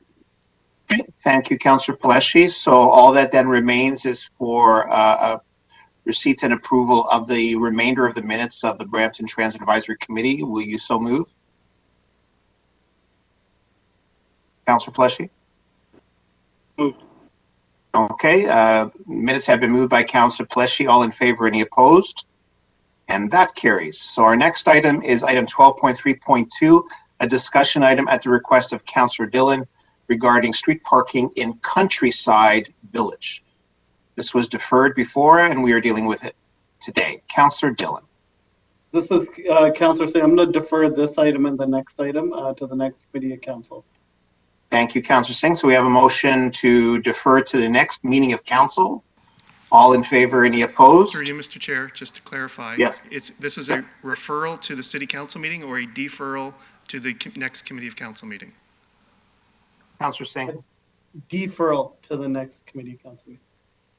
So that would be March 31st. Yep. Thank you, Councillor. Members, you have the motion. All in favor, any opposed? And that carries. Next, we have discussion item, the request of Councillor Dillon regarding slope clearing and windrows, item 12.3.3. Councillor Dillon. Defer both.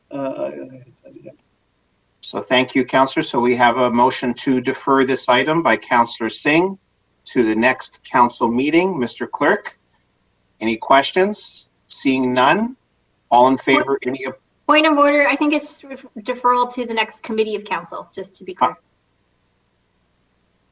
Councillor, thank you, Councillor Santos. Mr. Clerk?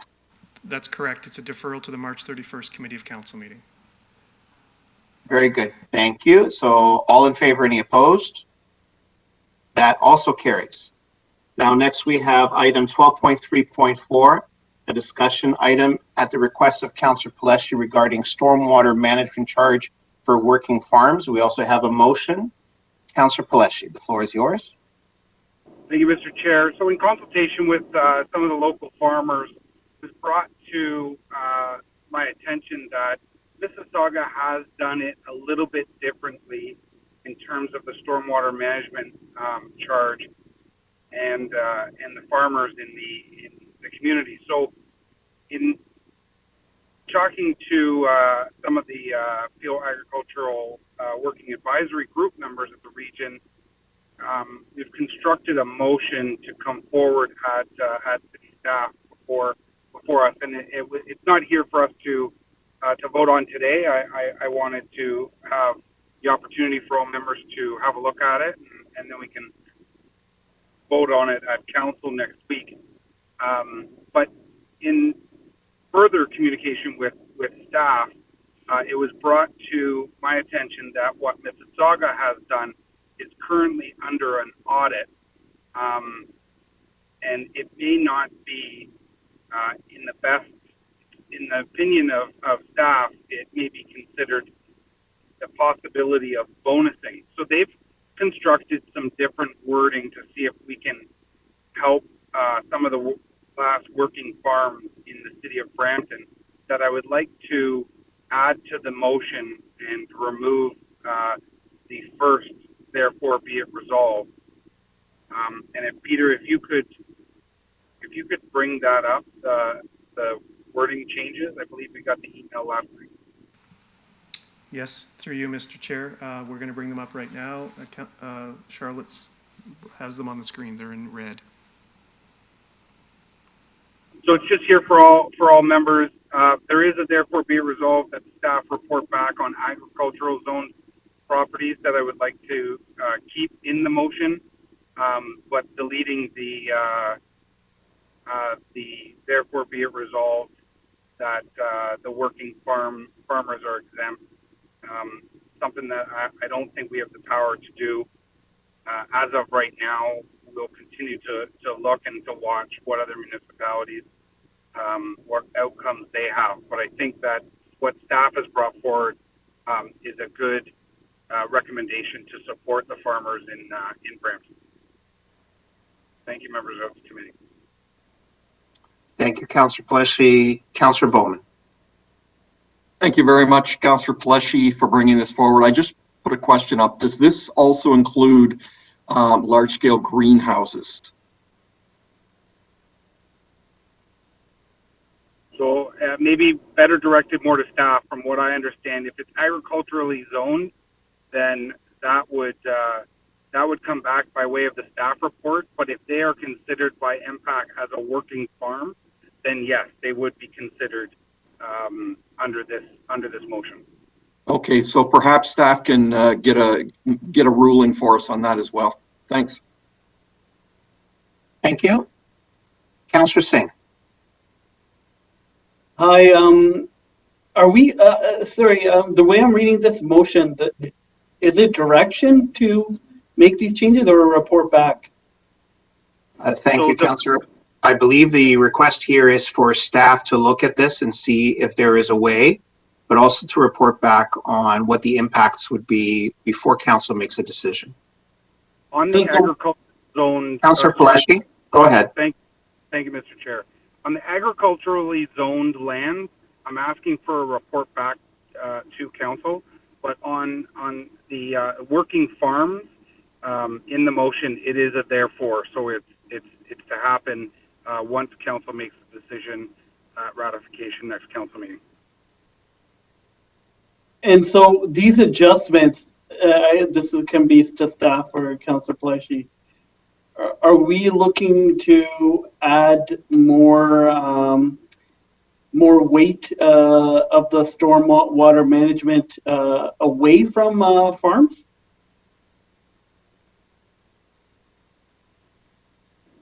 I think through you, Mr. Chair, I think from what we've heard is a lot of the working farms in Brampton control a lot of the water runoff that they have on their farmland.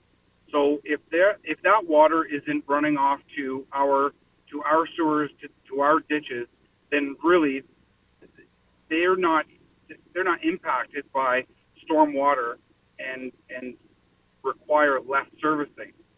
The way we did the billing for a lot of the farms, because of their acreage is considered by unit, and we bill by unit.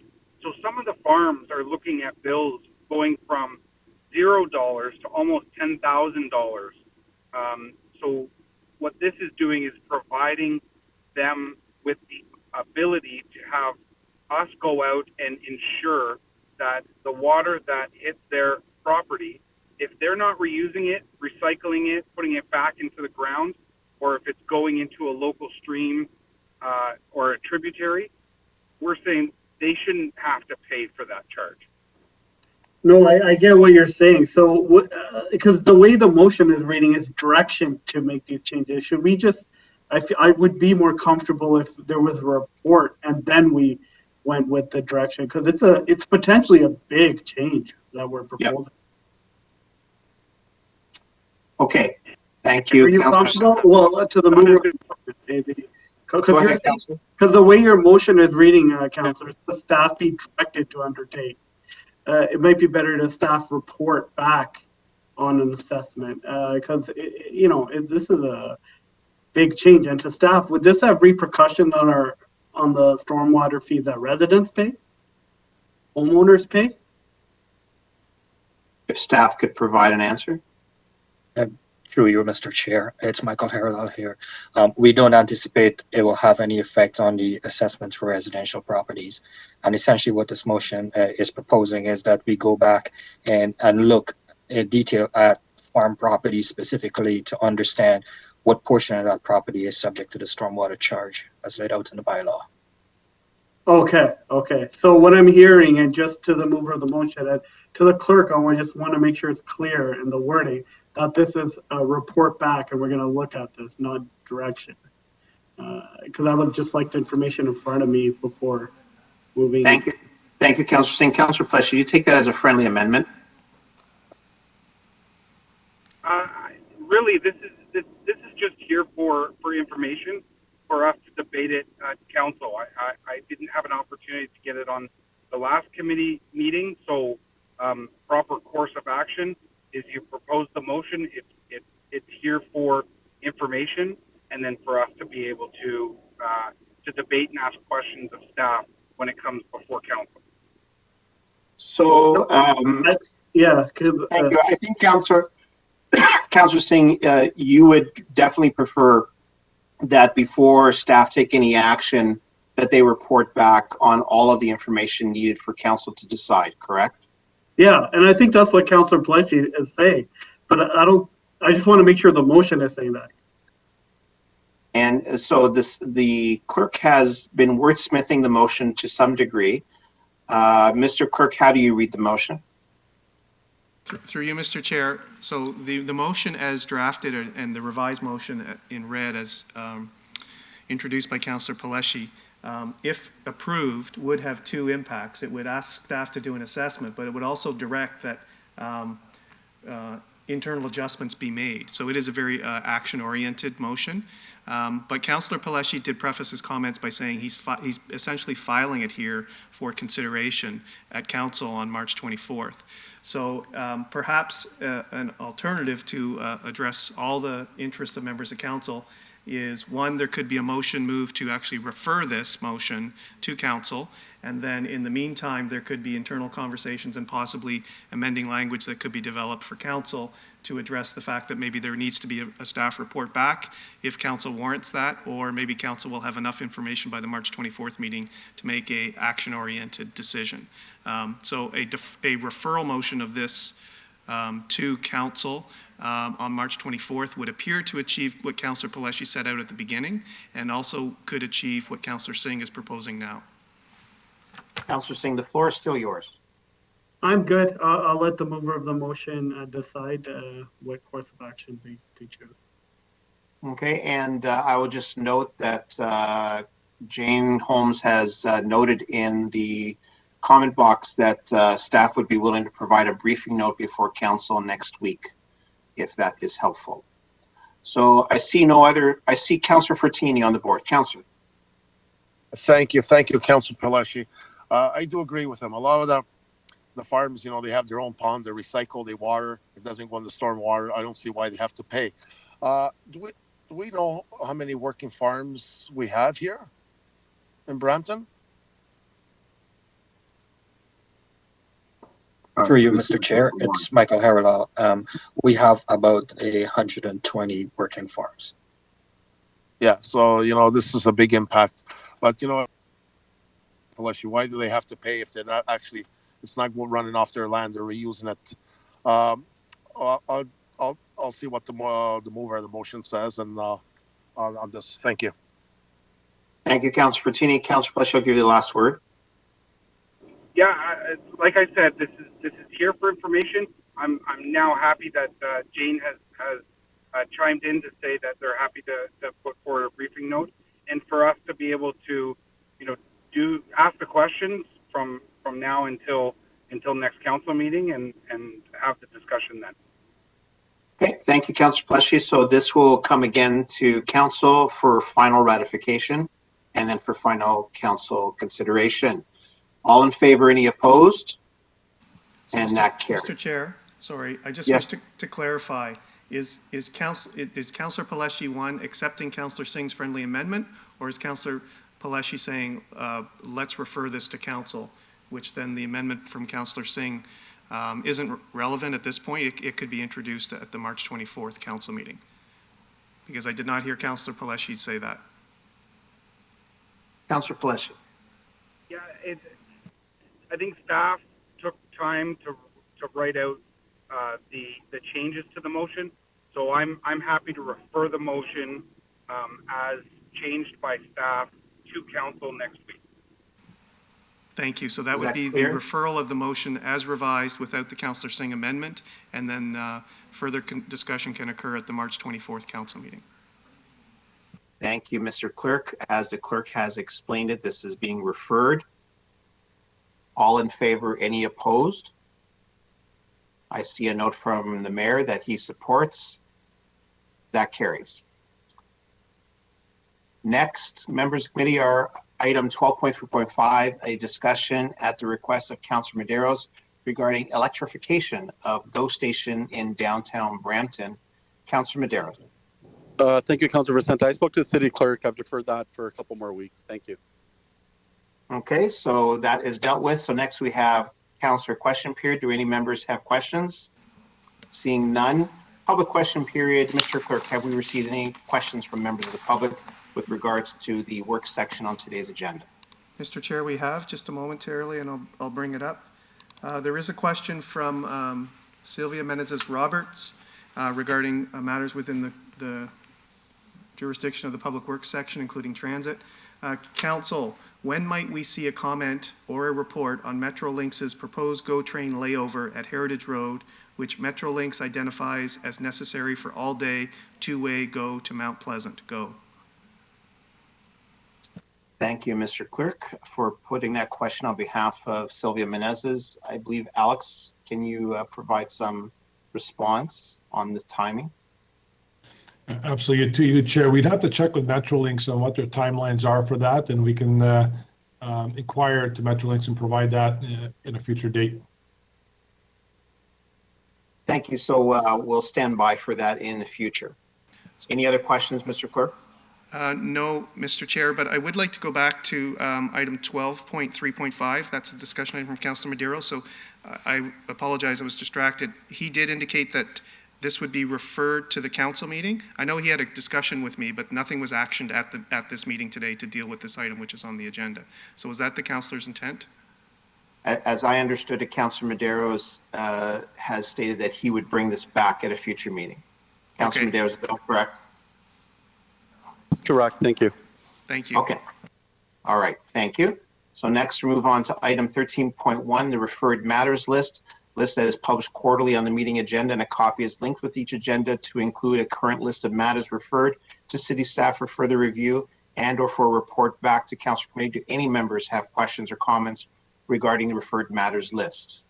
Seeing none, we'll move on to next item for public question period. Mr. Clerk, have we received questions from the members of the public with regards to other items on today's agenda? There are no more questions, Mr. Chair. Very good. So then we moved on to closed session. We have a motion, and perhaps, Mr. Clerk, you can just provide a summary on the items to be dealt with today in closed session. Through you, Mr. Chair, to members of committee, there were 3 items on closed. Item 15.3 was added to the consent motion. There will be a public motion when committee arises from closed session. 15.1 was held by Councillor Willens. It's an open meeting exception regarding a position plan, procedure, criteria, or instruction to be applied to any negotiations carried on or to be carried on by or on behalf of the municipality.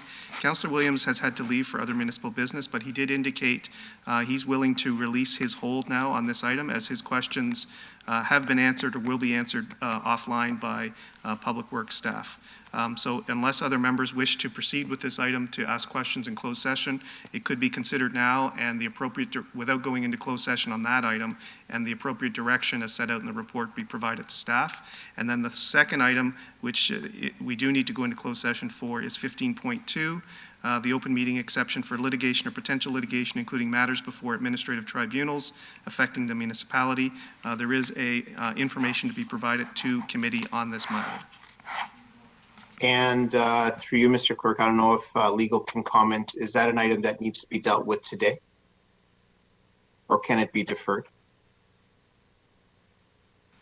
I would defer to legal or yeah, the Legislative Services Department on that. Is someone from legal on? Sorry, which item are we referring to? So item 15.2, can that be deferred to the next council meeting? I would ask Deborah, because I believe we had external counsel that was available today to speak to it. Very good. So we'll deal with it today then. So, Mr. Clerk, then we'll deal with item 15.2. 15.1 will be deferred, is that correct? 15.1, if there is no questions, then a public motion can be passed that the item be acknowledged and the directions contained therein be approved. And we can do that when we come back? Yes, okay. we can. Yep. So I have a motion moved by Councillor Santos to move into closed session to deal with the items as described by the clerk. All in favor, any opposed? That carries. So to members of the public watching today's meeting, all meetings of committee must start and end in public session. After closed session is completed, committee will reconvene in public to complete the business on today's agenda.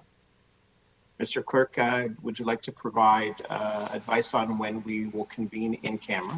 Mr. Chair, 10 minutes would be appreciated, please. Okay, so we'll be back at 2:45.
and then we will get started. So I see Councillor Williams, Councillor Bowman, Councillor Singh, Councillor Medeiros, Councillor Fortini, Chair Vicente, Councillor Santos, and I believe that's all that I see at this moment, but we do have a quorum present, so Mr. Chair, I will turn it over to you. Councillor Pelletier, sir. Councillor Pelletier, so noted. My apologies, Thank you. Thank you, Mr. Clerk. So for members of the public, in the continuing interest of transparency and open government, I will report in public session any outcomes from today's closed session business. And as a result of our closed session today, I wish to report the following: that we dealt with item 15.1, an open meeting exception, a position plan, procedure, criteria, instruction to be applied in any negotiations carried on or to be carried on or on behalf of the municipality or local board. The item was considered in closed session, information was received, and direction was given to staff. Mr. Chair, sorry, my apologies. So that item was not considered in closed session because it was held for during the consent motion from Councillor Willens, who then released it before we went to close. So we should just take a motion now just to acknowledge the report and the directions included therein, and then we can proceed to the next item. So we need a mover for the motion for 15.1. Yes, please. Do we have a mover? So moved. By Councillor Santos. All in favor, any opposed? And that carries. Next, we have item 15.2, an open meeting exception under section 239, a position plan, procedure, criteria, instruction to be applied to any negotiations carried on or to be carried on or by or on behalf of the municipality or local board. The item information was received and no direction was given. Next, we have, I'm sorry, that was for item 15.2, so I'll just read it again. Open meeting exception, litigation or potential litigation, including matters before administrative tribunals affecting municipality or local board. That item information was received and no direction was given.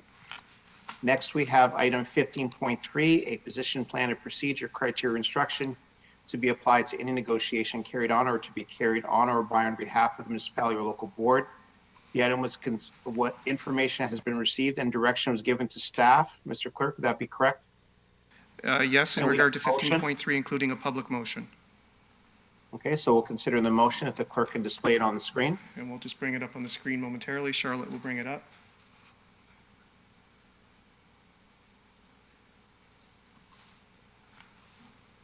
So, Mr. Chair, while it's coming up, I'll just read out the motion. It's that the Commissioner of Community Services be authorized to execute any agreements or documents necessary to give effect to council directions herein on terms acceptable to the Senior Manager Realty Services and in a form acceptable to the City Solicitor or designate.